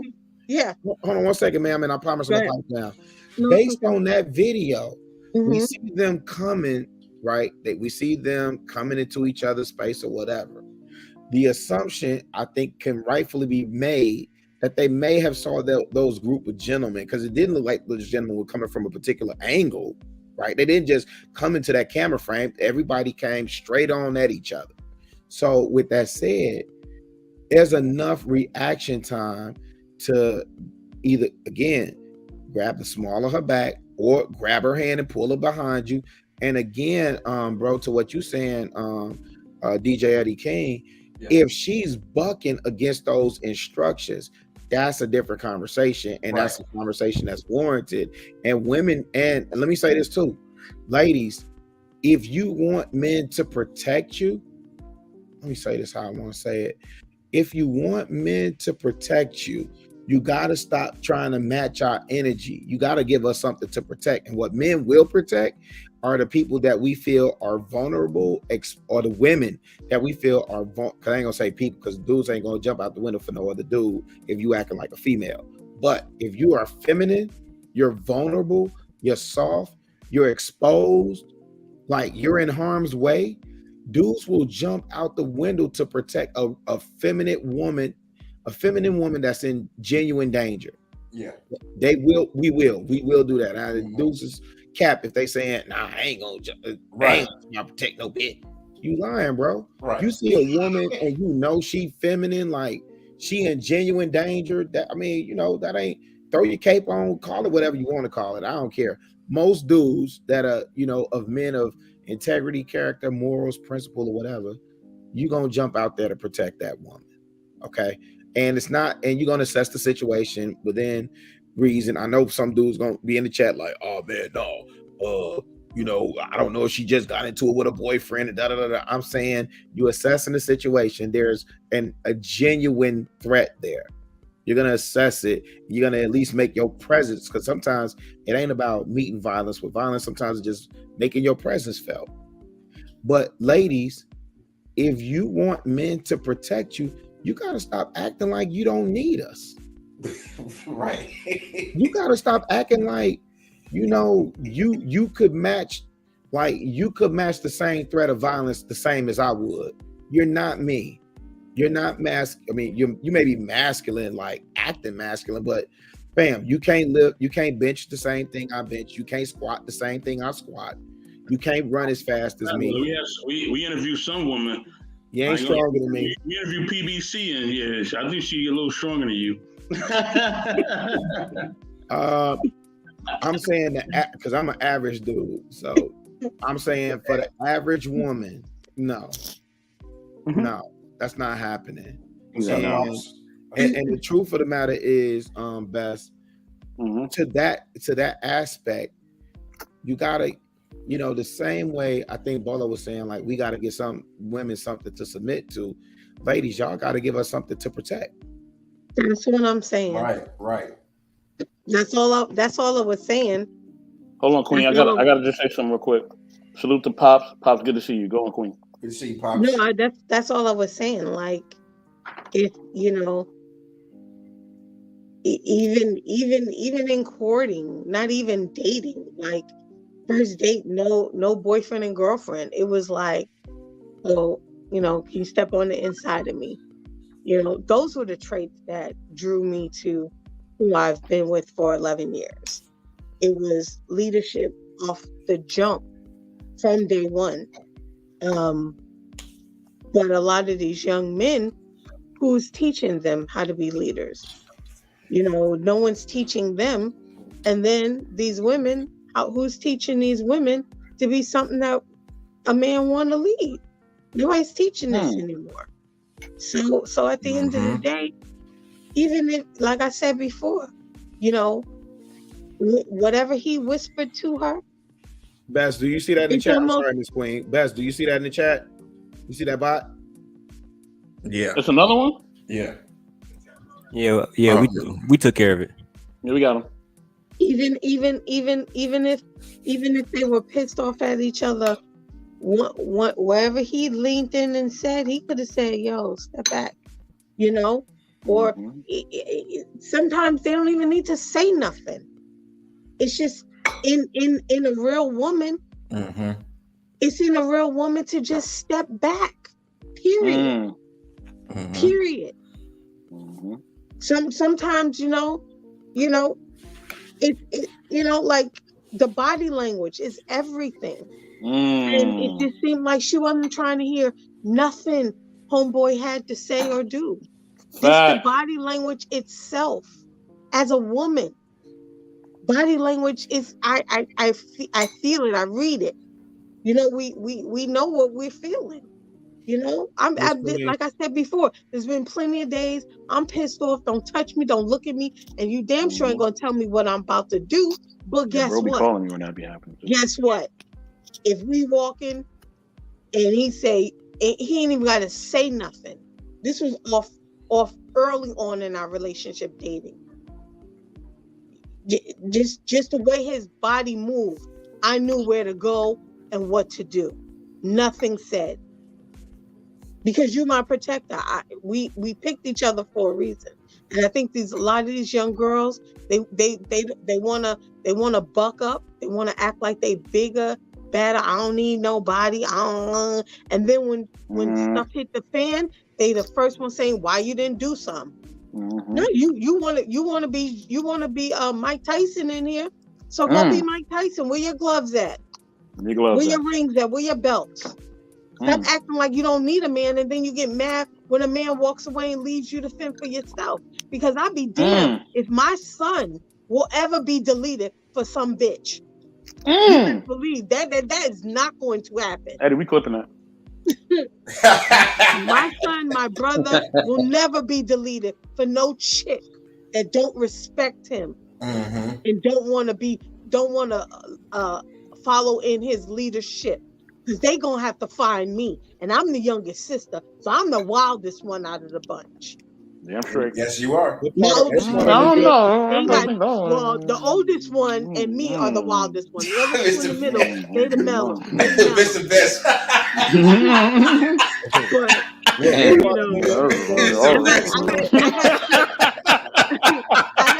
I got shipped to the West Coast to calm down. Not just for salute to everybody in the family, man. Salute to everybody. Man. I got shipped to the West Coast to calm down. That is you funny, bro. I'm just saying, like, I will never tell a young man to take over and lead a chick that don't want to be led. Queen, what part of New York you from? Queens, Jamaica, Queens, South Side, baby. Oh damn! Jamaica Queen, that's what you just said just now? Mm-hmm. No wonder. Hey. That's all right. But ain't no man ever in my life had to fight for me because I don't move like that. What I'm saying is this. I know Jamaica Queen. When you go to Jamaica Queen, that area is not no regular area. Hey. We're gonna say that. Yeah, And well, said I nothing more. grew up in more of the family oriented, when middle class was a such thing. Mm-hmm. So, yeah, but You anyway, ain't so grew up yeah, on so I Hollis understand. Ave. I You ain't understand grew what up on Hollis Ave, though, I right? understand what everybody's saying, but at the end of the day, Hey, really, just it's had a two question for you, people. Queen. No, Go ahead. I'm I sorry. said you ain't grew up over there in Hollis, right? You ain't grew up on Hollis. No. You wasn't over there with Curtis Jackson, was you? I was closer to Jamaica Avenue. They play Not too far. Hollis That's Queen 50. Yep. is not like Jamaica Queen. The reason why I'm more Jamaica like Nicki Queen Minaj is area. like its own area. And of 50. the game. Hey, 50, he came to the hood down here by himself. Yeah, so yeah, but I was not a hood girl. I only fought when I had to. That means you Like fought. for instance, You trying to cover it. You trying to be redeemed by the no. blood of Jesus. That means you slap. I like laying Queen. hands on people. Don't get it twisted. Queen, this is safe space. I enjoyed it when I realized how good I was at it. Queen, this I is safe enjoyed it. space. This is safe space. You could tell us you slapped them hoes. We get it. I did. no. I Let me tell you something real and I quick. slashed a few dudes too. Don't get it twisted. Lord have mercy. Go ahead. Let me say something real quick in defense of Don't get it twisted. Let David try to talk, y'all. Let me say something real quick. Go ahead. If anybody don't know Jamaica Queen is where most of the island people, the upper class island people live. But that's because they're upper class doesn't mean they're pushover. To let you guys know. The reason why Jamaica Queen is very unique at its own way. It's not like Hollis Queen. I have been in and out of Jamaica Queen, and sometimes you have to keep a low profile so you don't pick up people's radars. I just keep it like that. So that's why I have respect for Jamaica Queen. When you go there, go about your business, what you got to do, and get out. Don't be going there, rah, like you king of New York, then you draw the wrong attention. When you draw the wrong attention to Jamaica Queen, all I'm going to do is look at the corner, hope I don't put my phone out there, wall star, whatever. But it is what it is. That's Let me tell you something. She ready to go. I dated a boy. I dated a dude in Co-op City in the Bronx. Right? So when I used to go see him after, sometimes when I didn't have school or whatever else, or cut school and go see him. And there was a few chicks too many times, near the bus stop or wherever else I was at, saying something. So, I just, I had my protection. I had a portable curling iron that heated up. I had a few other things in my pocket, in my backpack. And he was like, and I said, hey, you off of work? He's like, yeah, I just got in. I said, I'm coming up the block. And he was like, oh, okay, I was going to meet you. I said, no, don't worry about it. So then, we walking around his area doing something. And I said, oh yeah, those chicks was at the stop. They kept, they was looking at me crazy. So, and he was like, those chicks? I said, yeah, I ain't worry about them. I was about to slap the one in the red shirt. He was like, nah. He said, I said, look, let me, you do what you got to do to protect me. I said, but at the end of the day, I'm going home. I'm going back to Queens the way I came here. So whatever that means. Queen. You see, you so he this is what he did. No. So I fell back. Stuff. I fell back and he let it go. I'm remember. No, I did. I fell back. And so what he did was we walked by. I think he knew one of them and he introduced me. And so I never had a problem again. But I was just, I told him, I said, look, I don't know what you got to do. I said, but I'm going to tell you what I'm going to do for myself. Now, if you need to intervene, this is what it is. So I let him intervene and I ain't never had no problem. I didn't have a problem after that. Nah, hold on, Queen. Hold on. I got two, maybe three questions. Okay. In your career, how many $150s have you given as gifts? Oh, Lord have mercy. I don't think you're liable to say that. Super quiet. Allegedly. What? How many $150s? I don't really know what that means. Oh, you know what a $1.50 is. There you go. There you go, Quinn. Perfect answer. I plead the fifth. But no face, no case. I hear you. No face, no case. Okay. Yeah. My next question is: you said something about cutting school, going to see this dude, which leads me to believe you were probably in high school dating somebody. You were going to their house to see them, and then you said something about him working, which leads me to believe he was an older gentleman. How much older than you was this gentleman you were seeing? Maybe he had just graduated high school a year before me, so he had just got out. Yeah. What was you doing back in the day, though? We're gonna have to talk about this. I'm calling Big Bro. And then rising. Yeah, so he was only like a year or two older than me. I didn't date older dudes like that. No, but I didn't date younger dudes either. So. You may be young, but you're ready. Oh Lord, here we go with this. Let's go. Like, yo, this is best. Like, yo, we gotta talk about this after the show. Yeah, we got this. As I say, I'm calling Bro right now. I'm calling Big Bro right now. Calling Big Bro right now. Yeah, y'all. Before we about to close out, y'all. We about to close out. I want everybody to give they last words. I know Daryl Long got to go as well, so let me highlight him real quick. Daryl Long, let them know who you are. Let them know where you at. Let them know where they can find you, bro. As I always say, man, shout out to everybody here. I got nothing but love, major love for y'all. Real talk. Iron is continuing to sharpen iron. I got major respect for my brother D Woods up here. Shout out to Chicago Rilla, man. Queen. I got mad respect and love for you and Mr. Best and y'all know what y'all did for me. You know what I'm saying? Both of y'all, was there for me when I needed y'all. So I'm always gonna be indebted to y'all for that. Real talk. My brother M3, Eddie King, yes, Marcus. Sir. Shout out to all y'all, man. I got mad love for y'all too. Yes, for me, I just think that we need to get back to the original topic of why we came here tonight, of making sure that we can close all of these beefs out. I'm gonna agree with Chicago Rilla said. We got to be aligned on certain stuff. If we can't be aligned, then at the end of the day, we're gonna continue to have these petty squabbles. And I'm glad that I'm just not a participant in that shit no more, because it's really counterproductive. That's what I'm gonna say, man. God bless everybody. And Black David, I appreciate your leadership in my life. Real talk, my brother. D, thanks for coming up, man. Thanks for coming up. No problem, family. You know what I mean? Now I'm gonna go to rookie Marcus. Marcus, let them know who you are, man. Yeah. No, man, just shout out to everybody, man. I'm just a supporter. I do a lot of whenever I can, I get a chance to moderate the chat. But shout out to everybody here. Shout out to Knowledge and Relationships. Chicago Rilla, the young grasshopper, turned into a wise sage soldier. And shout out to Daryl Long, of course. Shout out to M3, Mr. Best, Queen Forever. And I appreciate DJ Eddie King.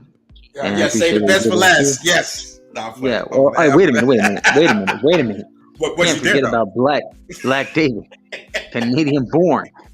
Yes, sir. Appreciate all y'all. Buy the merch. What you did with Black? What you did with Black then? Gotta go to Chicago Rilla. Let them know who you are. Let them know where they can find you, brother. Jesus, Rilla, you there? I couldn't get off mute quick enough. Man, you could find me in your local school cafeteria sweeping up after the kids. I am your favorite custodial engineer. I have no channel. I have nothing to promote. What I will say is that if you enjoy the content that the gentlemen are putting out over here on Knowledge and Relationships, if you enjoy their work that they're doing in this YouTube community, having these discussions, hit a like for the algorithm, subscribe to the channel, and send that Cash App in. My final words, honestly, man, around, it's funny because being in this space for like a year and a half, right? All these quote unquote YouTube beefs and stuff like that. And Bess, my answer, I still feel like the answer is still the same. And I'll chop with you tomorrow on why, and I promise you'll see why that plays out the way that I said it would. These YouTube beefs, man, is for the birds, bro. And it serves as distractions. You know, what we really should be talking about is the impact of the work that Kendrick Lamar did on this album that I have not been able to get off repeat for the last 3 or 4 weeks, man.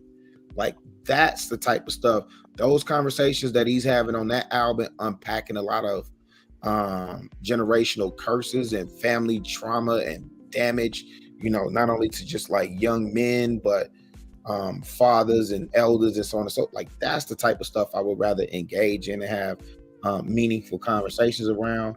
I don't care to engage around conversations with, you know, like, this person said an opinion I don't agree with, or this person running a platform this way and I don't agree with it. I don't care. I don't have to subscribe.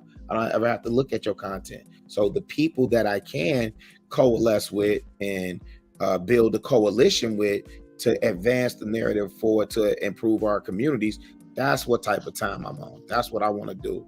That's what I want to build with. So, you know, for the work that you brothers are doing over here, man, salute to y'all. Queen, I'm just gonna take a guess and say you probably didn't gave about 150 $150s. That's my guess. Oh Lord. I think it's more than that, but you know, I'm gonna let you go with that number. Hey, and shout out to Master Splinter too. Shout out to Master Splinter. Everybody feel free to stick around too after we close. All right, feel free to stick around. I'm gonna go next to Queen. Queen, let them know who you are. Let them know they can find you. I'm Queen Forever 2K. You can find me on Instagram, Queen Forever 2K, Knowledge and Relationships platform, and the Intellectual Soapbox. I just want to say, you know, teach these young men, how to be leaders, and teach these young women how to be submissive and grateful. And, you know, yeah, come on. Life is too short, you know? And if a chick don't want to follow you, by all means, leave her where you found her and go find the next one, vice versa. And that's all I'm going to say. Thank you, Queen. Thank you. Now I'm going to go to the music producer, DJ Eddie King. Yeah. Well, first of all, you know, I just want to say, you know, well, first of all, you can find me at on YouTube, which is DJ Eddie King. You can just type it in. Also Instagram at dj.eddie.king. I am the music producer of Knowledge and Relationship and Soapbox. Please like and subscribe to both Knowledge and Relationship and the Intellectual Soapbox. Hit the notification bell.